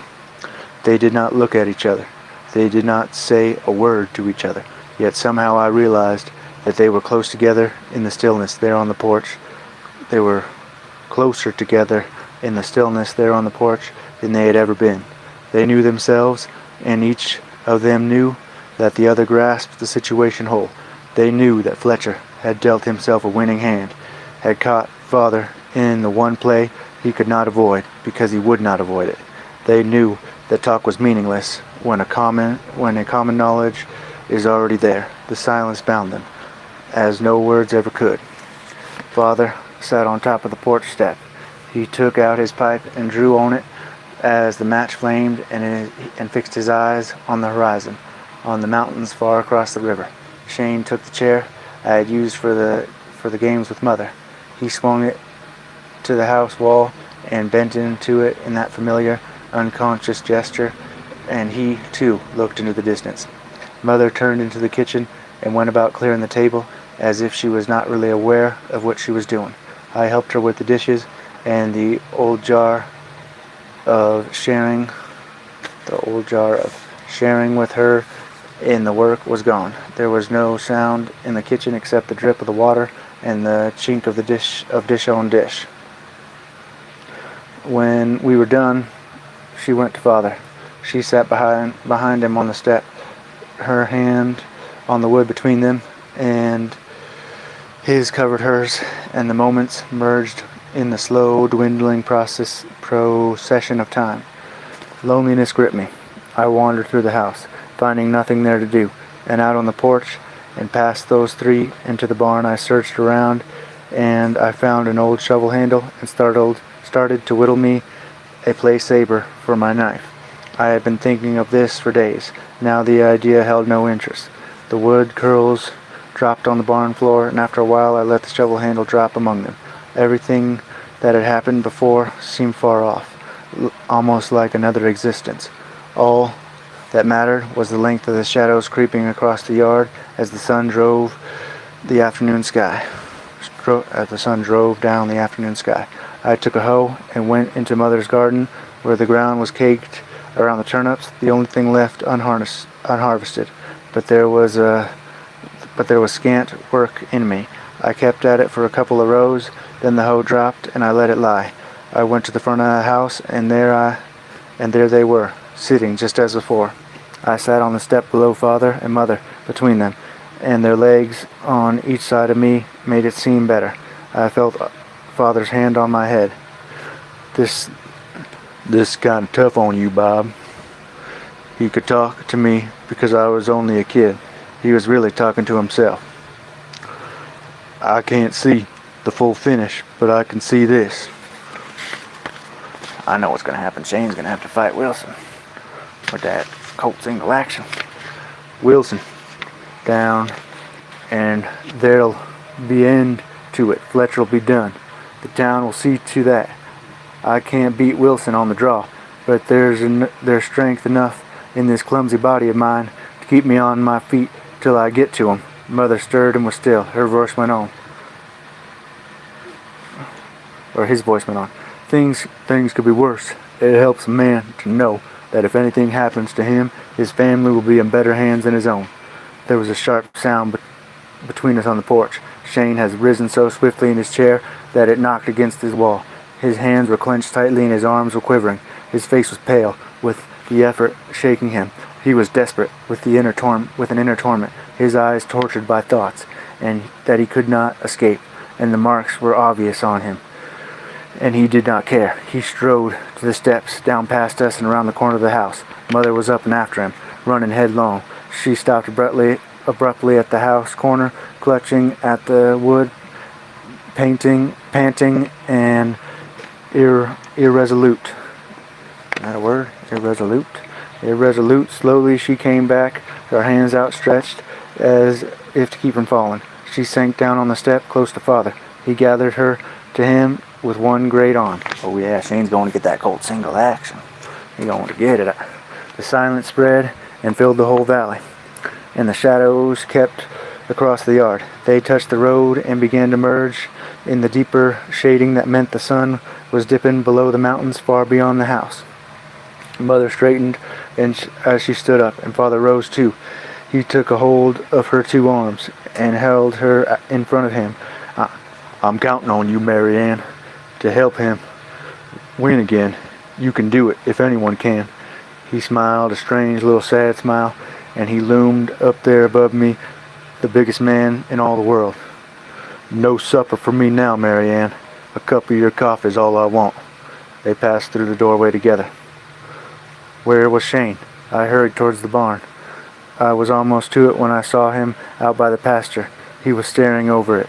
The grazing steers at the great lonely mountains tipped with the gold of sun now rushing down behind them. As I watched, he stretched his arms, his fingers reaching their utmost limits, grasping and grasping. It seemed, at all the glory glowing in the sky, he whirled and came straight back, striding with long, steady steps, his head held high. There was some subtle, new, unchangeable certainty in him.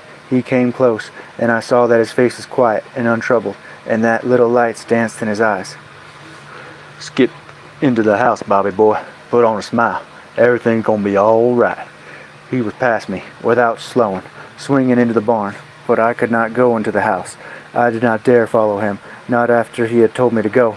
A wild excitement was building up in me while I waited by the porch, watching the barn door. Minutes ticked by, and the twilight deepened, and a patch of light sprang from the house as the lamp in the kitchen was lit, and I still waited. Then he was coming, swiftly towards me, and I stared and broke and ran into the house with blood pounding in my head. Father, Shane's got his gun." Oh yeah, he got that Colt, City. He got that Colt. He was close back. He was close back of me. Father and Mother barely had time to look up from the table before he was framed in the doorway. He was dressed as he was that first day he rode into our lives, in that dark and worn, magnificent, from the black hat with its wide curling brim to the soft black boots. But what caught your eye was a single flash of white, that outer ivory plate on the grip of the gun, showing sharp and distinct against the dark material of his trouser. The tooled cartridge belt nestled around him, riding above the hip on the left, sweeping down on the right to hold the holster snug against the thigh.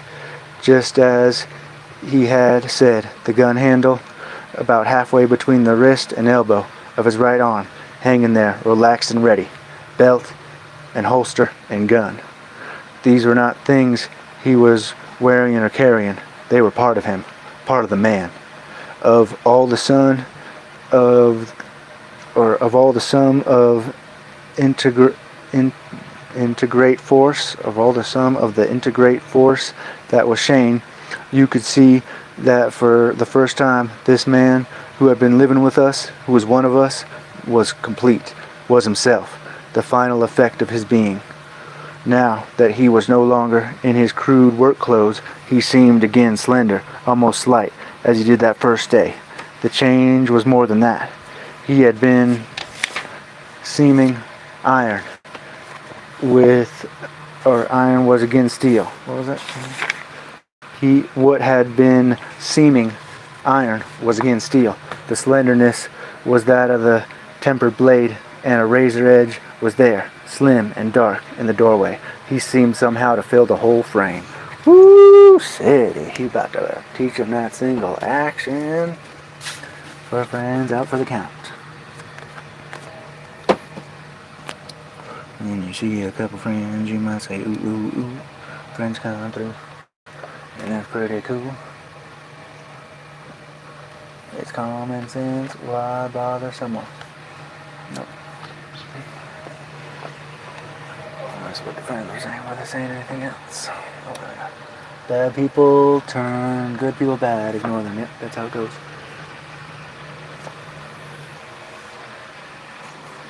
You see some silly gooses in the chat. Oh, I didn't know you were over here, Purdy. You're just over here for the heater. Oh, sorry. Don't be jelly, Babushko. I was just seeing what Purdy was about.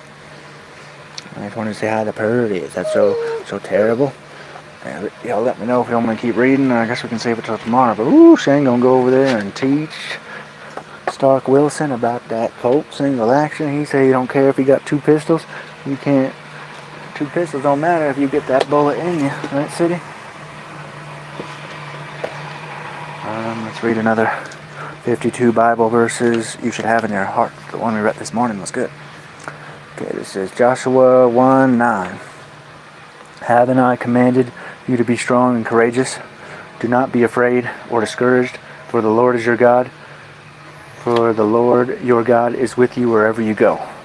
Commandment, fear, strength. What's going on, Cop Simulator? Yep, they sure do, UK Joe. That's how it goes.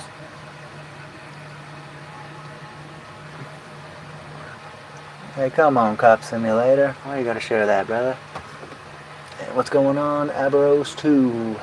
See, there's another one of those fellas trying to get a rise out of us, huh? Another silly goose in the chat. Where is it? The book of Joshua describes the history of the Israelites during the generation that came after Moses. Joshua led the people in great acts of faith and finally renewed the covenant between the people and God. At this point, Moses had just died, and God has told the people that it is time to cross the Jordan and claim the land that he has given them. What does it mean? The Israelites had been enslaved in Egypt. God has delivered them, but due to their lack of faith, they wandered in the desert for 40 years, waiting for the time when God would bring them to their home. Moses, the only leader they followed for all of this time, has died, and now it is time to cross the river and take the land that God has given them. Of course, they are terrified. This group of people lost faith after seeing the Red Sea parted, and now all those who were faithless have passed away. There is an entire generation of people who knew nothing but wandering the desert. God tells them to be strong and courageous. Not only that, he tells them twice. The people have nothing to fear because God is with them, and he is stronger than anything they will face. Why does it matter? As humans, our view is very limited. It is limited to our experiences and our surroundings. All we can see is the wide river, the strong opponents, and the insurmountable odds. But when you come up against a fight you know you can't win, be strong and courageous. There is nothing that you will ever come up against that is stronger than God. He is always there for you to lean on when you need him, and he is guiding your steps. That was a good one. I don't know if it was as good as the one this morning, but it was still good.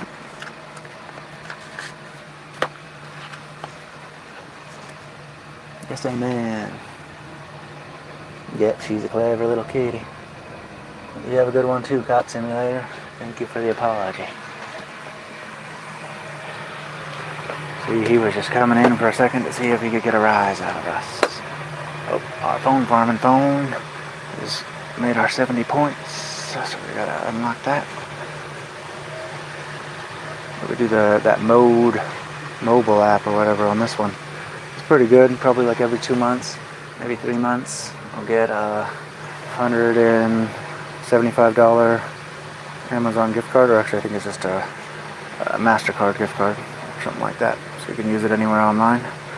But you can do different things, but playing music is the main one.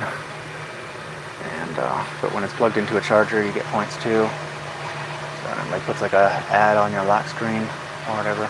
So it doesn't really work like with your main phone. If you have like a spare Android phone, then it's good to use it with that. But I wouldn't use it on like a phone that you're actually using for anything else, because it takes a lot of bandwidth and all that kind of stuff. And you know, with the ads, it can be annoying if you're trying to use it for your main phone. She is a beauty, and he has a tail. He likes to sway it side to side. Ooh, that's well. And when you see a tail and it sways side to side, you can be impressed with it. That's my guy. And I say, oh, whoa, whoa, whoa, whoa, whoa, whoa. You have a tail, that's what I know. Whoa, whoa. And when you witness, hey, no extend tooth. I know extend tooth. I already give you many loves, and you extend many tooths. When you give your friends many loves, and then you just upon extending many tooths. And I say, don't do that, you wild cayuse. No, it's not very. Hey, too many yappada yappadas. Too many yappada yappadas. She's not doing nothing. She didn't do nothing. Hey, you're gonna bite me, Wang Chang. You wouldn't lay tooth upon your papa, would you? Oh, so many jellies on your babusco. Man, a friend has jelly on your babusco. I say you freaked out. That cat, that's not good for show. And nobody likes a jelly babusco who freaks out a cat. Don't say no. Oh, no, you freak out. You don't be jelly. No jelly. No jelly. I say no jelly. When a friend insists upon jelly, you say, no jelly to thee. Oh, I waggle my finger in a dismissive way, cause jelly is not good. Your little brother likes jelly, and when you see jelly, you might say, my own jelly. You are a jelly belly. When you tackle a jelly belly, might say jelly belly. Hey. Don't put face on face. Too many face on face, and you too many snarly warly. I'm not trying to give love to Jelly Babusco. I do not wish to provide love to Jelly Babusco. Hey, too many snarlies, you too many face. Stop, too many face on face. Poach a fish on a fish. You make all the fun. Hey, too many. Shred, stop putting your face on his face. He doesn't want it. You too many face on face. And you too many snarly warly. Fish and turkey and cheese. There's your mouse, Purdy.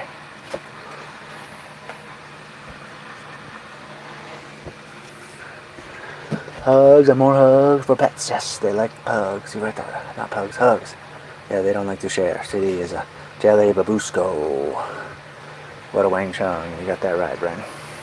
Hello, my Raquel from Texas. My grandpa lives in Houston.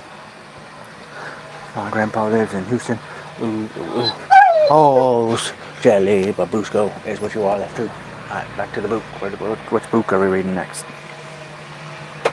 We'll read some more of our Book of the Five Rings, huh? I like this one too. Let me know if y'all want me to read the Dirty Joke book some more. We already read it a couple times today.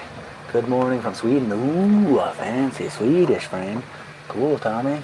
Thank you for the good morning wishes. I hope you have a blessed day. Or God morning, either way, but thank you, that's fancy. When you see a fancy Scandinavian friend, you say, ooh, maybe their real name is Finn, and maybe they will stick a accent to you if you give them any back talk, and that is true. Okay, we're in Miyamoto Musashi, the Book of the Five Rings. It was written in 1643. Flustering. Flustering opponents means acting in such a way as to prevent them from having a steady mind. In large-scale military science, this means that you assess adversaries' minds on the battlefield and use the power of your knowledge of the art of war to manipulate their attention, making them think confusing thoughts about what you are going to do. This means finding a rhythm that will fluster adversaries, accurately discerning where you can win. In individual martial arts as well, you try various maneuvers according to the opportunity of the movement, making the opponent think you are now going to do this, now that, now something else, until you find the opponent starting to get flustered, and thus you will win at will. This is the essence of battle. It should be studied very carefully. 3 shouts. The 3 shouts are called the initial, middle, and final shout. The essential point is to call out in accord with the situation. Because a shout is forceful, we shout in emergencies like fires and squalls. The voice shows force and power. In large-scale military science, at the beginning of the battle, the shouting should be as loud as possible. In the course of the battle, the shouting should be low-pitched and booming from the depths, while after victory, the shouting should be loud and strong. These are the 3 shouts. In individual martial art, you feign and shout in order to stir the opponent, then lash out after your cry. You also shout after having struck an opponent down, with a crying signaling victory. These are called before and after shouts. You never shout at the same time as you swing your sword. When you shout in the midst of battle, you use the sound to mount a rhythm, crying out in a low pitch. Mixing. In the context of large-scale combat, mixing means when 2 groups are facing off and your opponents are strong, you attack one of the opponent's flanks, as if to mix in with them. Then, when you see the opponents crumble, you leave off and attack again where they are strong. In general, the idea is to attack in a winding zigzag. It is also essential in the context of individual. Let me start that sentence over. Come on, City, what's wrong with the brain, huh? This is also essential in the context of individual martial arts. When you face a group of adversaries single-handedly, each time you have finished one off or driven one off, again you attack a strong one. Finding the opponent's rhythm, zigzagging left and right in a suitable rhythm, observing the condition of the adversary so as to attack effectively. When you have found an enemy's range and are going to cut through, the principle of the advantage is to seize victory forcefully, without any reservations. This state of mind also applies to a situation when you are closing in on a powerful opponent in individual combat.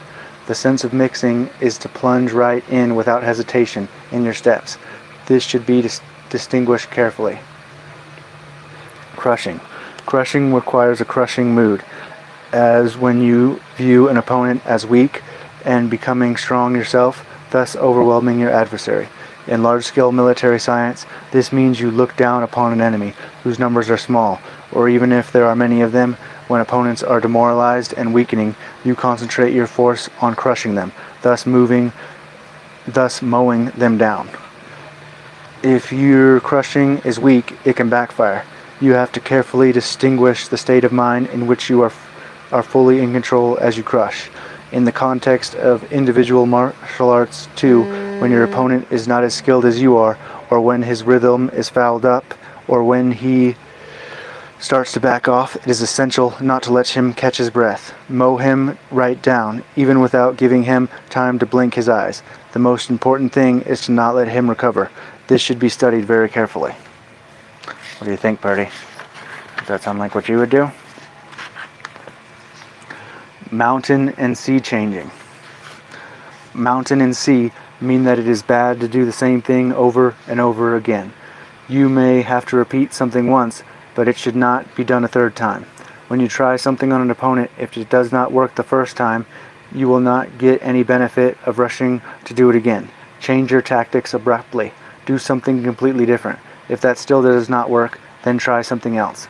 Thus, the science of martial arts involves the presence of mind to act as a sea when the enemy is like a mountain, and act like a mountain when the enemy is like a sea. This requires careful reflection. Knocking the heart out. When you fight with an adversary... Let's check the chat real quick. Hello, Claudia. Oh, I didn't mean to help make you lose your mind. 1,000 pardons. And Samurai Jackson has a book. No. This is Miyamoto Musashi. Book of the Five Rings. It's written in 1643. No, not Samuel L. Jackson, Silly Gooses. Yeah, I like this book a lot. And I am not Samuel L. Jackson. And hello, Kevin Gomez. Oh, I didn't check TikTok. Moose, what's going on, Jeremy? How we doing, friend? Jeremy came through. And hello, Caress Brooks. How are you, friend? I'm good. Getting a little readings in, if you're still here. Reading some stuff. Thank you for liking the live, Jeremy. I'm doing good. Been doing this and that, doing a little work, and making a little money, staying warm. I hope you're doing well too, brother. Yeah, I like this book a lot. Get back into it. Chat here in a second. Hello, Kevin. No, I am not a madman. Are you a madman? Seems like a silly question. Knocking out the heart. When you fight with an adversary and appear to win by your skill in this science, your opponent may still have ideas, while appearing to be beaten. Still inwardly refuse to acknowledge defeat. Knocking the heart out is in such cases. This means that you suddenly change your attack to stop the enemy from entertaining such ideas. So the main thing is to see that the adversary feels defeated from the bottom of their hearts. You can knock the heart out of people with weapons, or with your body, or with your mind. It is not to be understood in just one way. When your enemies have completely lost heart, you do not have to pay attention to them anymore. Otherwise, you remain mindful as long as adversaries still have ambitions. They will hardly collapse. In both large and small scale martial arts, knocking the heart out should be practiced thoroughly. Oh, our print is done. Our cross turned out good. Oh yeah, another good cross. We got another good cross. Ooh, ooh, ooh. That is pretty cool. And everybody likes a cross. When you print it out, you might say, ooh, that's fancy living, no doubt. And see, they likes to print a cross. Don't you know about that, boss? You're awake if you're looking at that. I don't know what you mean by that, Graham. I love being read to. Thank you, Caress Brooks. I'm glad you're enjoying it. And I hope you guys are staying warm. You and Jeremy both, if he's still here. If not, that's cool too. But yeah, I hope you guys are having a warm evening and enjoying the winter skies. Becoming new. When fighting with enemies, if you get to feel snarled up and are making no progress, you toss your mood away and think in your heart that you are starting everything new. As you get the rhythm, you discern how to win. This is becoming new. Anytime you feel tension and friction building up between yourself and others, if you change your mind that very moment, you can prevail by the advantage of radical difference. This is becoming new. In large-scale military science, it is essential to understand becoming new. It is something that suddenly appears through the power in knowledge of martial arts. This must be well considered, small and large. When you are fighting adversaries and get to feel snarled up in petty maneuvers, remember this rule of military science. While in the midst of minute, suddenly you shift to a large perspective. Changing to great or small is an intentional part of the science of the art of war. It is essential for warriors to seek this even in the ordinary consciousness of human life. This mentality is critical to military science, whether large or small scale. This concern should be given careful consideration. Commander, Sid, are you licking your paw? I had a feeling you were about to do that. The Lord told me to keep an eye on you and your paw licking heathen ways. You want the cone? Don't do it. You'll get the cone. You don't want the cone, do you? You don't lick. Fish on a stick. Dishonor. A commander knowing soldiers. A commander knowing soldiers is a method always practiced in times of conflict after having reached the mastery to which one aspires. Having attained the power in the knowledge of the arts of war, you think of your adversaries as your own soldiers, understanding that you should do with them as you wish, intending to manipulate them freely. You are the commander. The opponents are the troops. Take this work. This takes work. Letting go of the hilt. Letting go of the hilt has various meanings. It has the meaning of winning without a sword. It also has the meaning of failing to win with a sword. The various different senses cannot be written down, but call for thorough training and practice.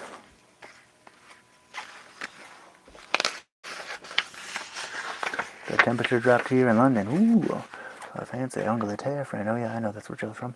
I think it snowed in Chicago and the United States today. Yeah, this one's an awesome book, Clownfish. Suppose we'll get some snow in Philadelphia. And hello, Deborah.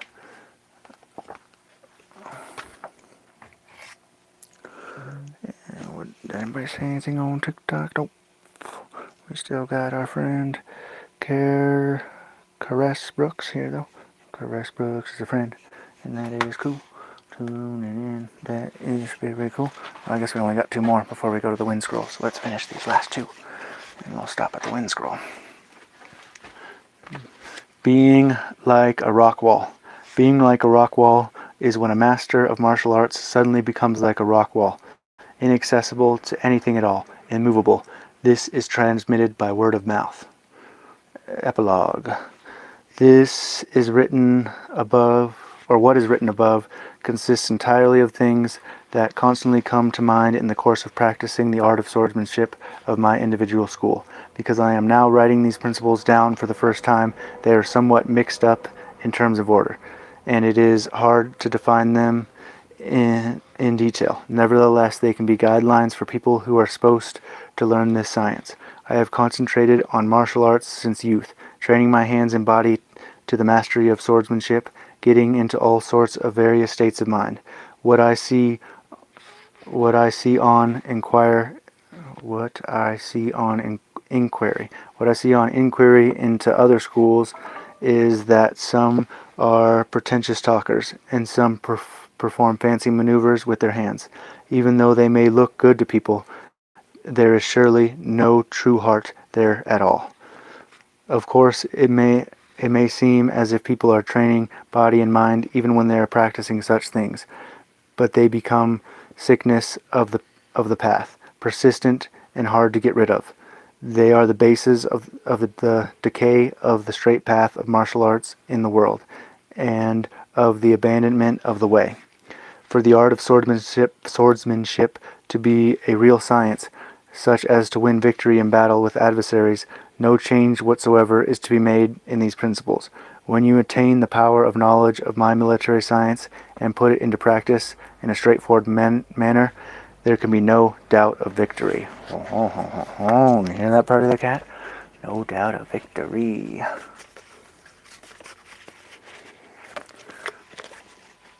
No, Philadelphia is mucho far away from Colorado.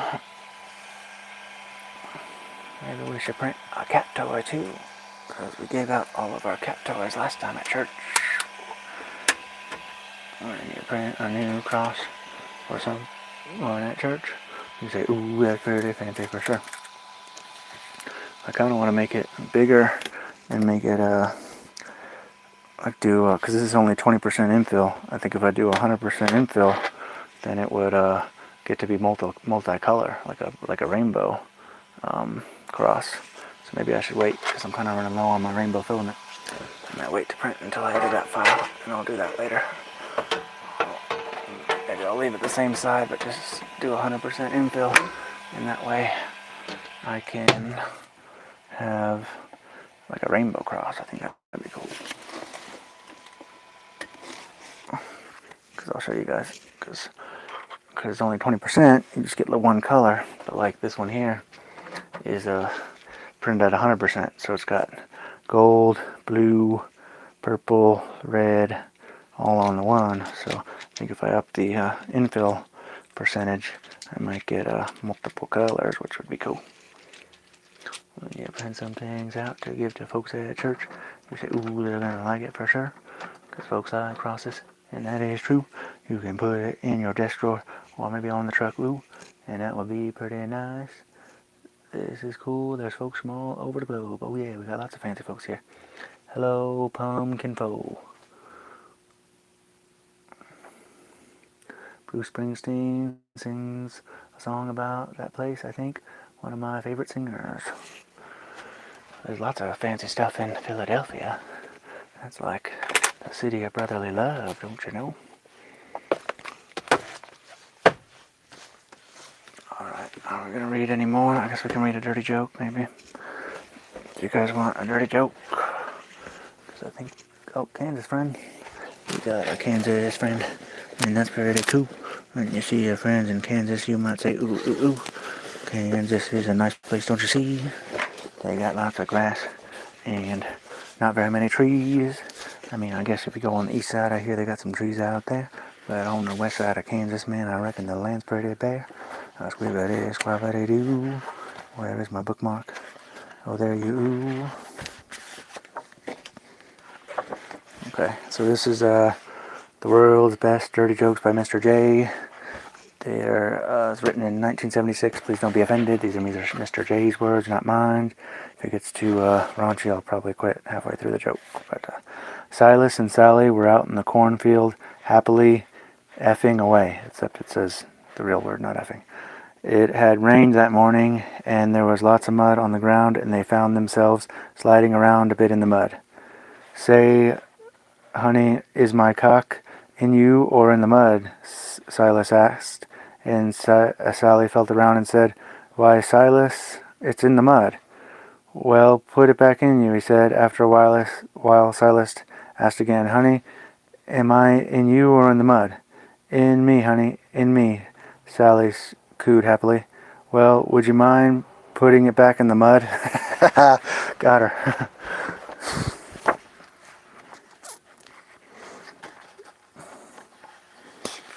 I guess that wasn't too bad. Mr. Carroll would have liked that one. Yeah, it's very raunchy. Sorry, hope that didn't offend nobody.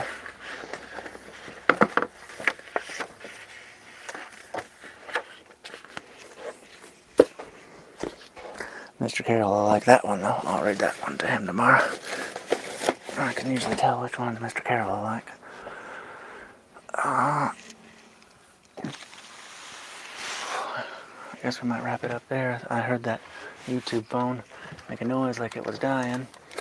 I mean, I guess we can read a little bit of the Book of Mormon. I'm going to start trying to read this. We're only about maybe a quarter of the way through. I mean, I won't talk down on nobody, but so far I haven't liked it so much, but I kind of just want to read it to see what it's all about. So I guess we should do that.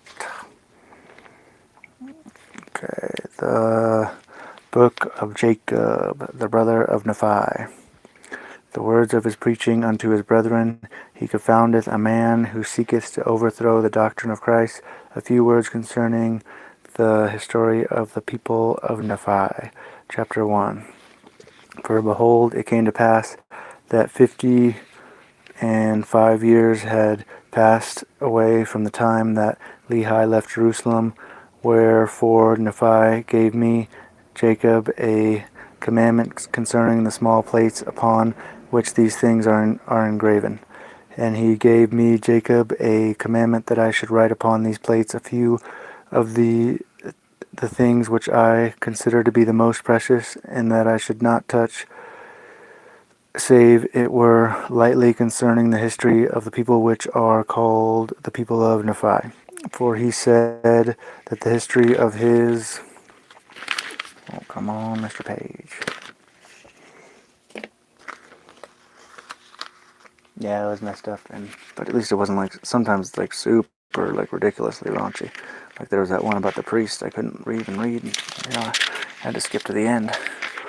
It was like, very lewdly describing the sex act in like very great detail. And I was like, Hoche, man, I'm going to read all this. People should be engraven upon his other plates, and I should preserve these plates and hand them down unto my seed from generation to generation. And if there were preaching which was sacred or revelation which was great, or prophesying that I should engraven the heads of them upon these plates, and touch them upon them as much as it were possible for Christ's sakes, and for the sake of our people. For because of faith and great anxiety, it truly had been made manifest unto us concerning our people that things should happen unto them. We also have many revelations and the spirit of much prophecy, wherefore we knew of Christ and his kingdom which should come. Wherefore we labored diligently among our people, that we might persuade them to come unto Christ and partake of the goodness of God, that they might enter into his rest, lest by any means he should swear in his wrath they should not enter in, as in provocation in the days of temptation, while the children of Israel were in the wilderness. Wherefore we would to God that we could persuade all men not to rebel against God, to provoke him to anger, but that all men would believe in Christ, and view his death, and suffer his cross, and bear the shame of the world. Wherefore I, Jacob, take it upon me to fulfill the commandment of my brother Nephi. Now Nephi began to be old, and he saw that he must soon die. Wherefore he anointed a man to be a king and ruler of his people, now according to the reigns of the kings. And the people having loved Nephi exceedingly, he having been a great protector for them, having wielded the sword of Laban in their defense, and having labored in all of his days for their welfare. Wherefore the people were desirous to retain in remembrance his name, and whoso should reign in his stead were called by the people second Nephi, third Nephi, and so forth, according to the reigns of the kings. And thus they were called by the people, let them be whatever name they would be. And it came to pass that Nephi died. Now the people which were not Lamanites were Nephiites. Nevertheless they were called Nephiites, Jacobites, Josephites, Zoramites, Lamanites, Lemuelites, and Ishmaelites. But I, Jacob, shall not hereafter distinguish them by these names, and I shall call them Lamanites that seek to destroy the people of Nephi. And those who are friendly to Nephi I shall call Nephiites, or the people of Nephi, according to the reigns of their kings. And now it came to pass that the people of Nephi under the reign of the second king began to grow hard in their hearts, and indulge themselves somewhat in wicked practices, such as like unto David of old, desiring many wives and concubines, and also Solomon his son. And they also began to search much gold and silver, and began to be lifted somewhat in pride. Wherefore I, Jacob, gave unto them these words as I taught them in the temple, having first obtained mine errand from the Lord. For I, Jacob, and my brother Joseph had been consecrated priests and teachers of this people by the hand of Nephi, and we did magnify our office unto the Lord, taking upon us the responsibility, answering the sins of the people upon our own heads, if we did not teach them the word of God with all diligence. Wherefore, by laboring with our might, their blood might not come upon our garments, otherwise their blood would come upon our garments, and we would not be found spotless at the last day. Squibbity fish, turkey, cheese. I hope everyone sleeps like a log tonight. Comfy and warm. Hey, let go my ego. We're here at night. I was wondering when you was going to show up. We've been doing nightly streams. Waiting on Let Go My Ego. She was the one who was pushing me to do them some more. And we've been waiting in that many moons. But I guess maybe she's been working a lot, generating that income. Don't you know about that a lot? But Let Go My Ego finally arrived. And she is a friend. Maybe she's been turkey dinner and partying all the time. That's squibbery, squabbery, squoo. We drum on our friend, cause he's a drum set, that's cool. And now we're happy cause our friend has arrived. We give a hug to City, cause he's my guy. And a big old kiss. And a squeeze of the squay. And might say squeeze of the squay. And Pearly says what's going on today.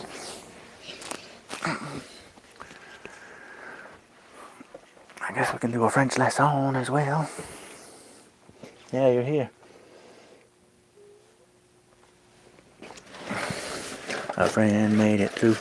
Oh, but my phone was not working earlier. Are you working now, Mr. Phone?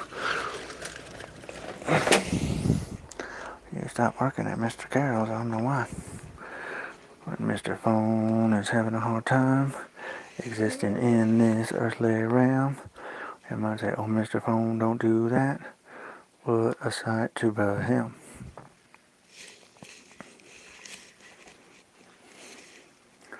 'Cause nobody likes when Mr. Phone doesn't work so good. He might holler around, oh, you wild cayuse. 'Cause Mr. Phone is supposed to be one you can count on, but when he breaks, your heart might boogie on.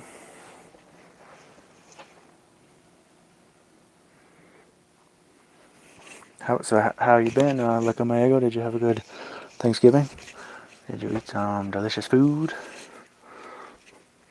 Leco Maego ate some tasty treats, and she was feeling fancy, and that was neat. Caroline is Leco Maego, don't you see? She's one fancy lady. She knows a bunch of languages, wee. Like Portuguese and maybe, what was the other ones she knows? Portuguese, maybe Spanish, French, I don't know. English, we know that one. Yes, I did, and you? I didn't really do too much. It was kind of just a normal day. Hey, Erica, our Spanish friend is here. All the friends are coming through, and when the friends come through, you say, ooh, that's cool. I like when the friends come by. You say, ooh, that's pretty fancy, my guy. Portuguese, Spanish, French, and English. Ooh, fancy lady. And we're in Colorado, Joseph. When your friends come through, you say, ooh. Everybody likes when the friends come through. Achète. Achète. What is that? Buy? Grand. Grand. That's big. Supermarché. Supermarché. You like that one, City? It sounds kind of funny. Supermarché. Aujourd'hui. Aujourd'hui. Say that one again. Aujourd'hui. Aujourd'hui. Aujourd'hui. Aujourd'hui. I struggle with that one. Aujourd'hui. Today's caller is talking about their home. Salut. Je m'appelle Omar. Aujourd'hui, je vais au supermarché. Aujourd'hui, je vais au supermarché. He's going to the Le supermarket supermarché today. est grand. Le supermarché est grand. These ones are super easy. J'achète des plantes vertes dans le magasin. Les plantes sont pour ma maison. La maison est grande et verte.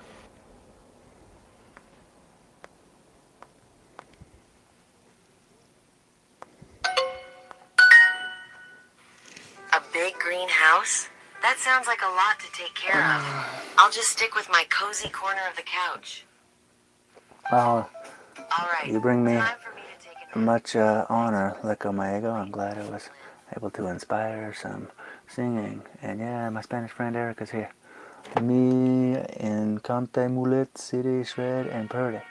Well, Encante, that sounds like Enchante, so I bet that means she's glad to meet me and City and Shred and Purdy. We're glad to meet you too. Oh, green eyes, Leco Maego's vert ojos. No, that's in Spanish. I don't know how to say eyes in French. And my French is still not very good. We need to practice it some more. And your French is not very good and your heart starts to break. That's not a feeling that you get. That's not so great. Because nobody likes a broken heart. Because you lack of French knowledge. Don't you know that's the way it is? Oh, this is a speaking one. I need a book or something. Veux-tu venir avec moi au magasin? Oh. Si este canal es muy bonito, es therapeutic. In Spanish, fair day. There you go. It's French. Muchas gracias. Igualmente, un gusto concerto. Certe. I don't know how to say that. Is the TikTok phone still alive or no?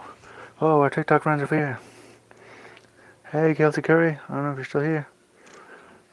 And Kevin Chang was here. We had a friend here, and that was pretty cool. When your friends come through. Yeah, Kevin Chang was here. I guess he left though. He's a friend. My phone that I was monitoring the TikTok chat with died. But at least the TikTok phone didn't die. When a phone dies and your heart says, oh my, that's not a good situation. You know, my guy. Not much battery you guys got left? YouTube. 9%. Hoche Fish. We better finish our French lesson. Yeah, I've been debating whether I should stop learning French and start learning Spanish, but I don't know. I think at some point I'm going to take a trip to Paris with my grandma, so I kind of want to be able to do a little parlez-vous, but Purdy loving that heater. Oh yeah, she loved that heater. I just wanted to show some support and love you too, like on my ego. I'm glad you stopped by, and I'm glad we got to catch up. We got the Bible verse, my grace is sufficient for you, my strength made perfect in weakness. Ooh, that's a good one. With man is impossible, with God all things are possible. You got that right? I like that too. At some point I want to go to Paris, or at some point I'm going to go with my grandma, yeah. We want to take a trip. But I'm not sure when, but we're planning on going at some point. I think that's like, we kind of said that's going to be like our last big trip, because she's, both of us have been to Europe a lot, or I was as a kid, and she went a lot with me when I was a kid, and also with her husband and stuff. So she traveled Europe a lot. So we want to go back to Paris one more time. Grandma's last big trip. God bless you, Holy Ghost Grass. Thank you for sharing the verses. They were some good ones. Okay, let's see. Oh, come on, Mr. Phone, don't do that. How are we going to speak of the French if you turn off? Oh, naughty, naughty phone. When your phone is doing naughty behavior, you might say that is not nice. No, it's not good for sure. I think this phone needs a reset or something. Maybe getting rid of some of that bloatware, my friend. Okay. Say it, lady. Veux-tu venir avec moi au magasin?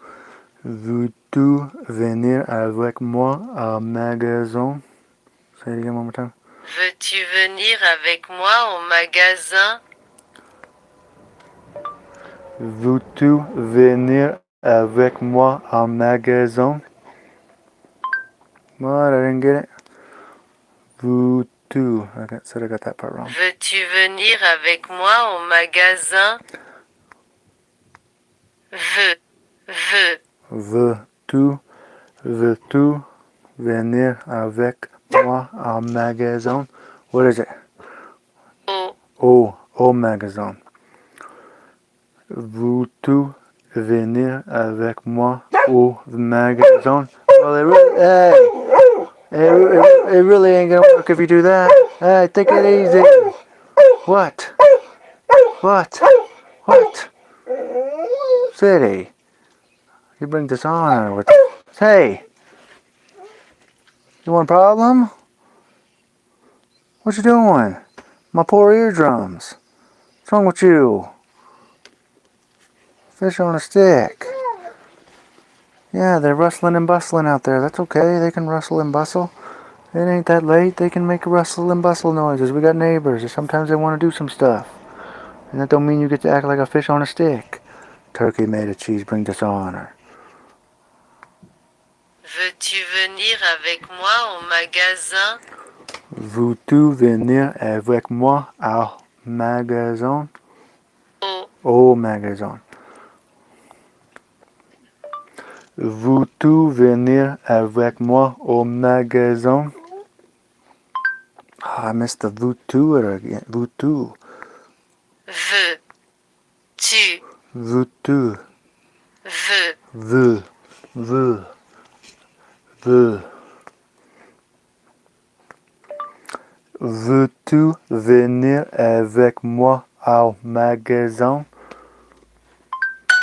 There we go. Veux-tu venir avec moi au magasin? I'll catch you later, Gen Xer. Glad you tuned in. Appreciate you. You too, yeah. We'll catch you on the flippity floppity floppity. He's telling off the women. Very funny, Joe. I only know bonjour, madame. Oh, but first seek his kingdom and his righteousness, and all things will be given to you as well. Thank you, Holy Ghost. Si eso si él no Pretend si señut su vibra bueno. I don't know if that was right at all. Yeah, were you telling the French lady that you didn't like her talking in the RV? That's what Joe says. Alright, we gotta say the same thing again, apparently. Alright, gotta get it right this time. Vous. Veux-tu venir avec moi au magasin? Veux-tu.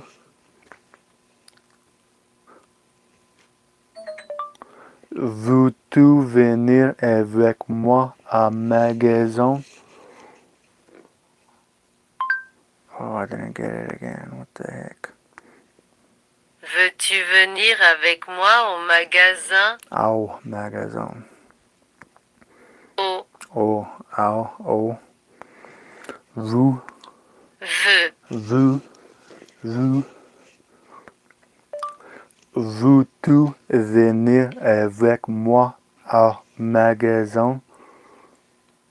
Ah, I missed the veux-tu again, see? Veux. Veux-tu. Veux-tu venir avec moi au magasin? We got it. Veux-tu venir avec moi au magasin? Veux-tu venir avec moi au magasin? Oh, I only missed the ow or the oh. Come on, turkey cheese. Oh, au magasin. Veux-tu venir avec moi au magasin? Veux-tu venir avec moi au magasin? I missed the veux-tu, city. Come on. Veux-tu venir avec moi au magasin? Oh, we got it wrong again. Did Mullet eat dinner? Yes. I had shrimp over with Mr. Carroll. It was good. We had some shrimp and rice. Good night. Buenos noches. Is that right? Buenos noches, Erica. We'll see you tomorrow, friend. Erica is a good friend. She tunes in a lot. She speaks Spanish. She's got some poodles. Not poodles. She's got a Chihuahua and 3 cats, maybe. Is it 3 or 2 cats? I forgot. Erica's got a Chihuahua and 2 or 3 cats. And she likes speaking Spanish, and I can get jiggy with that. The Spanish sounds pretty fancy. If you like, you'll find Veux-tu venir avec moi au café? Veux-tu venir avec moi au café? Veux-tu venir avec moi au café?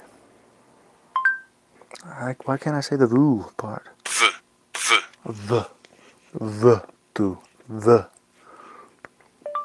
Veux-tu venir avec moi au café?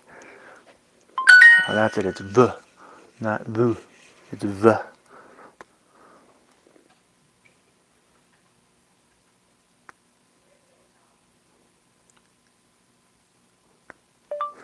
Veux-tu venir avec moi au magasin? There we go. V. What was it? Not v. I lost it already. Vous? No, not vous. V. Veux-tu venir avec moi au café? Dang it. Say it, lady. Why don't you say the word va? Is it va or vous? Va. Veux-tu venir avec moi au café? Va. Va. Oui, je viens avec toi au magasin. I had one toy in Texas. Oh, a toy? I don't know what you mean. Boots and Sky. I must have missed something. You like you formal, you casual, they, them. I have 2 cats named Botas and Cello. Oh, it's 2 cats, not 3. And my Chihuahua Toby. Boots and Sky. Is the dog tired? You should give him or her a treat. Oh, we're watching their girlish figures. Gage, I guess we can give him a treat. Do you need a treat, City? I suppose you could have one. The friend requested one. I guess you haven't had too many today. The friend requested that the furry friend have a treat, and I suppose we could do that. Wouldn't that be neat? Let's see, it already has your dental treat. Oh, you want a treat too, Purdy the cat? Is that how this is working? Now these are the treats that Sue's mom sent. Purdy the cat likes a treat. She likes them in her belly. She says it's neat. Sue's mom hooked us up with some of those treats. Thank you, Sue's mom. You came through, and that was real neat. Oh, here, Shred, you want to eat some more of your dinner? Are you going to eat more of your dinner? Because you didn't eat it earlier. You can't have a treat until you eat your dinner.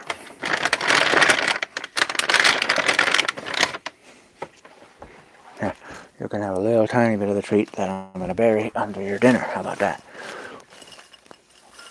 Ah, defeated.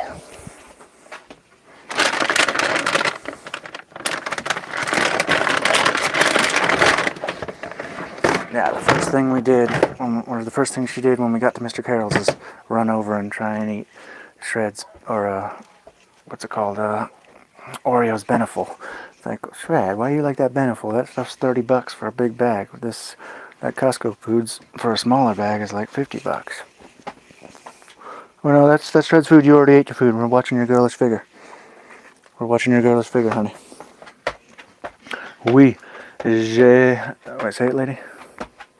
Oui, je viens avec toi au magasin. City, go lay down. Don't be a turtle. You're gonna have a problem with me. Go. City, I burn you at the stake.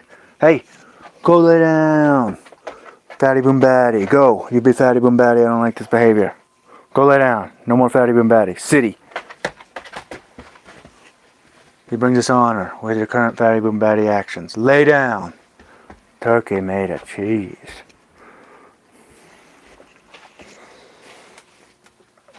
Eso sí.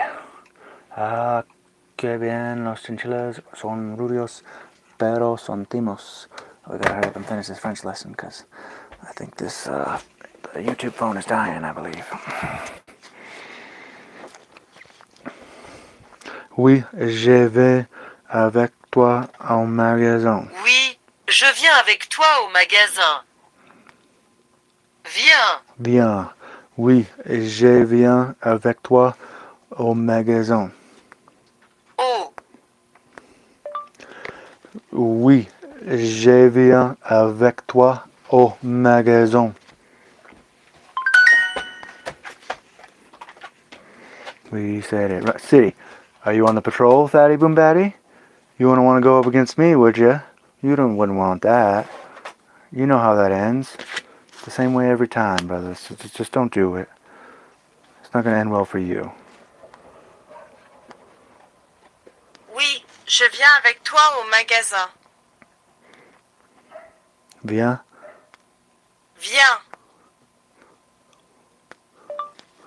Oui, je viens avec toi au magasin.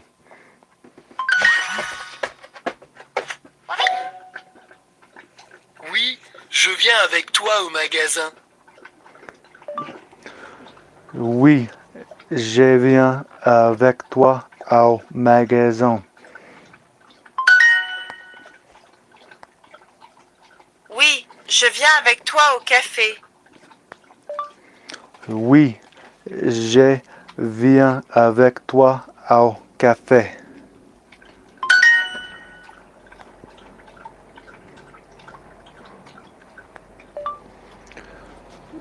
Oui, je viens avec toi au magasin. I said I didn't say J, right? Come on. Oui, je viens avec toi au... Oh man, oui, je viens avec toi au magasin. City, go lay down. Hey. You bring shame, Fatty Boom Batty.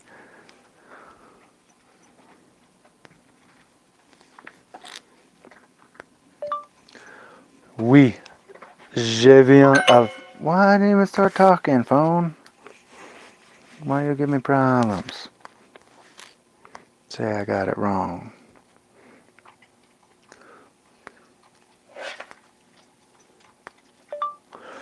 Oui, je viens avec toi au café. Okay, we got the lesson done. Fish on a stick.